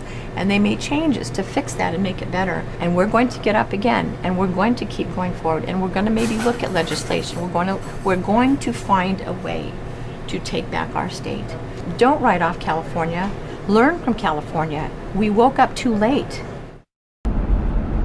We're further behind on the number of poll observers and the leadership that we need, because it's all volunteers. My husband estimated, 50 hours a week, 60 hours a week, pretty much. It's more than a full-time job. I need to have you fill this in and give that to me. And all that is just an agreement that you'll follow the laws and the rules and the guidelines we gave you on Election Day. I started out as a coordinator of Riverside County, where I live. I was the first person in EIP to work on voter rolls data. What we're going to do is pick places where you want to observe. I'll do this one. Christ the Vine. Okay, so write Christ the Vine. Okay. Let me keep you. Pleasure. I'll make sure I'll resolve it with her. Okay. Thank you so much. We have a public togetherness on one single day to come out together and show that we understand what it means to be a citizen of this great country. If you make something too easy for someone, they take it for granted and they don't respect it. When you have people voting early, voting by mail, voting online, voting all these different ways, you lose the sense of gravitas of what a vote means. Right, which is you need to get it on video. You need to actually take a recording of it. Otherwise, it's just you telling somebody what you think you... And by the way, with getting it on video, we caught someone on video in Ohio, and they were supposed to do a random spot check of the votes, which you do in Los Angeles and in California. And they brought out all the ballots pre-sorted, and it was like clear that somebody had done something before they ever brought them out. And they said, well, how did you select these random precincts? And they said, well, our random is our random, and we always choose them ourselves ahead of time. Well, that was on tape. And the two people who did that got convicted and sentenced to 1.5 years in prison for rigging it. So, this is, when you capture video of it, actually consequences can actually happen. The district attorney said he could not have brought the case except for the video. You can't videotape voters voting because you're not supposed to impede their privacy, but you can certainly videotape the public part of the process, which also includes people coming in to vote. That's public. You're supposed to be able to see the actual warm body, which is why the vote by mail is so bad. Imagine having a banking system where you could just mail in and open a bank account without actually ever identifying yourself. That would not happen because you'd have money laundering all over the globe if you did that stuff. You have to show up and physically sign something. Individuals who work at polling places need to know the neighborhood to watch for people coming back. There are cases where people come back wearing different clothes in different parts of the day to vote again and again in the same polling place. But a lot of them are never discoverable unless you have a video of people going in and out of a polling place. We're a nation built on the idea that free and fair elections provide the consent of the governed.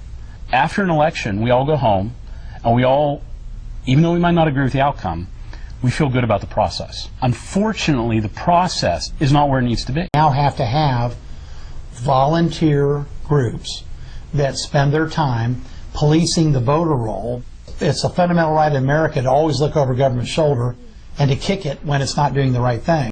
Until we have voter ID at the polling place, I don't think my vote is secure. Of course, I vote, and I think it counts, but I know that until we have voter ID at the polling place, we will not have our votes secure. And we're working toward that, but we had it at one time, and then it changed. And I believe that voting is not only a right, but a responsibility. And as such, it should be treated with respect. And that means that each vote should have a person attached to that vote, and a picture ID should be shown so that we can protect the integrity of the vote. Switch to voting on optical scan paper ballots. So you mark the paper, you fill in the bubble, and you feed it into the scanning machine that counts it. And then the scanning machine keeps all those papers so it can be recounted. And then there's no place for the computer to cheat because it can't change what's on the paper. Paper ballots, please. That's the only thing that can be secure. You can use electronic counters. We have to have universal hand-counted paper ballots. To make sure we have a paper record of every vote, and we rigorously audit that record. Of asking the Attorney General to pursue criminal and civil actions against Diebold in this matter, based on findings of fraudulent action. In 2007, Colorado decertified voting machines. Electronic voting system experts, outside auditors, and cybersecurity specialists found multiple problems with Sequoia voting systems, Hart Intercivic, and electronic systems and software. In 2007, Pennsylvania eliminated its systems. In 2013, Mississippi replaced electronic machines. In 2015, 30 counties in Virginia decommissioned WinVote touchscreen machines. First of all, you should never trust anything that someone just gives you from a report from a computer, as you mentioned. But now the new voting machines take a picture of every ballot, and they keep it as an electronic ballot image, or it's basically a TIFF file or a PNG. It's just an image file. And you can, under public records law, get all of those on a thumb drive. And think about that. This is a use, not that they can't be changed, but when we've done hacking experiments, we found that they were, it was way more complicated to try to change all the ballot images than to just change the totals, right? Yeah. And so, so these things are in the machines right now. The law is already on the books that says this, any member of the person can have all of them because they are a public record and they fall under Freedom of Information law. And it doesn't even cost much. The cost of a thumb drive and $25 for their half hour to go download them for you to get all of the ballot images. All of them. You can get the entire election for 1 million people on a thumb drive. Yeah. I think those things, in my opinion, should be released on the web on election night, so everybody could see everything. There's a word for that now, the modern word, crowdsourcing. Everybody should be able to check everything. Why not? Humboldt County, California did this. And they put all the ballot images on the web, and guess what happened? A bunch of their citizens checked them and found out that the machines had miscounted. Miscounted in a significant way. And so when this guy in Arizona asked to see the ballot images, what did they say? We destroy them every day. What? So he went to court and got a judge to issue a temporary restraining order saying, you can't destroy those. Those are a federal record. And so they said, well, then we're going to disable the function. Wow. Well, pretty much when you get to that, yes. So you document it. If they're doing, these are basic fundamental audit records. They're in there for that reason. Yep. And for them to be in there disabling it or destroying it is, it's certainly a violation of federal law. Hey, Linda. Good morning. On Election Day, Linda will field hundreds of calls from her volunteers seeking to report major incidents. This is what your observers are in the field are using, and this is the manual, and this is what they're using as well. So if you need to check something, you can just pull it from there. Early news of rampant cross-county voting and voter intimidation foreshadow the busy day ahead. If LA County is telling people they can come from outside the county and vote here, we want to start to put the dots immediately so we can see where those clusters are. Okay, so counties you cannot mix and match no matter what. You can drop off an absentee ballot, but by the time it gets to your county, it's a waste of time. It won't get there. No, it's an absolute no. The other thing that they're allowing is people in these black outfits to be outside the polls guarding polls, and they're saying they're allowing that. Are they 100 feet away from the polling They're not allowed place? to be there at all. That's voter intimidation. Linda takes a call about a candidate electioneering next to voting booths. No way. That's totally uneducated. No. Well, here's two things. You know what you could show them, Robin? In your manual and in your issues handbook, it lays out very clearly what electioneering is, and included in that list is you can't even have a picture of the president up, because the picture of the president is considered electioneering because he's a candidate. I mean, it's considered electioneering even if he's not a candidate because it represents a party. So if a mere picture of the president has to be taken down, then a candidate cannot be sitting in the polling location all day. As Election Day draws to a close, EIP poll observer Stephanie Weir monitors the closing procedures of her local poll. Her stack of incident reports will be filed to EIP for review in the coming days. I think all these. Wait, I think. That's why I didn't want to happen. I want you guys to. That's why I said we'll just put them on the table.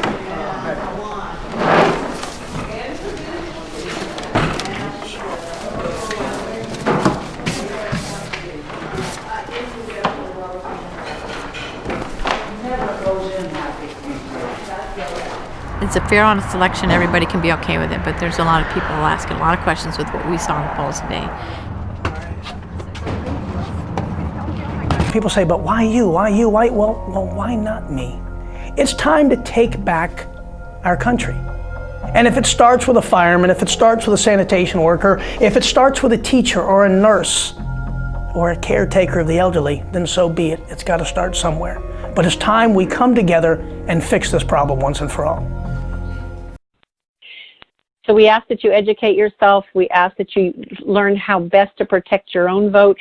We have a website that's got some great advice that probably would work in more than just our state. And then please, as Linda has been saying over and over again, get together and start the same sort of thing that we have in California of citizens who are going to document and find out what's happening in your state to make sure that you do not have happen to you what is being happening to us here in California. As a constitutional republic is completely dependent upon a fair and honest election, it's going to be dependent upon the citizens to fight for that, even if they're being shut down. Fair and honest elections are completely dependent on your electoral system. The only way that you know if your electoral system has integrity within it and is being run with integrity is if the people, regardless of the oppression and the challenges that they have, will pull together and find a way to observe your electoral process. There is no way around this step. To determine if your states have fair and honest elections will be totally dependent on you to begin to do what we're doing and find out for yourselves what's really happening. No people will tamely surrender their liberties. We encourage you to be those people who will not tamely surrender your liberties, no matter how far along the destruction of your integrity, of the integrity in your voter electoral process is. You stand up, fight back. We'll get on a phone call with you. We'll do a conference call. We'll mentor you. But now is the time. We started this, and I would say 75 to 80% of the people fighting this fight are, in fact, believers. They love the Lord. They're people of faith. It is amazing how, when we began in 2010, the same inclination was happening in counties across the state. And that's how we were able to go statewide within 2 years of starting the effort. So pray unceasingly, ask the Lord for direction. this is going to be fixed, it's going to have to be a citizen effort. It comes down to, it's the same old question, if not now, when? If not us, then who?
One of the reasons that I'm here today is because I hate fraud.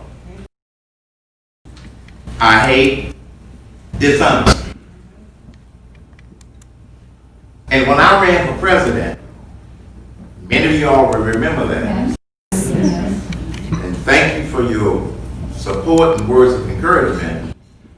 I discovered something about politics that I did not realize. People lie. People are dishonest. I'm not mad at y'all, I just get a little passionate. Not mad, I'm just passionate. My wife tells me all the time, you gotta stop sounding like an angry black man. I say, I'm angry and I'm black.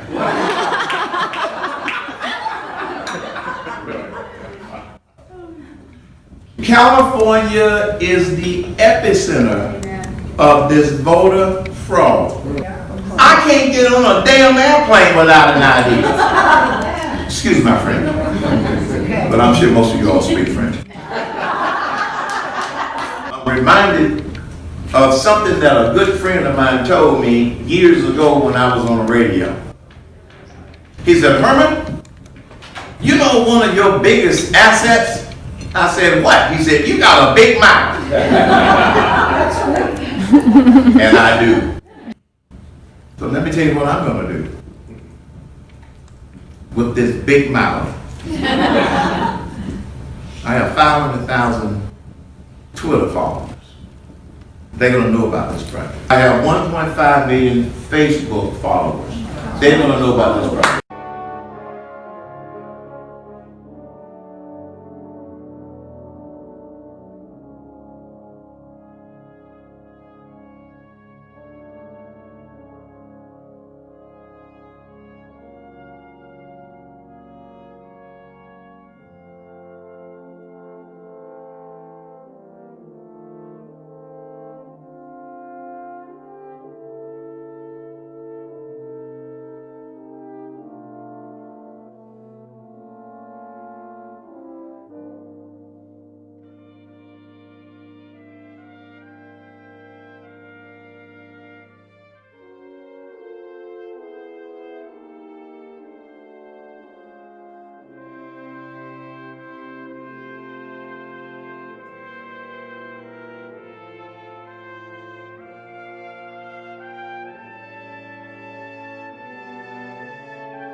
Welcome back, everybody. Welcome back, fellow patriots. Welcome back to the AUN TV first Labor Day telethon. We want to say that we're following in those footsteps of the great telethon fellow Jerry Lewis. Some of you are probably too young to remember him or the telethon.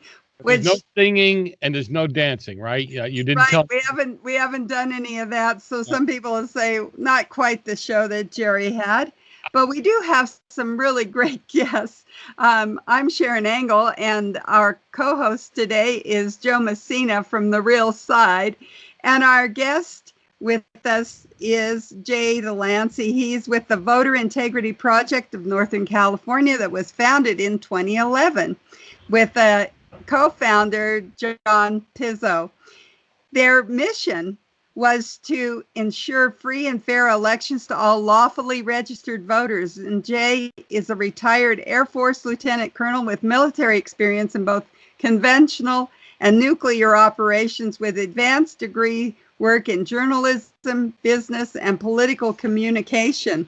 The Miami Herald actually obtained the names and addresses of persons disqualified from jury duty because of their non-citizen status, and Jay's group led the discovery of 130 people on those rolls who had voted before they were disqualified from jury duty, 11 of whom became targets of criminal referrals. They had another project to discover of almost 30,000 deceased persons who were still registered to vote, some of whom had voting records beyond their date of death.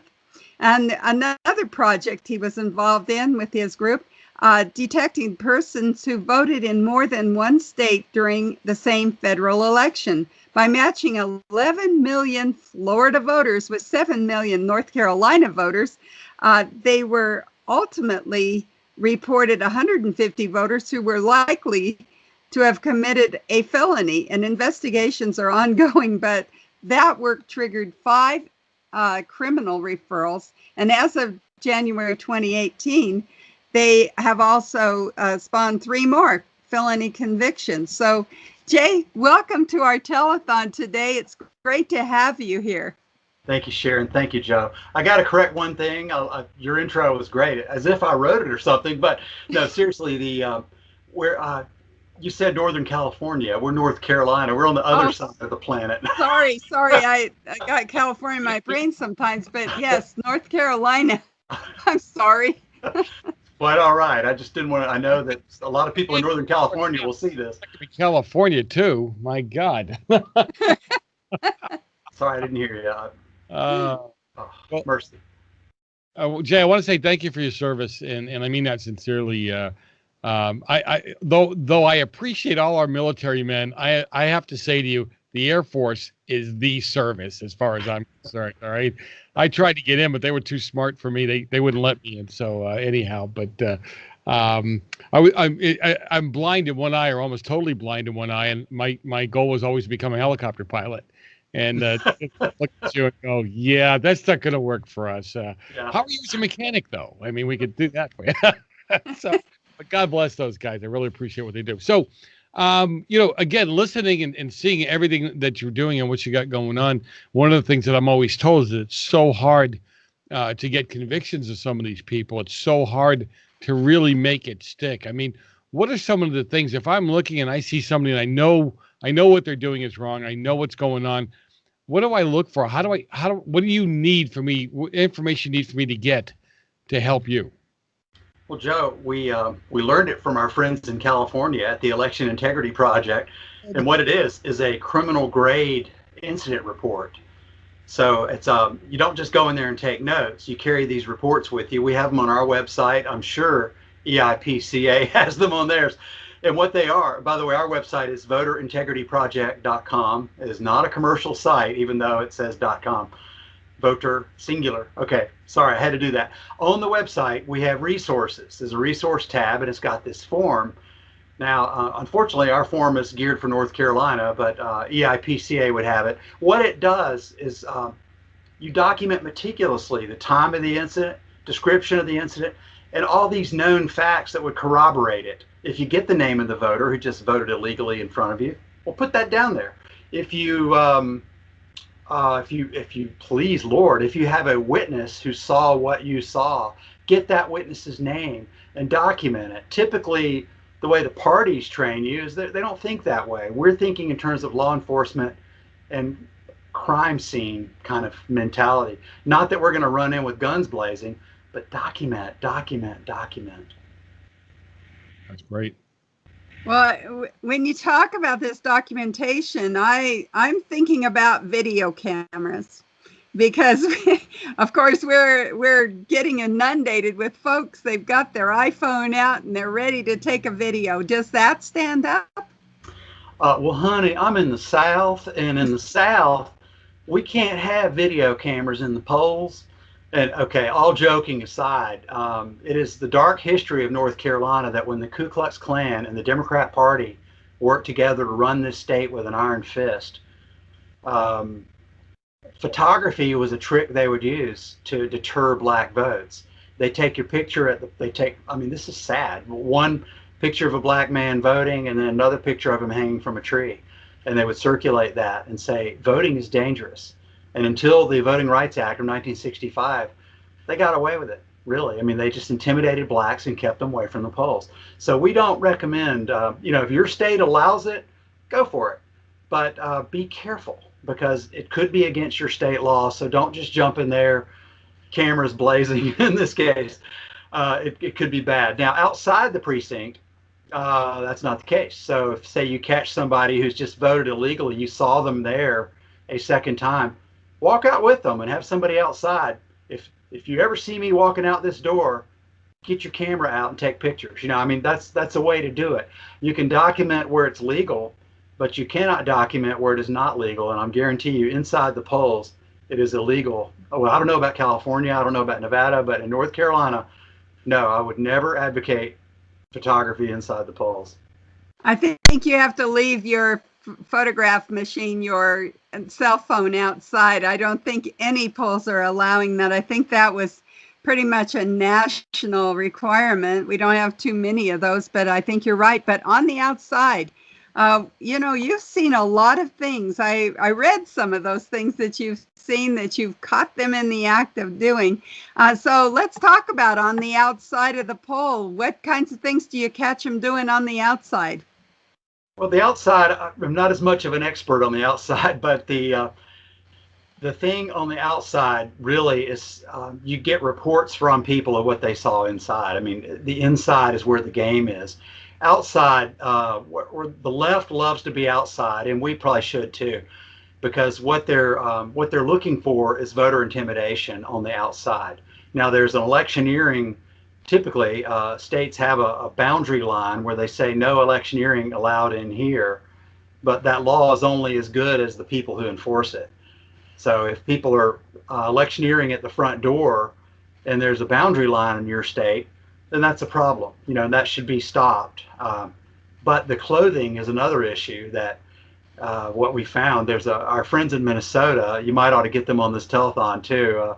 Andy Seelick from Minnesota Voters Alliance, if I can plug another election integrity group, they had a lawsuit in 2010. They sued because they had their employees, they had people wearing shirts that said "check my ID" because it was a voter ID. They're really pushing the voter ID initiative. I think there was an amendment or some kind of thing. And they had these shirts on, and the polling officials said, you can't wear that. And the law says that, that you can't do any partisan electioneering. And they said, well, that's electioneering. And they went all the way to the Supreme Court, and Andy's side won 7-2. You can wear any political clothing you want to wear, and they cannot block you. Jay, let me interrupt you here, and because here in California, I've actually seen, and again on the outside, been witness to people run into the polls, they write the names down. And I realize that there's legitimate reasons for that. We have Republicans, Democrats go in, and then you start calling to get people, hey, you forgot to vote, come out and vote, that kind of thing. But when you actually see somebody go in and take down a list and they walk outside, they don't really go anywhere. They walk outside and they get on the phone. And within 15 or 20 minutes, you see a van show up and a bunch of people hop out the van and go in voting What do you think they're doing? How do you, I mean, how do you document that, or can you? You must get the license plate number. Even better, this is where you need resources. Follow the van. I mean, literally, it's you need eyewitnesses. You need lots of them. If you're outside, there's no limit. You need to let someone know, hey, I'm leaving. I got to follow this van, and follow them. Don't panic. That's, just like Hitchhiker's Guide to the Galaxy. Don't panic. Keep your brains, keep your wits about you. Get on the phone, let them know where you're going, follow the van. You might be alone, so you definitely want to have someone on the phone. But this is what I've heard they're doing in California. It's a little different than North Carolina. In California, they list the names of the people who have not voted on the outside of the polls. Yep. Now, North Carolina, they list the people who have voted absentee. So it's kind of the same idea, but it's the back end of it. So they're saying if these people come in, they've already voted. That's the way the progressives have done it in the past. Yeah, well, in California, you can actually go into the poll. You tell them you're with whatever the 38 Central Committee, but I would tell them and say, I want to see the voter rolls and see who's been here, who hasn't. And they'll let you copy down names. So they don't give you anything. They don't post it outside. But if you know what to do, you go in and you ask the right questions. They'll show them to you, which I think is kind of, to a degree, I think it's kind of crazy myself. Yeah, it's kind of old school because you want to know. You got people who plan to vote, and you find out they hadn't voted in your precinct. You want to call them, say, hey, you need a ride? That said, the report I heard from California from a very credible source was that they're watching people go in, look at the sheet, look at the names, and go in and vote and come back out giggling. And that's the story. I haven't seen it in writing, but I heard that from one of my EIP counterparts. So, if they're doing that, you definitely want to follow them. If you hear that, write it up and follow them. Get their license plate number. I was at a strip mall, and I walked out of a Subway place. I was at a strip mall.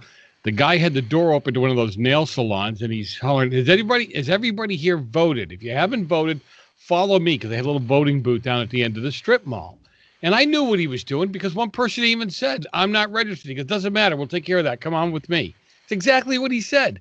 So I had a relationship with the supervisor in Los Angeles County.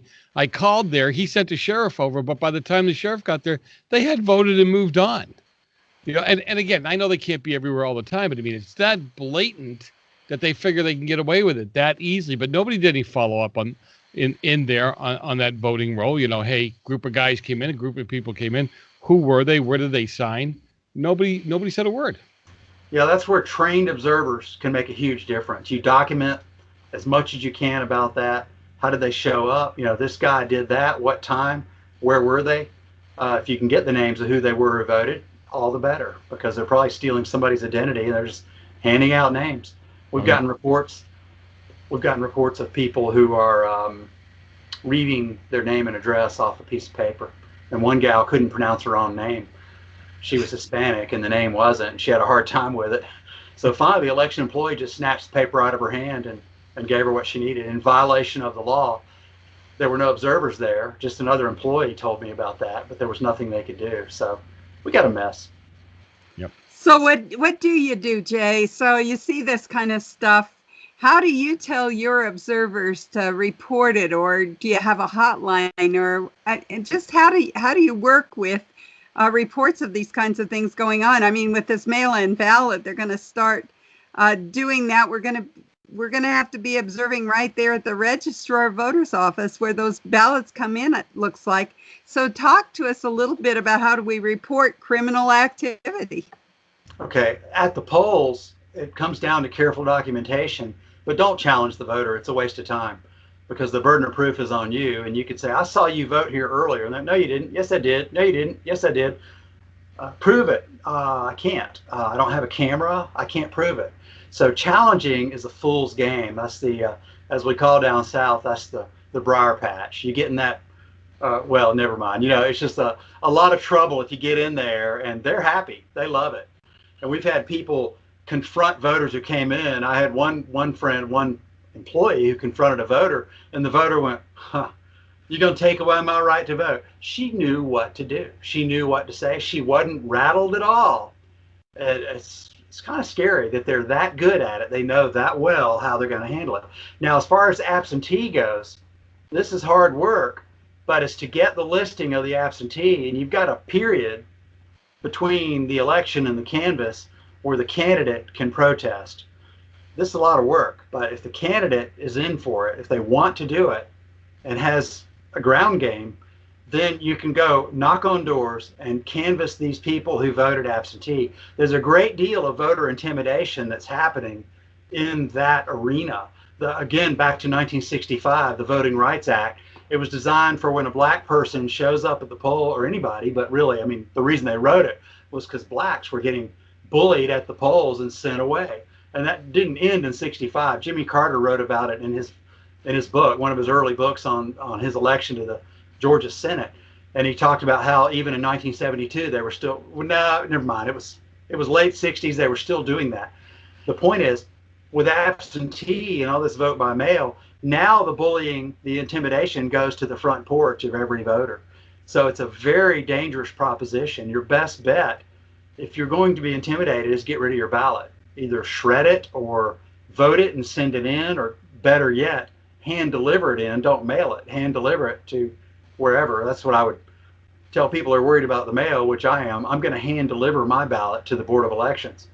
So that became a big issue in North Carolina when somebody else hand delivered ballots, and that became that question.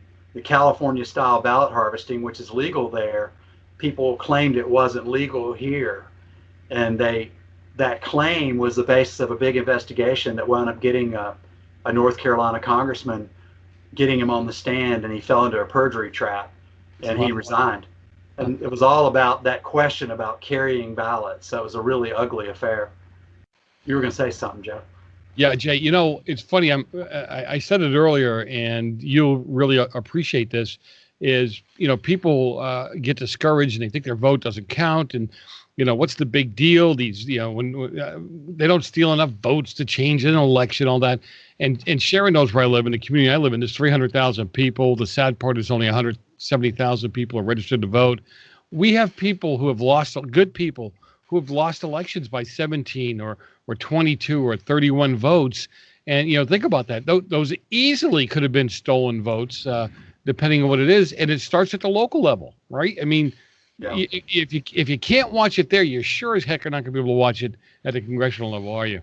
Well, this is what our founding fathers were talking about when they said that thing about eternal vigilance, you know, being the price of liberty.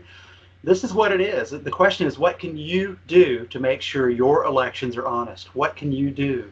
One, hang out at the polls. Be there when they close the polls. Take a picture of the place. Show the lines that are not there. If you can get the results at the polls, good. I don't know what California law has. In North Carolina law, if we ask for it, they'll give it to us. Get it. Take a picture of it. Now you've got some data that they cannot manipulate. They can't find ballots later and change the outcome. What else do? You canvass where people voted absentee. The funny thing about it is you'll run into people who were bullied and they'll tell you about it. They'll even sign affidavits, and in some cases they know who did it. And this North Texas, Tarrant County, Texas, that was a prosecution that happened. Some guy who lost a close race, he had money and he wanted to pay. He paid a friend of ours, Aaron Harris. They paid Aaron. He said, Aaron, I want to know why I lost that race. And Aaron started deploying people out to talk to people who voted absentee. And they came across a band of politicaros, which in Texas, they're basically people who are paid to harvest ballots. And they'll do whatever means necessary to do it. We have them here. We have a different name. We call them haulers here. But it's the same thing. They're people who illegally, they get paid to bring in the votes. And they'll get paid, you know, the candidate for county commission will pay them $5 a vote. And the candidate for the sheriff will pay them $10, and the candidate for Congress will pay them $10 or maybe 15. So now that hauler has a $25 budget to pay people because it's one ballot. It's 3 races or maybe 5 races. They've got budget, and this is an annual or, you know, a biennial fundraiser for them. It's like a farmer making money with his crop. These people do this, and they cheat to do it. The key is document, document, document. That's all I can say. Document, document, document.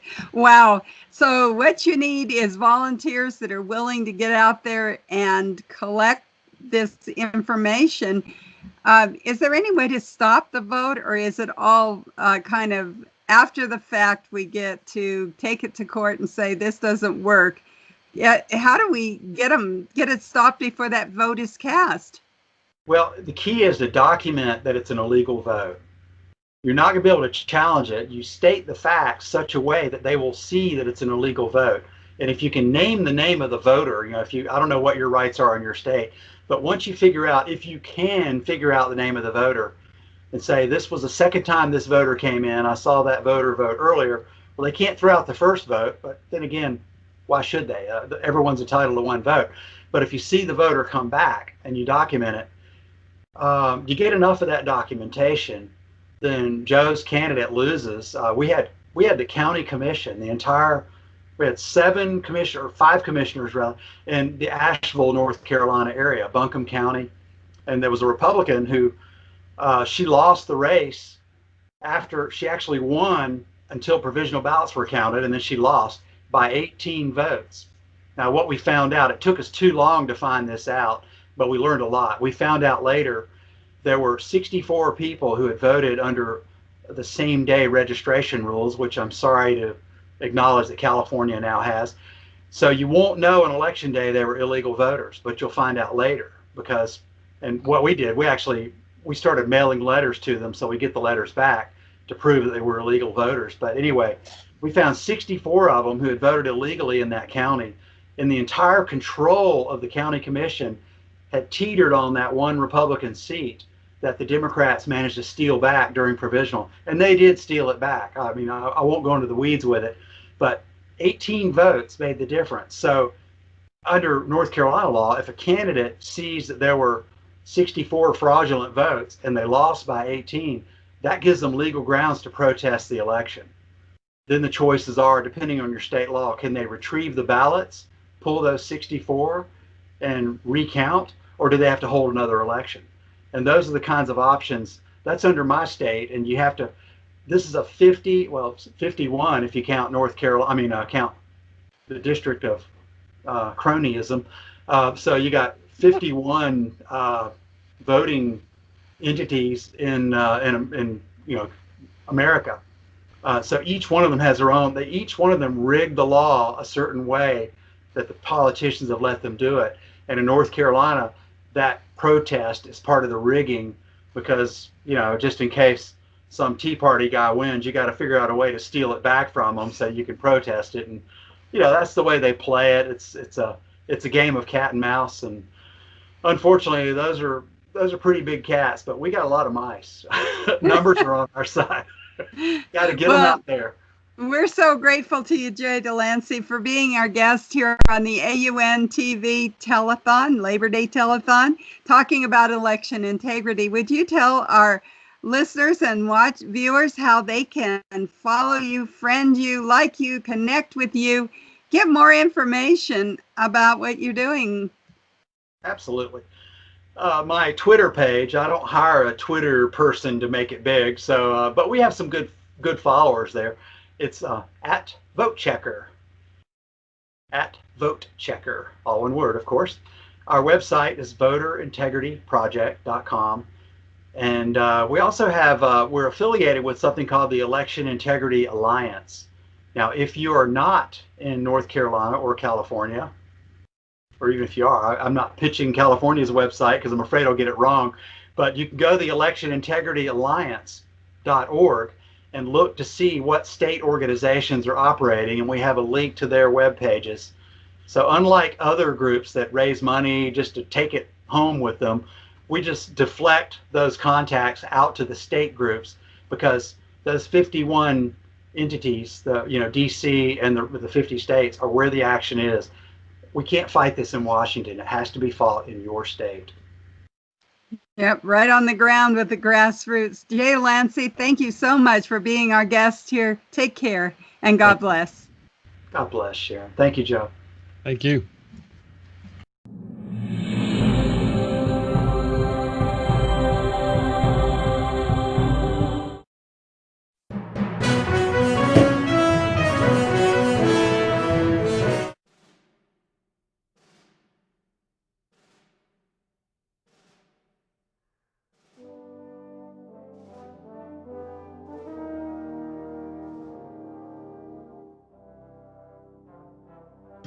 Although not specifically named as a right in the Constitution implies an American citizen's fundamental right to vote.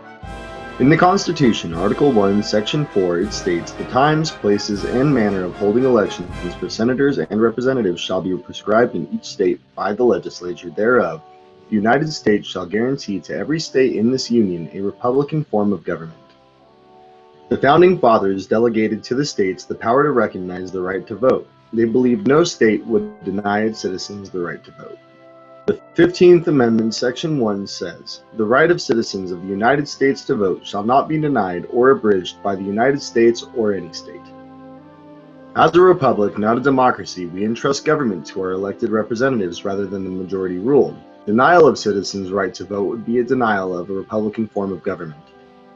As Supreme Court Justice Hugo Black said, "No right is more precious in a free country than that of having a voice in the election of those who make the laws under which, as good citizens, must live. Other rights, even the most basic, are illusory if the right to vote is undermined." Although voting is not a requirement, it is a civic responsibility. Citizen voters are the foundation of America's democratic republic. The other rights that we value as Americans cannot exist without the right to vote. The Election Integrity Project, California, EIPCA, a nonpartisan, nonprofit, tax-exempt, public benefit 501c3 corporation, volunteers dedicated to assuring that every legally cast vote is properly counted and reported.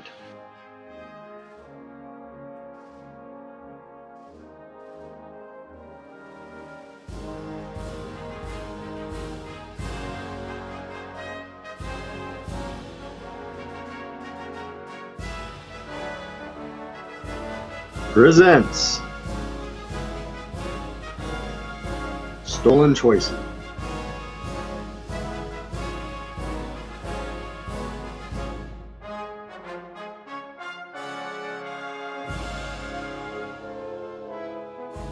Stolen Choices, a documentary on the election integrity crisis. Stolen choices. We all have a choice of who represents us, and when someone else votes in our place, they have stolen our choices. Stolen choices. We all have a choice when we vote to determine who represents us, and when that vote is corrupted by any means, our choice is stolen.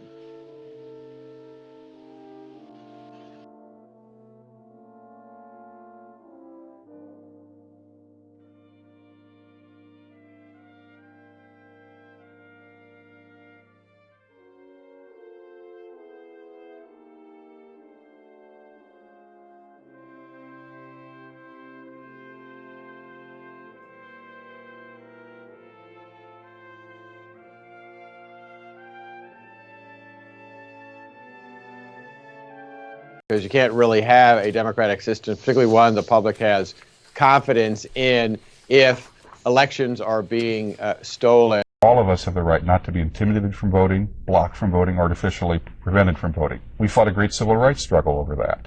We have to preserve and maintain those gains. We have to. But there's a second civil right we all have, which is we have a right not to have our vote canceled out by someone who shouldn't be voting, someone who's an illegal alien, someone who's a felon not eligible to vote, someone who doesn't exist.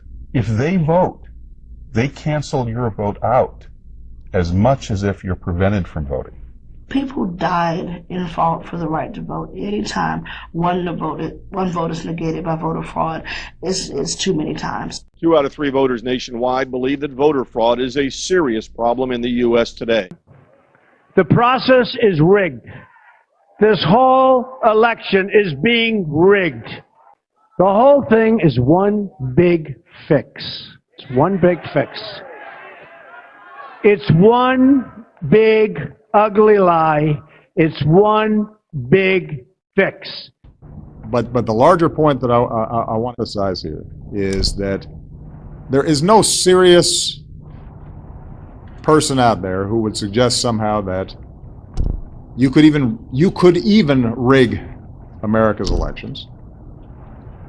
I would just like to know what you can say to reassure us that this election will not be rigged or stolen. It helps in Ohio that we got Democrats in charge of the machines. But look, I come from Chicago, so I want to be honest. It's not as if it's just Republicans who have monkeyed around with elections in the past. Sometimes Democrats have too. It's easy to say it's not our fault. It's the Russians. They intervened. They interfered. That the system is vulnerable. Is there a documented history of voter fraud? You betcha. Is it consistent over time? You betcha. Has it happened in many places in this country? Yes. Has it affected close elections? Yes.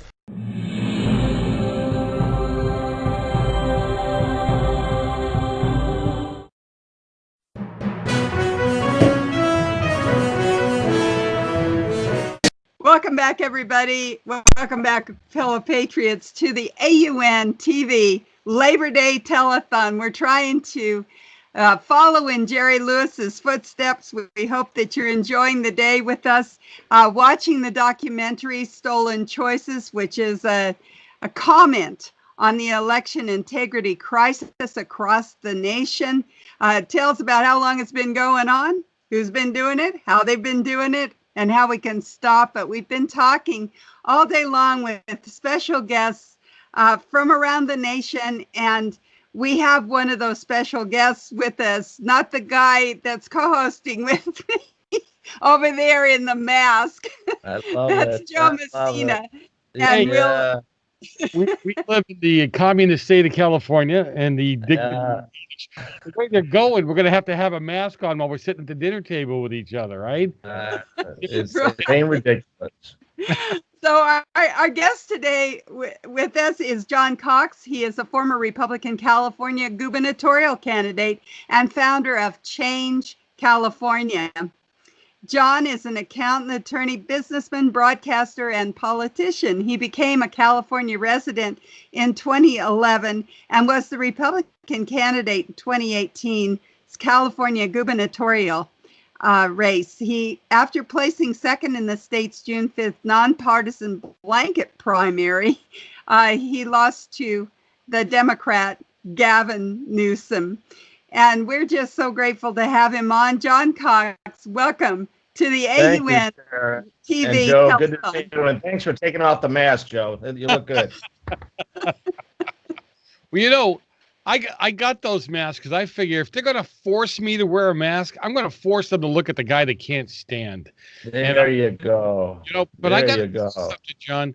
I have people at Lowe's, at Home Depot. I have a shirt that says "Stand for America," and I wear that shirt and I wear the mask, and I have so many people give me a thumbs up when they see both of those. And every once in a while, you can see that they're scowling. You know, you look at their eyebrows. You know, they're looking at you with a nasty look under their mask. But the heck with it. They're going to have to see his name because he's going to be around for a while, right? There could be a lot of surprises on November 3rd, I tell you. No, I agree with you. I think the only state he will lose is California, and big, because voter fraud is just we are perfecting voter fraud in California. We're making it a lifelong goal. But you know, I remember you running against now Governor Newsom. And, you know, again, knowing how liberal he was and people knew what was going on. I'm going to ask you a question. It's kind of off what we're talking about today, but you think Republicans could take back California at this point? Absolutely. Absolutely. And I'll tell you exactly how. And that's one of the reasons that I started this organization, Change California. You know, all the media does talk about California being this solid blue state. And, you know, there's a lot of Democrats here. There's 21 million registered voters. About 8.6 million are Democrats. Only about 5 million are Republicans. But if you know elemental math, you know that only adds up about 13, 14 million at most. That means there's about 7 million who are not part of either Republican Party. And those are people that have basically tuned out of the system. They're basically no party preference, decline the state, whatever you want to call them. I'll tell you what, they're suffering just like everybody else in the state with the high cost of living, with the homelessness, the housing crisis, the water crisis, the schools that are horrible. They want change in California. Now we have fires and blackouts on top of it. So they want better leadership. And so what California is doing is going directly to those independent voters, those unaffiliated voters, and discussing these issues with them. And so if you take that 7 million and add the 5 million Republicans, that's 12 million. That's way more than the number of Democrats. So if we can energize and empower these independent voters, I think a lot of them have reached their limit. I mean, I think they've had enough of Gavin Newsom, enough of the lobbyists and special interests that control Sacramento. And I think they're prepared to vote for change, and that's what we're all about. You know, John, I want to hit you with another question. And when I recently ran again for school board, and Steve Knight and Dante Acosta, who were the assemblymen and the local local congressman, and I kept telling them, look, this is a different time. This is a different race. You are going to have to stick to your principles. You cannot be wishy-washy. You can't even try to work the middle of the road, or you won't get reelected. Well, they were sure I wasn't going to get reelected because I'm pretty outspoken. I'm on the right. I'm a conservative Christian. I was the only guy that won by double digits, and as you know, Steve and Don lost their seats as well. Wow. I think, and I had to have Democrat and independent votes to win. We have to stick to our principles, don't we? We have to be who we are. We won't be back, right? We have to give people a choice. California is going to go through that a little bit here now. There's some members of the party that want to nominate, a guy who's the mayor of San Diego here, who's kind of, in the mold of Meg Whitman or Neel Kashkari, and those two lost badly. Meg being the most ever, The trouble is people want somebody that's going to stand up for what's right and stand up for principles, like you said. And I do that. At the same time, I propose solutions. I mean, I'm really about getting these problems solved. And the answer to a water shortage is wires and tackle desalination. The answer to the housing crisis is to lower the cost of building. It's just too darned expensive with all the regulations and mandates and things. I mean, this is not rocket science, but you need to have values and principles and put those out there. And a lot of times you're right. What is it? The only things that are in the middle of the road are dead animals, right, Joe? If you're going to bring common sense to the table, they're not going to play. You know that, right? Well, I think the people of the state understand common sense, and they'll like it, and they'll want something to solve the problem. And that's what these independents are going to want, and that's what Republicans are going to want. I got 4.7 million votes in 2018. That's only about 100,000 fewer votes than Schwarzenegger got when he ran in 2006 and won by 15 points. So I got a lot of votes, the second most by any Republican in the history of California.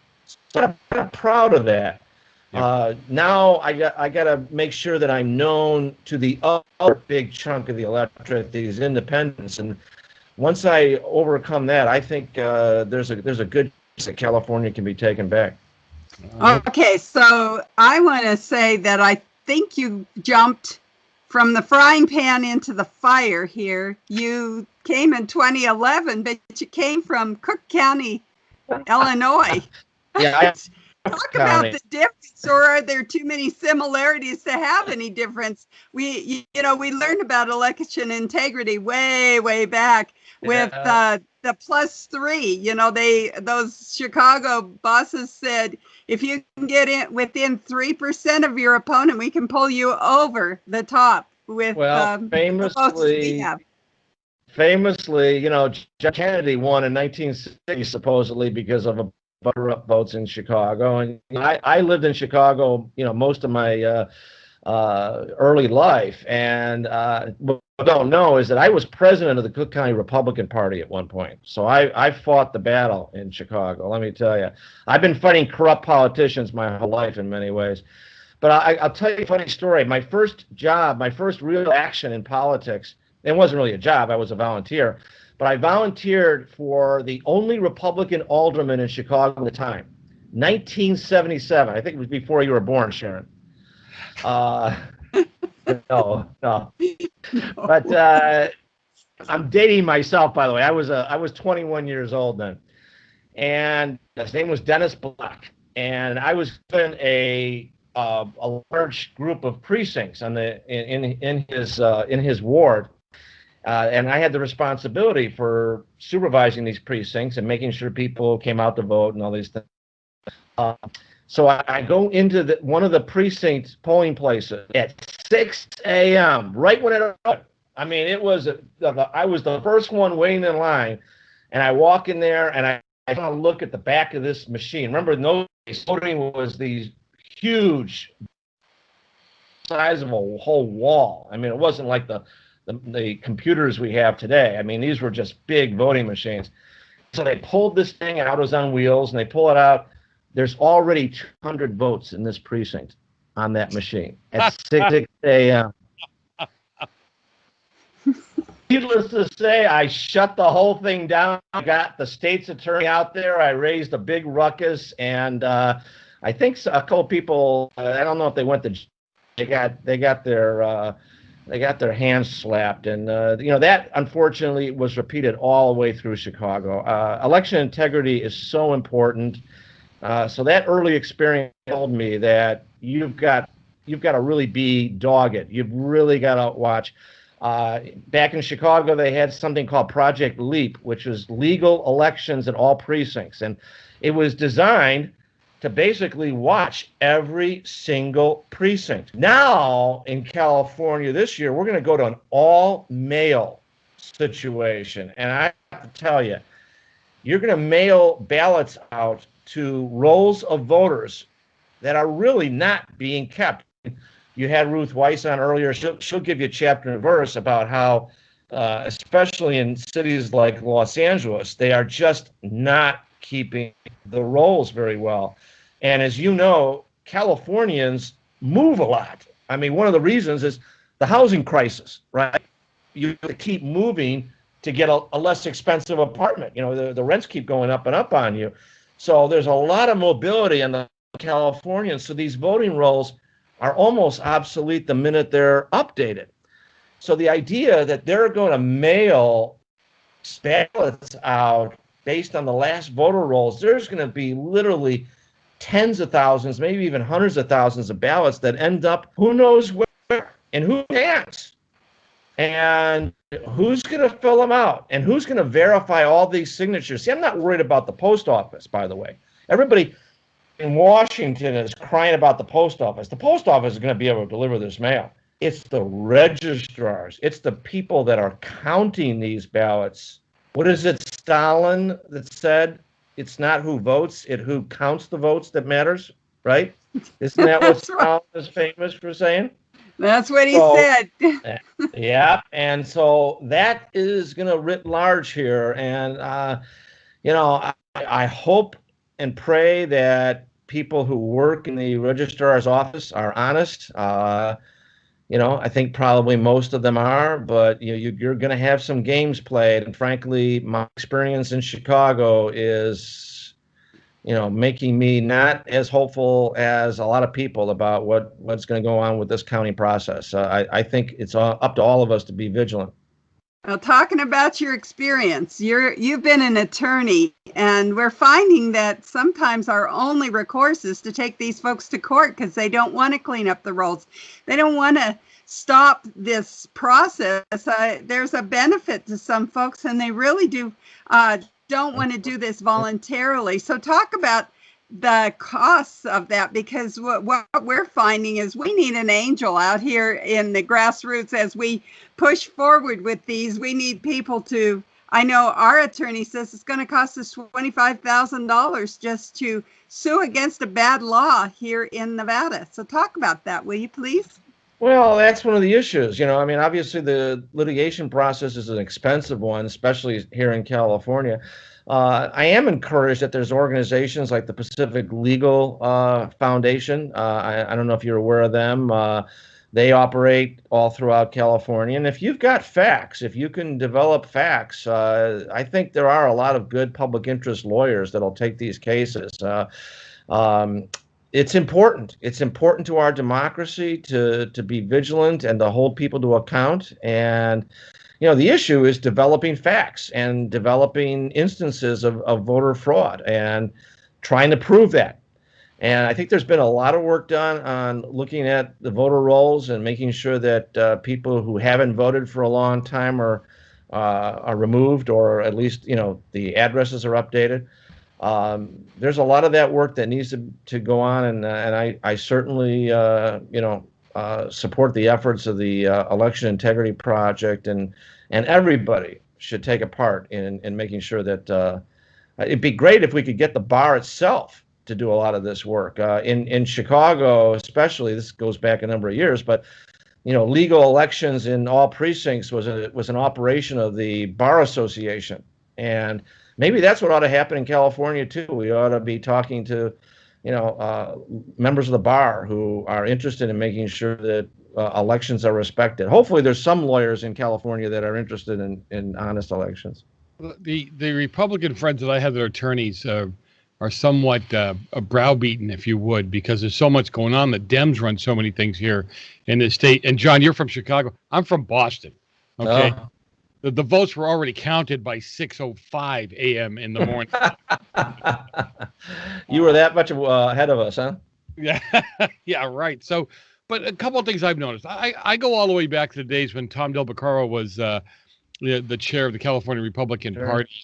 And not that Tom did this himself, but it seemed that there was a lot more willingness from top-end donors to help out with the cause, And now it's gotten to the point where, you see money trickle in for Republican causes, but money from Democrat causes it's like somebody's turned a spigot on and can't shut it off. Have the Republican donors have they given up on Republican leadership here, or have they given up on Republican / the conservative movement here? Well, that's a good question. Clearly, what's happened in California is that a lot of the base of the Republican Party has moved out. And of course, a lot of them have re-registered as declined the state as well, because they don't want to, put up with the abuse and, the criticism. Obviously, the media is a part of that here. It's not a very friendly media in California.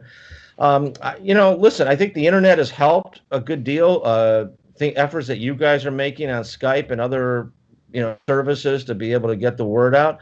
And of course, let's face it, this is a government that has been in control of one party for a long time, and they've run the state down. And I think there's time now that people are finally aware that it matters that they're not being fully represented in Sacramento. And they can see it when they go in the gas pump. They can see it when they look at their electric bill. They can see it recently with the blackouts, the Gray Davis style blackouts we just went through. They can see it with the threat of fire. So I think there's ample evidence that the majority party in California has overstepped its bounds, that it's making life way, way too difficult. And I think there could be a momentum shift. As you say, though, Joe, it has to be based on common sense values and principles. It's not going to be based on agreeing with the way that the majority party has been running the state. It has to be based on a different set of ideas, and common sense competency is what I think people are looking for in their government officials. And if I have anything to say about it, that's what's going to happen in California. I hope you're right. I'm going to keep working at it. Let me tell you, I'm not giving up. I believe in good government. I believe in honest people, and I believe that the pendulum swings. Well, I'm going to pound this a little bit farther in. You mentioned the Pacific Legal Institute and others that are out there willing to take cases. We had Judicial Watch actually come in and help with the Election Integrity Project California on a case in LA County. But the problem was that people gave to then Legal Watch, Judicial Watch, and nothing to the local guys that were in the trenches collecting the data that actually put the case together for Judicial Watch. The Judicial Watch walked off the purse, and now we have local attorneys, because these national groups can't just come in and go to work. They, as you know, have to hire a local attorney to work under his bar license. So talk about the importance of local, working local. We have locals in Nevada, we have locals in California, Arizona, Arkansas, North Carolina, Georgia, all over the United States that are doing this on a volunteer basis, but there's only so much volunteers can do. Well, unfortunately, you're right, Sharon. A lot of it has to be volunteer because it has to be good Californians and Nevadans who believe in fair elections and free elections. And, I think there can be a lot done with volunteer, but you're right, there's a limit. And I think it's incumbent upon all of us to support the efforts. We have to choose where we direct our dollars, and obviously fair and free elections are very important, and that's something that all of us should cherish. And I hope you are able to scare up enough money for this telethon and increase your efforts, because it's absolutely needed. This presidential election, I think, is going to be very difficult given coronavirus. By the way, I would point out, and I've done this in several interviews, South Korea did an in-person election on April 15th of this year. I don't know if you noted that. 40 million or so registered voters in South Korea went to the polls. The turnout was mammoth, supposedly, and it benefited the current government. They reelected the current government.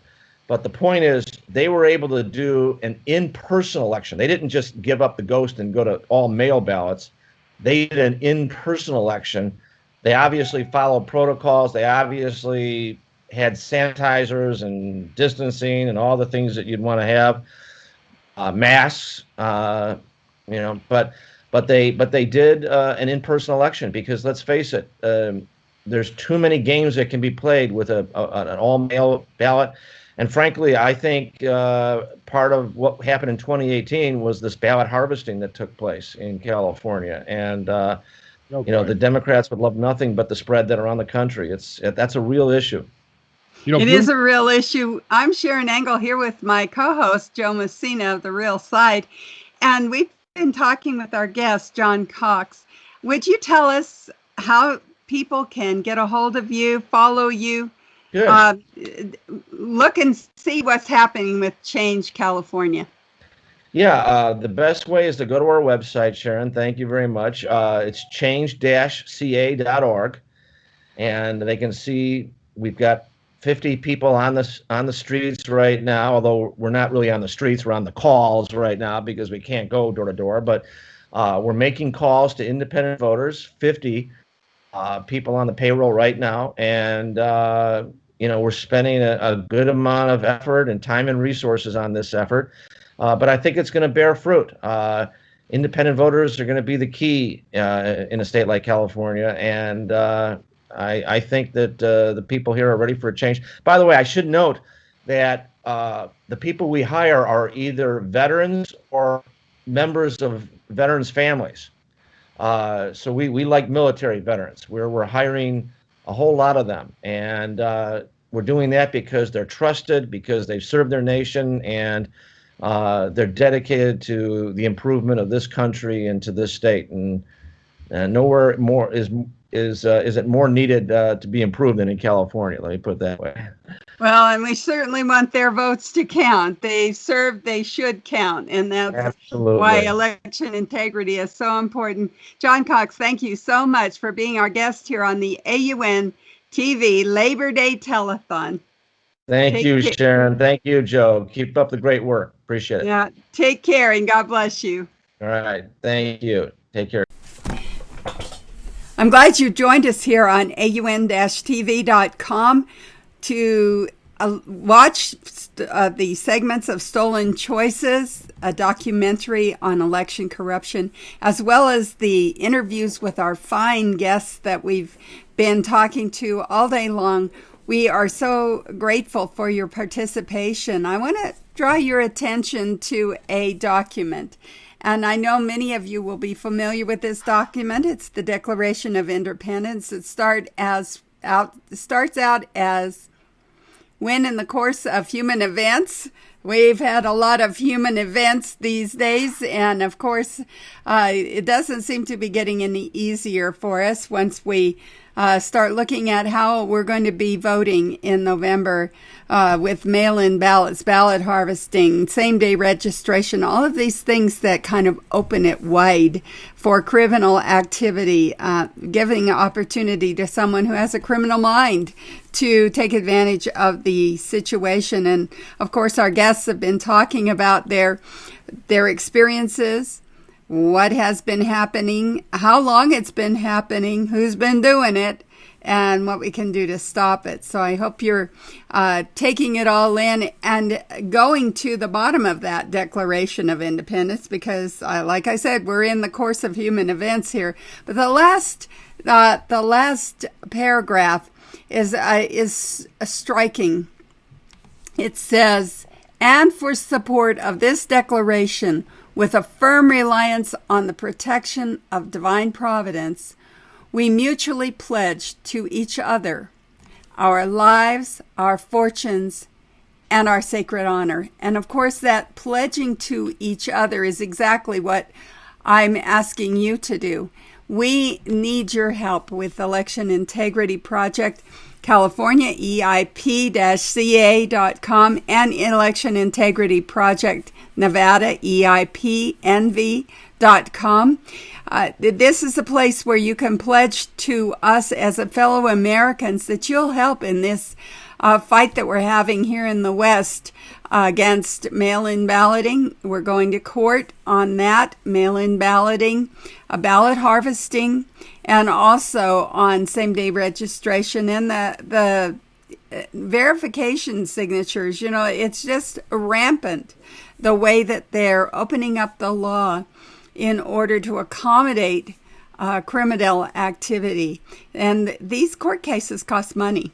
So that's what we're asking you to do, is to go to those websites, click on the tab Stolen Choices.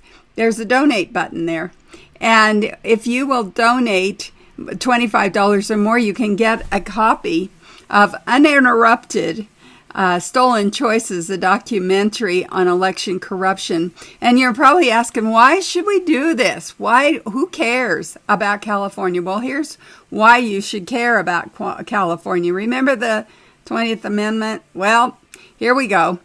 If we can't make a decision by Election Day, or on Election Day, November the 3rd, then it could go on and on and on, and the election could become an undecided election for quite a while they sort through ballots coming out of California. So we want a fair and honest election in California. For the rest of us, this is pure self-preservation. If California goes, the rest of us are likely to go. And we have some great volunteers in California. You'll be hearing from them as guests on our program today. And they are working, like I said, as volunteers, cleaning up election rolls, fighting cases in court, and we need to help support them. So that's why California is important, one. Second reason California is important is because their laws, they are the petri dish of these laws. They experiment there in California. If it works in California, if they can get it passed and their agenda is working, then they try to get that to come into other states. And we in Nevada have been experiencing that. So that's why we're in court, is because in the dark of night, over a weekend, a special session was called and they passed AB 4, which 2 months ago, we didn't have ballot harvesting. We didn't have same-day registration. We didn't have mail-in ballots, but now we do. And we are fighting that law in court, saying, don't implement that, please. We're asking the judge to strike down this law as unconstitutional and also as illegal because it violates a state law against unfunded mandates. It's going to be very costly to the state of Nevada And that means to Nevada's citizens, because, of course, an unfunded mandate is passed right on to the citizenry in the form of a tax increase or in loss of services where your tax dollars were going. Now they're going to go to pay for this. So it came east. That's what I'm saying. Started in California. Now we've got it in Nevada. It's coming to a state near you. So if you're not living in Nevada or California, you might want to take note that this is a place where the founders said we would have to pledge our lives, our fortunes, and our sacred honor. I'm talking about your fortune right now because that seems to be the easiest thing for people to give. Just open their wallet, say, well, I don't have the time, but here's a couple of bucks I can give you to fight your cause. We do that for the high school when they come by and knock on our door and say, can you support our football team? Well, sure, we won't come to your rally, but here, we'll give you a few dollars. Well, that's, as I said, that writing the check or pushing the button donate is the easy part. The second easiest is your sacred honor. We want you to be honorable as our founders were honorable. They said we pledge ourselves to each other to support this declaration. Well, part of that declaration is a government of the people, by the people, and for the people, which was a constitution that came after the Revolutionary War and solidified our form of government, which is a democratic republic. And that means that we have representation. That means that we, the people, are choosing that representation with our vote. And so if our vote is stolen or otherwise corrupted, we've had our choice stolen. We have lost our vote. It has been canceled out. And that is one of those things where we've pledged our honor to support our Constitution, to support that declaration, to say we will take up the cause of freedom and lay down what we need to lay down in order to keep our freedoms for ourselves and our posterity. And this is something that we need to do in order to help one another in these United States to remain free Americans. But the third thing is the hardest, and that's your life and your time. We need you to go to those websites if you do live in California and Nevada, Arizona, and also Arkansas. We have an election integrity project going on in those states, as well as we have sister organizations that take volunteers. We need you to volunteer to be observers and to learn what the laws of the state are and to help to enforce those laws in your state. I gave you some examples of folks that have seen these things happening in their state. The examples are there with our guests. So listen to what they have to say about how this happens. Go and get that documentary for yourself because, like I said, that documentary is going to cover who does it and how they do it and what we can do to stop it. So that's my plea to you today. Do what the founders did. Pledge your lives, your fortune, and your sacred honor to help Americans keep America free. Our liberty is at stake. Our right to vote is the undergirding of every one of our other rights. If we don't have the right to vote, all of our other rights will soon be taken away. As we've watched them being sacrificed over the last few months, we never thought it could happen this quickly or to us as a free nation, but we're seeing it now.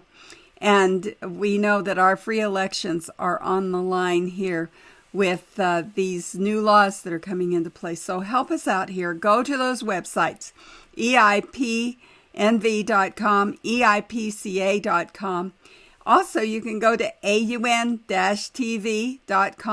There's a Stolen Choices tab there as well. And you can find out if you missed some of our interviews in these broadcasts that we've been doing. We've been taping them, and they will be up on YouTube. They will be up on Roku, and they will be up on Facebook. So check it out. AUN-TV, don't forget the dash, AUN-TV.com, EIPNV.com, EIP-CA.com, and I'll throw another one in the mix, ccrshow.com. That's the Conservative Commandos radio show. They've also been running it. So thank you so much to our partners in the media who really understand what's at stake here and are helping us to get the word out that we need your help. We need it today. Don't delay. Go to those websites and give whatever you can, $25 or more. Like I said, and you'll get the copy of Stolen Choices, a documentary on election corruption. So with that, now back to our show.